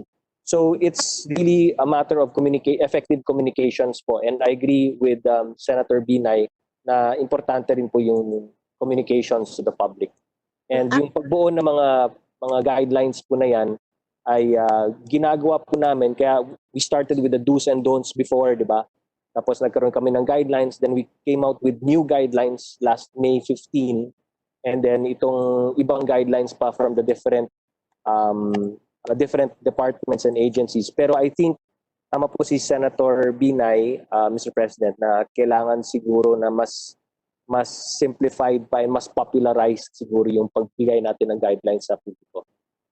And I think Secretary Carla, nakikita ko naman yung effort to sa social media to disseminate information. But on the ground, alam ko may medyo mahirap ngayon yung kumbaga ground na pag-disseminate ng information. Meron din ba kayong ganong strategy? Through the LGUs na lang po. So it's with DILG, through the LGUs. Tapos yung National Task Force naman po, pati ang National Incident Command natin is organized down to the provincial, regional, provincial, city, municipal level. And then even yung IATF po natin, binuo na rin po natin down to the local levels. So nandun po yung mga mechanisms na yan. But syempre, we're very reliant on our LGUs. Kasi sila po yung local chief executive. So importante rin po yung role ng mga LGUs po natin dito. Especially sa ground. Opo. Okay. Yun na lang po, Mr. President. Thank you very much. Thank you, Senator Binay. Senator De La Rosa is next. You have 10 minutes. Unmute. There you go. Thank you, Mr. President. Ang question ko sana para kay Secretary Carl Chua, pero umalis man ata siya. Hindi, nandyan. Senator, I'm here po. Dito po ako. Magandang gabi po. Thank you, Secretary. Pasensya na, hindi ko, may connection problem lang po kanina. Salamat. Isa lang po yung question ko, Secretary Chua. Siguro you will agree with me if I say na itong distribution ng SAP ay sana nagiging more orderly, naging easier, nagiging more efficient at maybe more graph-free kung up and running na sana yung ating national ID system. Now, yung chief implementer agency na implementing agency nitong Philippine ID System Act is PSA, which is an attached agency to NEDA. May we know kung saan na tayo ngayon sa implementation ng batas na ito? Dahil nga, sinasabi natin palagi na ang batas na hindi implemented ay isang empty promise to the people. Kaya pwede natin malaman kung saan na tayo ngayon. At after 2 years hanggang ngayon, mukhang wala pa rin tayong ID na nahahawakan. Can we get update from you? Salamat po, Senator De La Rosa. Yung ako ay pumasok po sa NEDA, ang una po kong ginawa ay kausapin po yung PSA para alamin kung paano mapabilis yung national ID. Yung totoo po, ito ay pinakamalaking IT investment natin. More than 10 billion peso po yung halaga ng proyekto. At hindi po natin alam kasi paano gawin ito kasi wala po tayong experience before. Kaya nagkonsulta po ang PSA with the experts sa World Bank, sa ADB at sa India. Ang magandang balita po, last year po, nag-pilot na po yung PSA sa registration. At dahil nag-pilot po, marami pong silang natutunan at mga scope for improvement. Sa 5 major procurement packages, naka-4 na po tayo. Ibig sabihin, matatapos na po yung procurement package natin. Last Friday po, nagsimula na po yung systems integrator, yung pinakamalaking procurement package. Ang layunin po namin ay matapos po yung procurement by August kasi mayroon po tayong procurement law stating the minimum period. Ma-develop po yung system na base po sa system ng India. Tapos by the last quarter, pwede na po tayo magsimula ng registration. Ang balak po namin ay mag-register ng household head as priority. Ang ibig sabihin nito po ay bawat household may isa pong membro na i-register natin para by the end of the year, maka 5 million households tayo na registered. Tapos next year po, itadagdag po natin yung additional 10 million households. Pag makompleto po kasi natin yung mga heads ng household, by next year, bawat household, lalo na po yung mahihirap, ay meron na pong national ID, yung nanay o yung tatay. At pwedeng buksan immediately ang bank account nila para mabilis po ang tulong natin. Tapos sa susunod na taon, sa 2021, sa dulo ng 2021 at simula 2022, yung mga pamilya naman nila ang i-register. So ibig sabihin po, instead of just registering any 5 or 10 million, ang priority natin, bawat household or pamilya, isang miyembro ang may ID para mabuksan na ng bank account para yung ayuda na pwedeng bigyan ay mabilis. Ang totoo po, Senator De La Rosa, yung of the 18 million low-income families, 3.2 million kasi ay CCP or Pantawid or 4P beneficiary. Sa loob ng isang linggo, nabigyan na po lahat yung 3.2 million na may ATM card. Ang nahirapan po tayo yung balanse na 40.8 million na wala pong ID at walang bank account. Dito po tayo naghirap at nakita po natin ang napaka-urgent need na bilisan yung national ID. Pero po ang national ID kasi pagka-aral ko ay hindi po natin pwedeng i-rush na baka magkamali kasi meron po tayong security, privacy at COVID risk. Pag mag-mass registration po tayo, yung iris scan, yung fingerprint, lahat po yan, yung ballpen, yung papel ay pwede mag-spread ng virus. Kaya mag-iingat po tayo. Pero ginagawa po namin ang lahat habang hindi po tayo pwede lumabas na tapusin na yung preparation, lalo na po yung procurement and yung development ng ating system. Yan po yung update ko, Senator Bato. Carl, follow-up lang question, isa lang. Anong year kaya aabot tayo sa punto na yung bata, once pinanganak yung bata, may ID na kaagad? Anong year kaya yan makamit natin? Ayon po sa target po ng PSA, by the end of 2022, dapat makaregister tayo ng mga 90 million out of a projected population of 115 or 120 million. 110 million.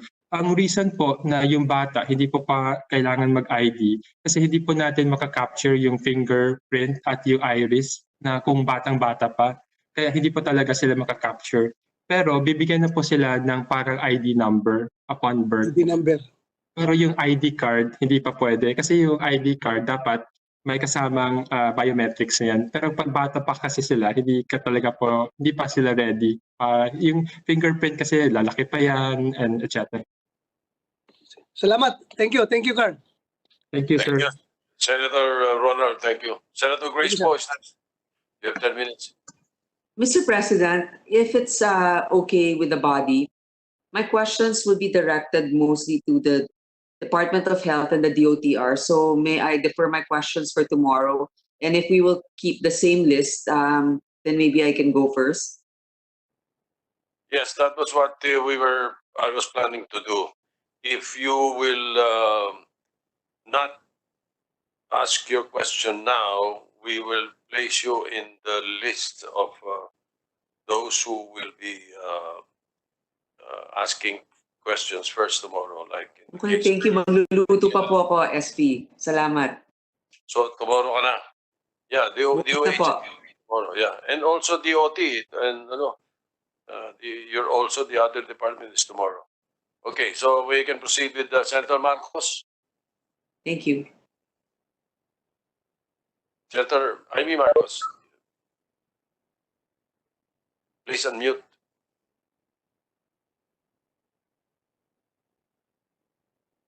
Thank you very much, Mr. President. I would just like to inquire from Secretary Chua kung babalik pa si Secretary Dominguez. Tomorrow, no. Can I ask the DOF USEC to check po? Then nakalista kasi sa sa mga confirmed guests para bukas na babalik si Secretary Dominguez? Yes po, kanina po nagsabi po siya na see you tomorrow, narinig ko po. Dito siya. Oo, sabi po niya kaya kung maaari i-defer ko na lang para bukas kasi si Secretary Galvez wala rin po rito. Apo, si Yusek Gil Beltran po nandito kung may tanong po kayo, ma'am, of the UF. Unless you want to go ahead tomorrow. Kung maaari po bukas na lang para maaga-aga tayo. And also the question po for the IATF head. It's only fair that we start with this. We start with our colleagues who were not able to ask their questions today to start with them tomorrow. Thank you very much po. So make sure that you are up early because baka pag nag-convene, wala pa kayo. So you'll ask your questions tomorrow. All right, next is Senator Go. Senator Bongo. Mr. President,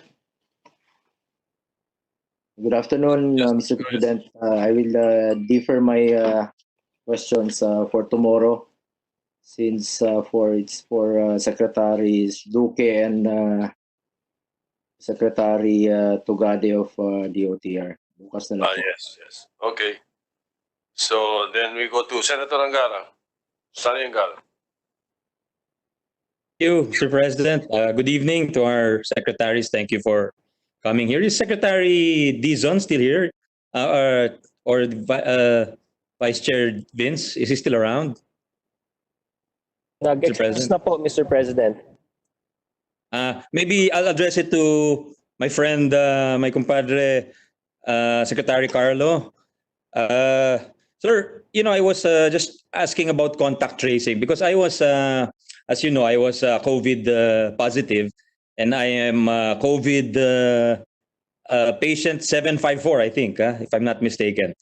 But my thing is, I'm wondering what is the process for contact tracing? How are we progressing, Mr. President? Because, I was diagnosed positive on March 26. I spent about 10 days in the hospital. I was discharged the first week of April, around April 7 or 8. But the first call I got from the DOH was April 24 to check on me, Mr. President. So I'm wondering, ano yung na-trace nila by asking me how I was on April 24, which was 18 days after I was discharged from the hospital. Nagtataka lang ako.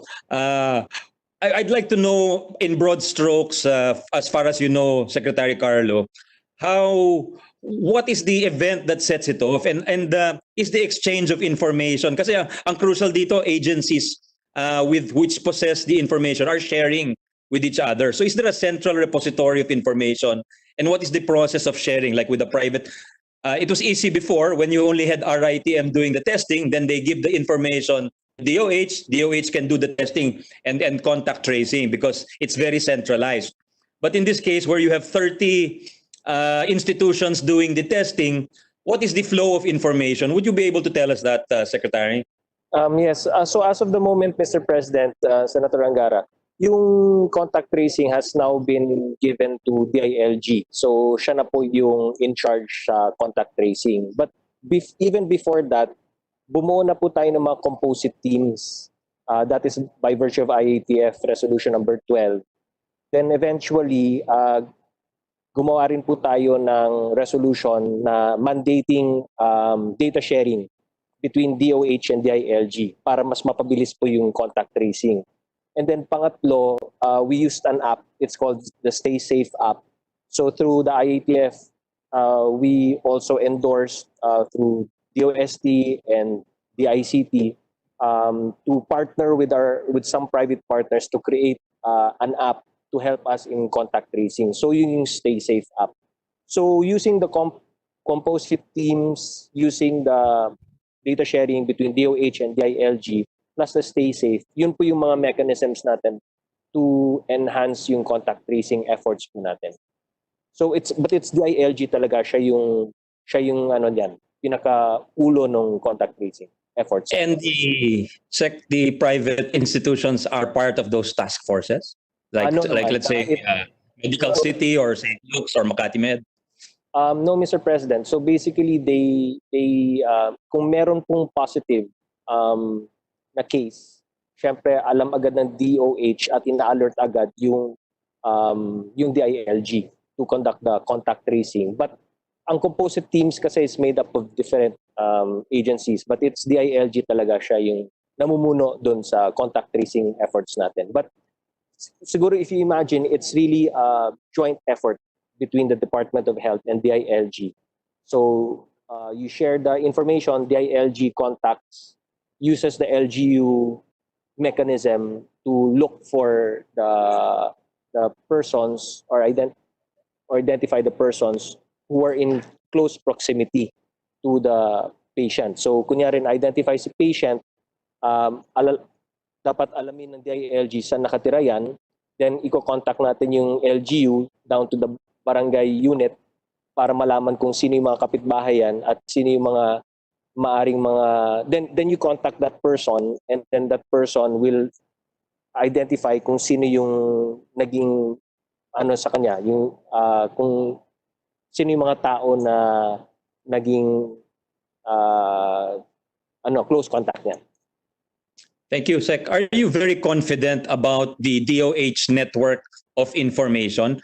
Because my personal experience does not lead me to be confident, given that I was already discharged. I was diagnosed on March 26, and I got my first call from the DOH on April 24, a month later. So I don't know what they're going to do with that, because any contact tracing, nakakalat na yung COVID kung sakaling may na-infect ako, no, Secretary. So, in contact tracing, time is of the essence, eh.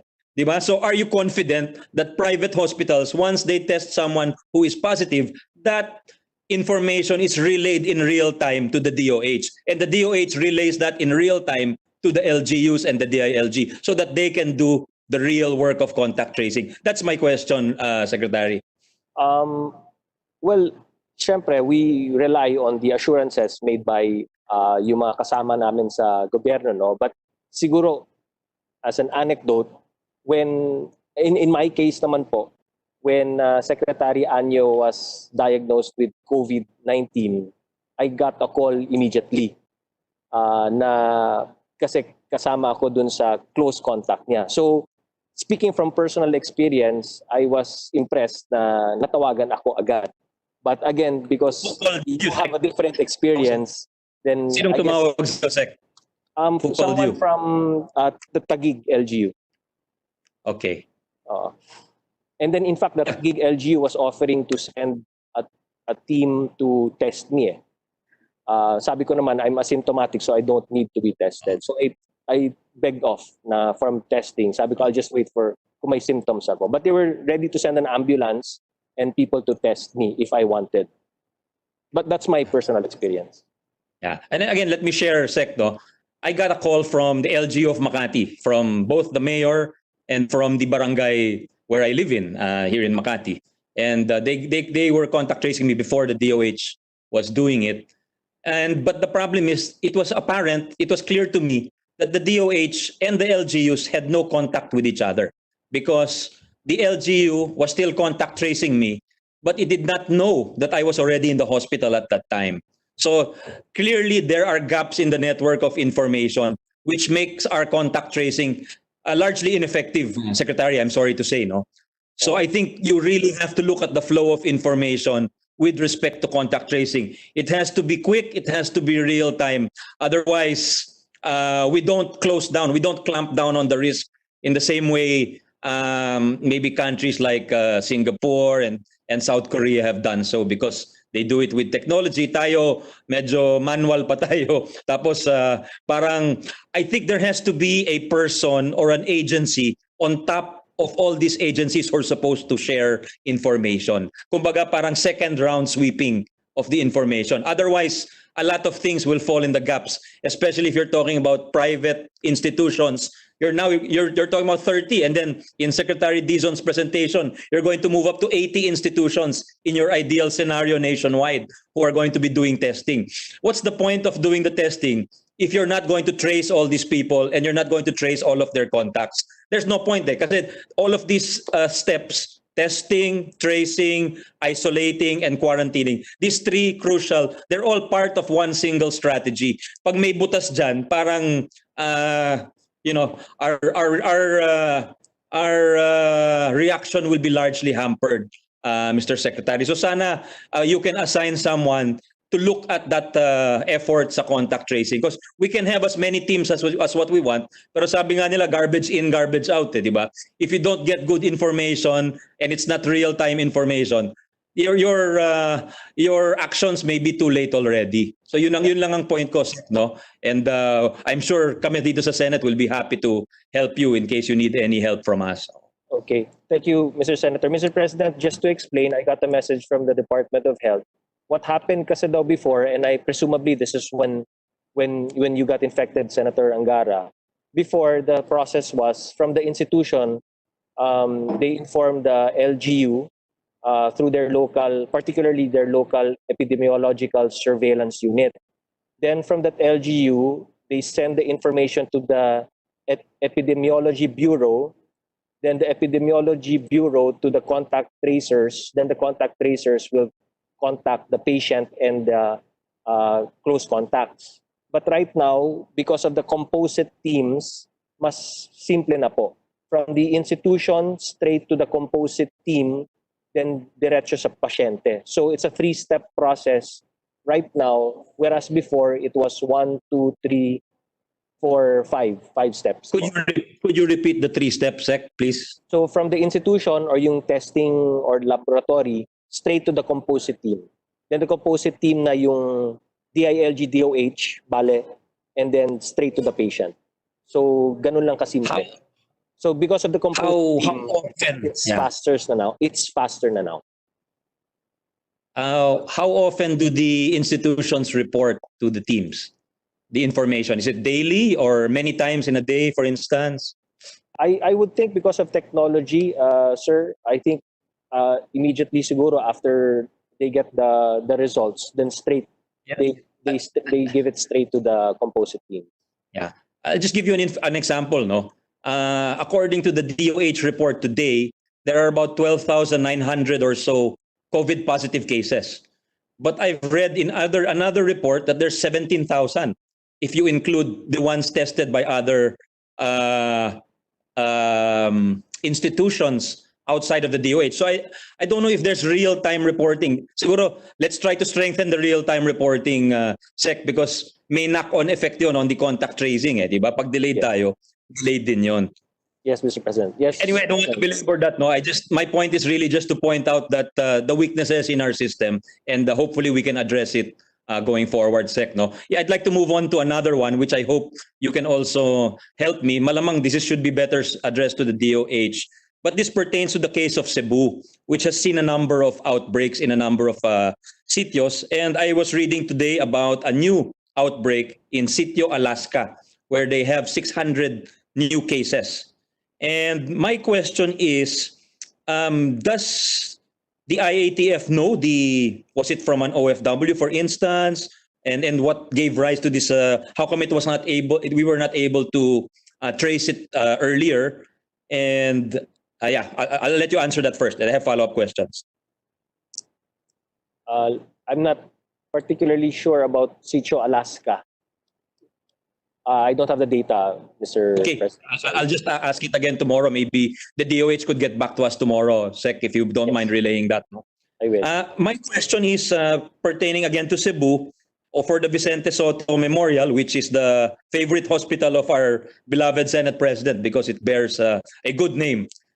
I was reading that they were testing as many as 500 a day in late April.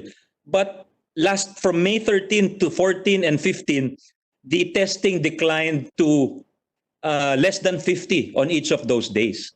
And in line with what Secretary Dizon said, that they are zeroing in for testing on epicenters. He mentioned NCR as an epicenter. It seems to me that Cebu City is clearly an epicenter with all of these outbreaks, and because of the migration, Cebu is a magnet clearly from many domestic migrants. No, so I'm wondering why is that the case, that testing has declined for Vicente Soto?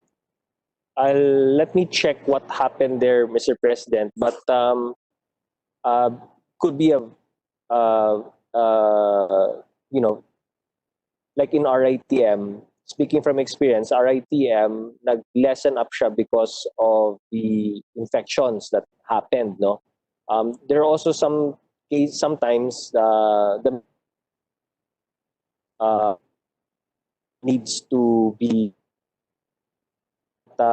These are some of the some laboratories, but kung ano yung particular reason for Vicente Soto Memorial, it's something that we'll get back to you on that, Mr. Thank you. Salamat. Salamat, Sec. Last na, and in case you don't know the answer, then I'll just ask for an answer tomorrow from those who have it. But it's been in the news lately that we have either the highest or second highest fatality rate in Asia, not just ASEAN, no, but Asia, 6.64. And we also have the lowest recovery rate in ASEAN, which is 20.8 versus 37%. I just want to ask, why is that the case? Kung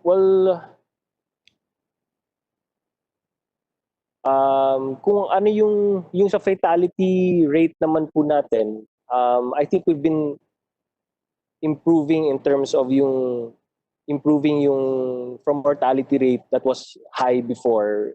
This has improved given from where we started, no. But then again, I think there still has to be a lot to be done. But for us, in order for us to address and lower yung mortality rate, importante kasi yung number one, yung capacity building ng ating mga health workers, capacitating more of our facilities, making sure that maaga yung interventions, medical interventions natin sa mga pasyente. And that's one of the methods or ways for us to lower yung fatality or mortality rate. But I think this number has improved over the course of time, Mr. President. Could I just my question was really why is that the case, no? I hope we are improving, as you say, but can we ask the DOH to explain it na lang tomorrow pagbalik nila sa kung bakit lowest or highest or second to Indonesia? It switches daw. I think we were highest up to today. Today Indonesia became the highest in terms of fatality rate. Pero can we just get the answer tomorrow, Mr. President? Yes, and aside from that, perhaps you can take note of the fact that Singapore has 28,000 positive cases, while we only have 12,500 as of yesterday. But the fatalities in Singapore is only 22. Right. That's a good point, Mr. President. Very good point, Mr. President. Almost 1,800. Something's wrong. Yeah, even Vietnam, Mr. President. I think in Vietnam, you can count the number of fatalities on one hand. But that's even better. Yeah. All right, go ahead. Thank you. Last na. Thank you, Sec Carlo, for those. I hope you can relay my questions to the DOH, and Mr. President will just await the answers tomorrow. Just one last question to my friend, Secretary Carl. If he's around, is he still around, Secretary Carl Chua of NEDA? Yes, I'm here po, Senator. Good evening, Secretary Carl. I just have a question regarding the additional 5 million to whom the government will be giving the cash assistance. Are they the middle class? Would you say that? Senator, I have to check with the DSWD, but it seems there are some of them that have not been provided in the first tranche. That is why we are adding them. Because as I mentioned, although we have the 18 million as the target for the social amelioration, these are based on the estimates, because what we know is the 2015 count of the informal sector. We had to project for 2020. And based on the submissions of the LGU, it appears that there are more from the LGUs who are should be part of the social amelioration. That is why there is the additional 5 million that needs to be provided. And I do not think they are middle class. They are probably in the low middle or the informal sector.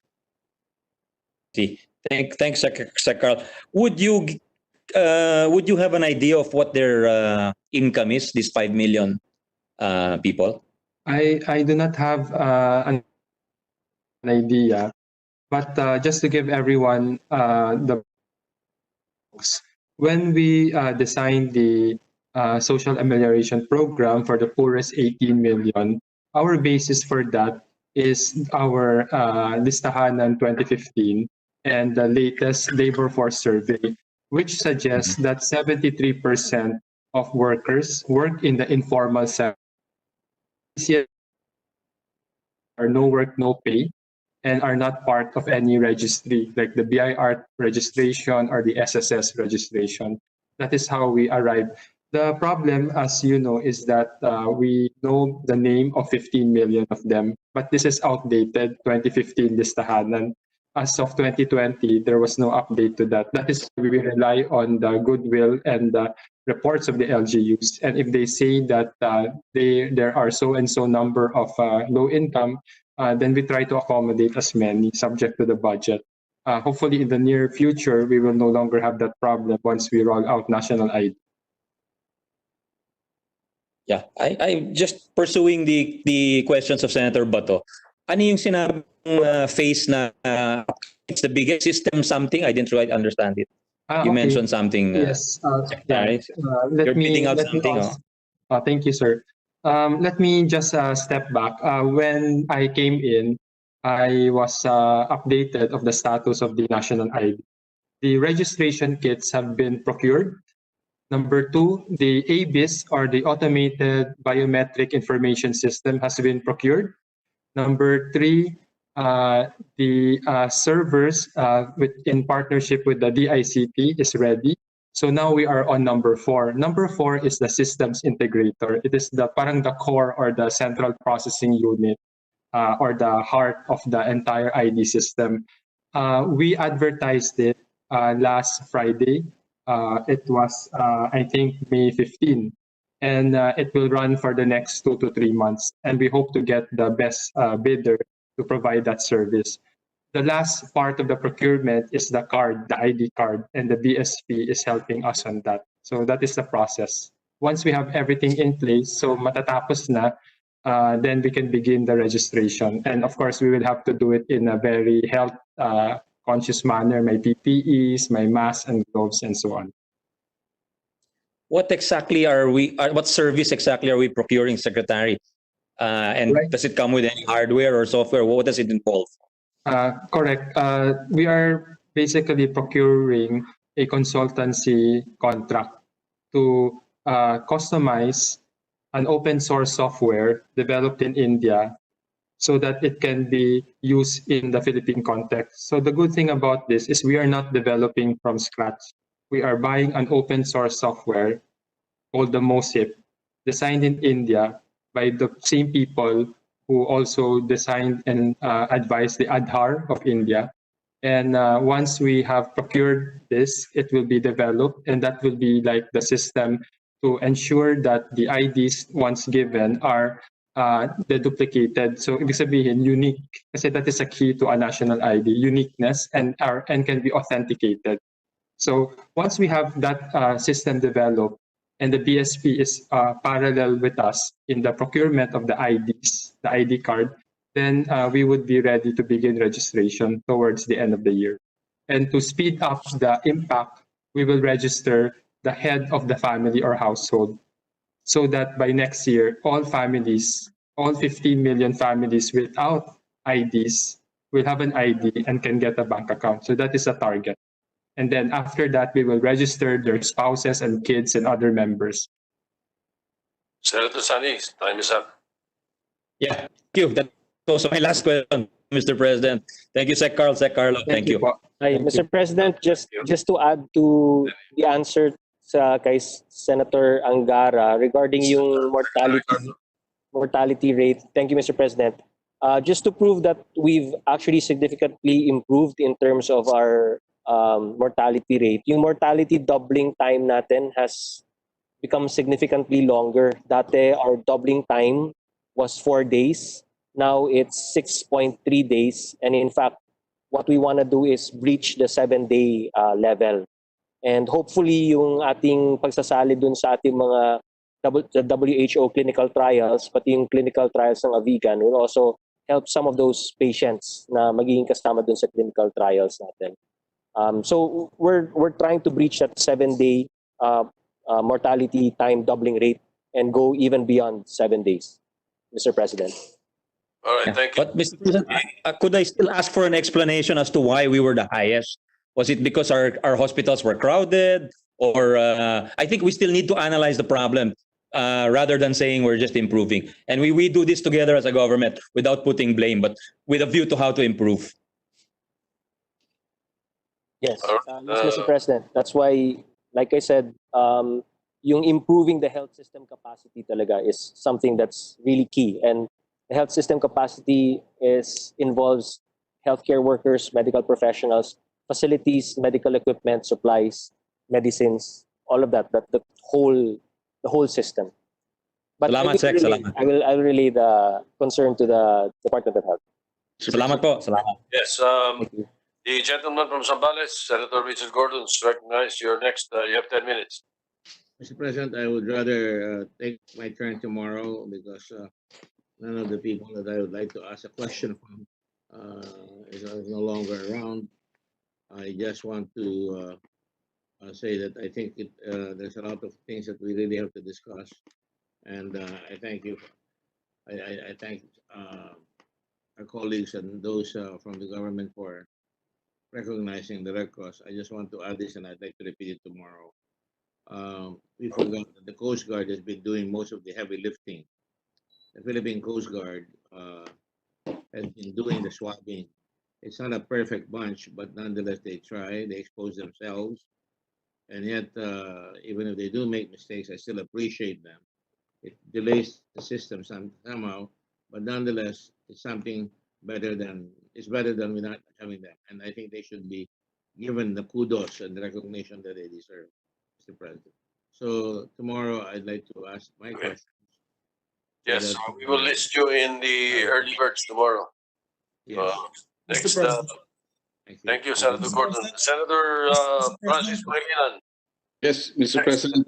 I will do the same, Mr. President. I will defer my questions for tomorrow because most of my questions will be for the DOH, Mr. President. Thank you. All right, thank you, Senator Pangilinan. Senator Ontiveros, you're on the last of the list before we go to a second round, if ever there is one.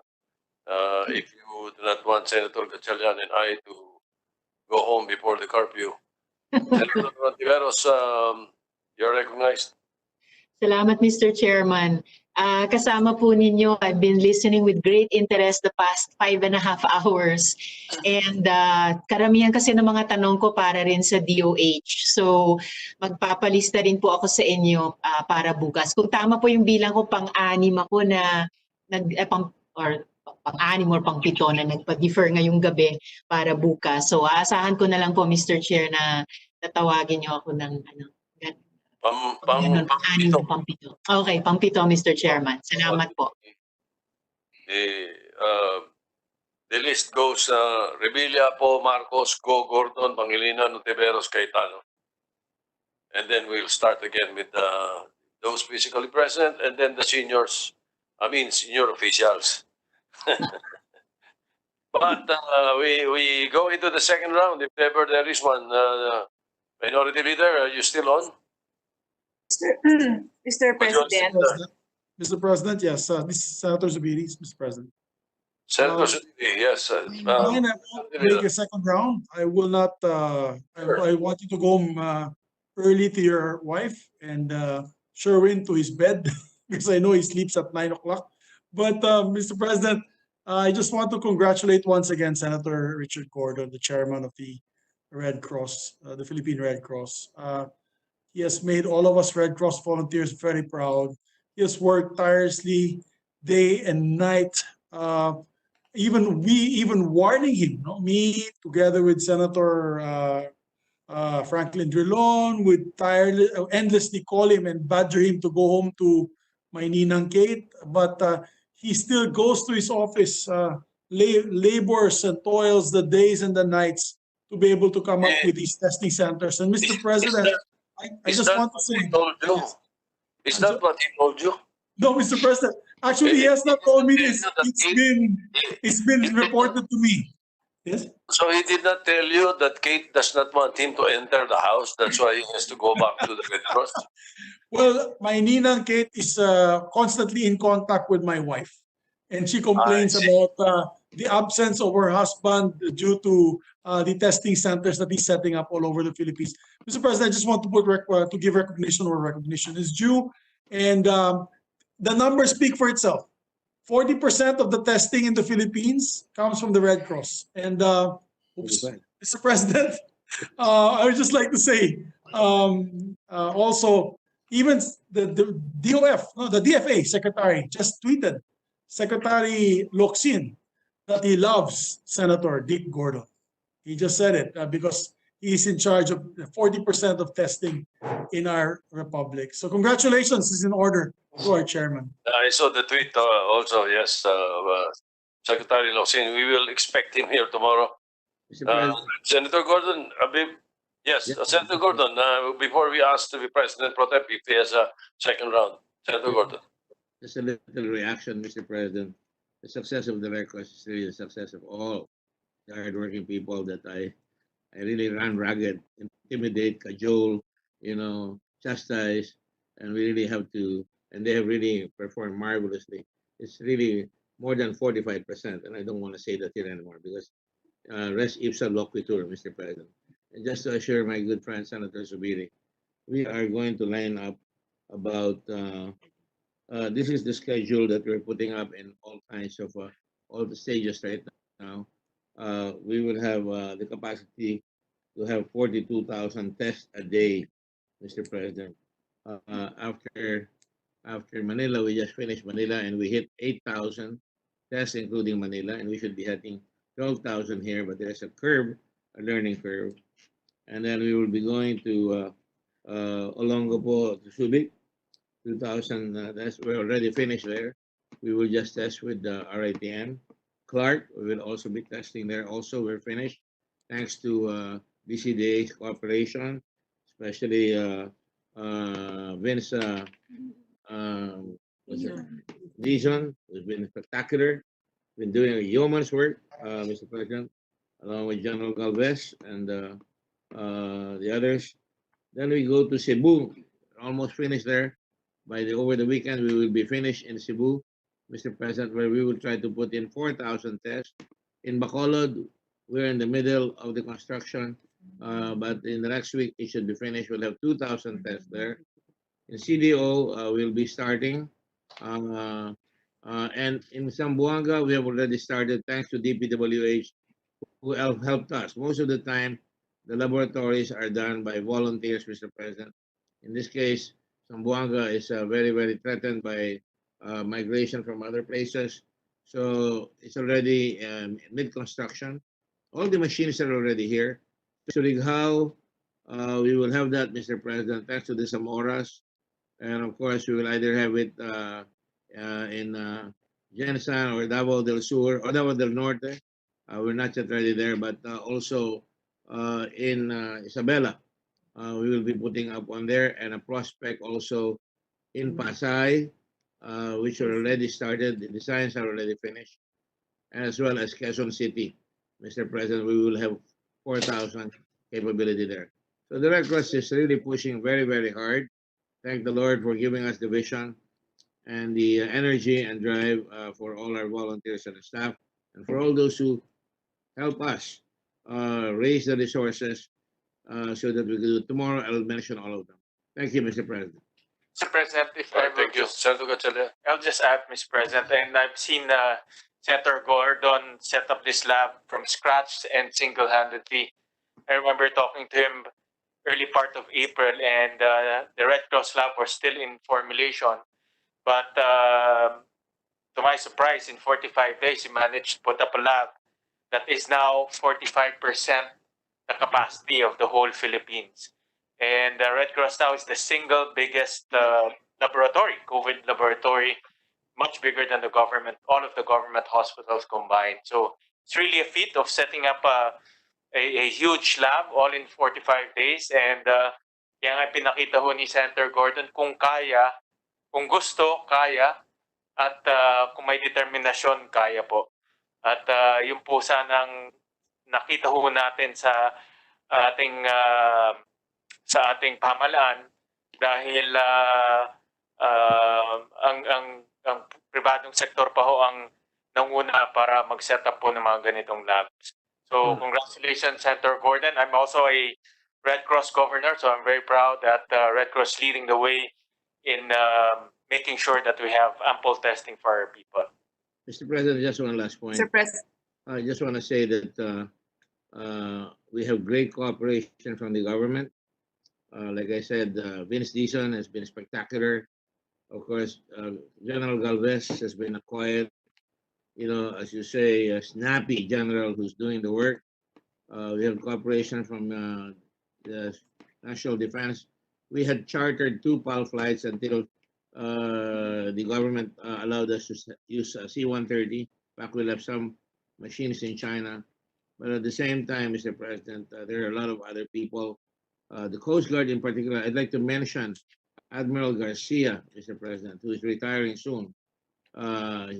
He's been doing yeoman's work, along with his troops. And of course, Mr. President, I may as well mention it, Mega World gave us 60 million pesos to start the laboratories here in the area here where we are in Mandaluyong. Australian government, we gave them 100,000 Australian dollars when they had fires. People were teasing me about it, that we're poor and we're giving. Well, the Australian government gave us, paid us much more than that, and it's because of this solidarity. And then Tony Boy Coanco, Carissa Coscoluela arranged Okada to give us 30 million. Metrobank, our good friends, the D's, that's where the port area building is. Nickel Asia to JB Bailon, also, and the Zamoras, of course.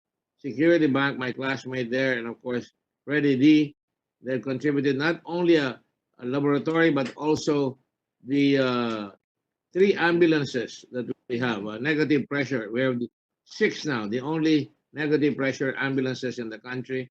The YY Corporation, Mr. President, through Don Carlos Chan,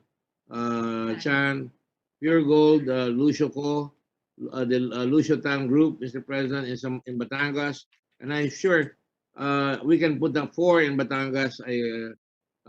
Ralph Recto has promised to put up a couple of machines there. Asia United Bank, Nestle, and the Ayala Group who helped us start the 2 construction. And now the Filipino Chinese Chamber of Commerce and Industry has offered to put up another laboratory. We'll probably put them in Pasay or Quezon City. And then the Blueberry Foundation, who has also helped with ambulances. And of course, our partners in the Federation of Red Cross and Red Crescent Society, ICRC, UNICEF, even Transco, and the Bank of Philippine Islands, and the Ayala Group, Mr. President, NFF Cruz as well, my good friend Josie Natori. So, Mr. President, there are quite a few of them who support, and this is the kind of country we have, everybody carrying the load. Thank you, Mr. President. All right, thank you. I just wanted to thank Chairman Dick. Yeah, thank you very much, SP. I wanted to thank Chairman Dick for working with me and the city government of Lipa for improving our testing capability, not only in Lipa, but in the entire province of Batangas. And the testing capability in Lipa has tremendously improved working with the Red Cross. So thank you very much, Senator Dick. May your tribe increase. Maraming salamat. My wife will complain about that. Mr. President, I also want to congratulate Senator Dick Gordon. I was really monitoring the progress or the lack of progress of our testing facilities, and I was so excited when I saw what he was doing. He made what seemed impossible possible. So, a Filipino thank you. Thanks, PM. Mr. President, I also just wanted to clarify in terms of our questions for the secretaries. Is IATF coming back? Or because they're not in the list for tomorrow, so did those who leave, are they automatically coming back, or so we are properly guided? Yeah, I allowed Secretary Dizon to leave earlier because he said he can come back tomorrow and ask Secretary Galvez to join us also. So And although also DILG. they can be here according to them. Also DILG, Mr. President. Did you know? DILG, umalis po si Secretary Anyo, hindi mo ba? Secretary Anyo is still here. No. Okay. I'm sorry. I'm sorry. He left. He's not included. Wait.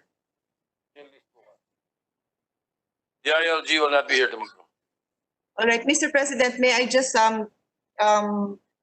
give my comment now since Senator Angara already touched on it, on the concerns he had on contact tracing. Anyway, it's just a comment. I don't need a response. But Secretary Carlo was already taking note of it, so may I just put it on record as well. You would like to manifest a comment? Yes, Mr. President. Go ahead, before we close. Thank you. Secretary Carlo, in the same light as Senator Angara had mentioned, I'm very concerned also about contact tracing. And short of our technology being immediately available as it's being done in other countries, I have a very simple recommendation which I mentioned to whenever I have the opportunity. If we can just tell every Filipino that leaves their house to have a notebook and write down where they go, they have their own means on their own to take care of themselves. Because if they know that they are going to, I read the guidelines and obviously priorities here are work. So alam mo na yun, pag sa work, di contact trace your workforce. But if there are other places you go, like the neighborhood 7-Eleven, the neighborhood sari-sari store, the bank, if everybody will take responsibility for themselves, then they automatically have a list of where they've been. I know that there are concerns from the public utility drivers, like the jeepney drivers, etc., if they will have to be the one to write down everyone. But people can do that on their own. Take note of the license plate of the jeep. Hindi mahirap yun. Isulat nila. And if locally, there's a way to announce that there was a positive person in this jeep at this time, within the barangays, they can do that. So may I ask you to look into that? It's part of our moving forward. It's part of people taking responsibility for their own health, that they note down where they've been, so that because all the readings I've done shows that the contact tracing is the most difficult and the most tedious jobs. And I also read from the guidelines that this is the obligation of the barangay. But in other countries, they're actually hiring college students to call and help these people trace, help them remember where were you on this day. So if we empower to have that information, and then you hire whatever college graduates or college students to help with the contact tracing, I think we can do so much more, because I agree with my colleagues, particularly Senator Angara, that sayang effort natin if the contact tracing is not done. Yun lang. Yeah, yes, Mr. President, we'll take it into consideration. It's a very important suggestion and recommendation from the good senator. Also, apart from that, of course, we also have the Stay Safe app. So for people who have mobile phones, there's a scientific way through the Stay Safe app to find out sino yung mga close contacts if everybody is on the Stay Safe app. So we continue to promote that as well. And yes, if everybody, all Filipinos take into consideration or try to list the places that he or she goes, then might be easier kasi pag kinausap ka rin ng barangay or ng LGU na naging close contact ka ng isang positive, then it's gonna be easier for you to backtrack your steps. Yes, Mr. President. We need not have a motion to this effect. It is the incumbent upon the committee to suspend the session and schedule the next session of the committee on the whole at 2:00 in the afternoon tomorrow. So committee, the meeting of the committee or the hearing of the committee of the whole is suspended until 2:00 in the afternoon of May 20, 2 p.m. May 20, 2020. Yes, Mr. President. And to continue with the motion to suspend session, Mr. President, I must make the motion. The session was suspended. Therefore, we can convene anytime. I was planning to convene after Thursday evening. Convene and then adjourn for Monday. Okay, Mr. President. So tomorrow, for clarification, tomorrow will be the committee on the whole continuation. Committee on the whole lang, 2 p.m. No session. Okay, Mr. President. All right. Thank you. Salamat, SP. Salamat, Majo. All right. Thank you, Mr. President. Thank you, Mr. President. Thank you, Mr. President. Thank you, Majo. Thank you, secretaries. Thank you, Carlo. And just Thank you, Senator. is also a member of Carl, the thank you, Vince. Carlo. Gavdax. Governor din yan ng Red Cross.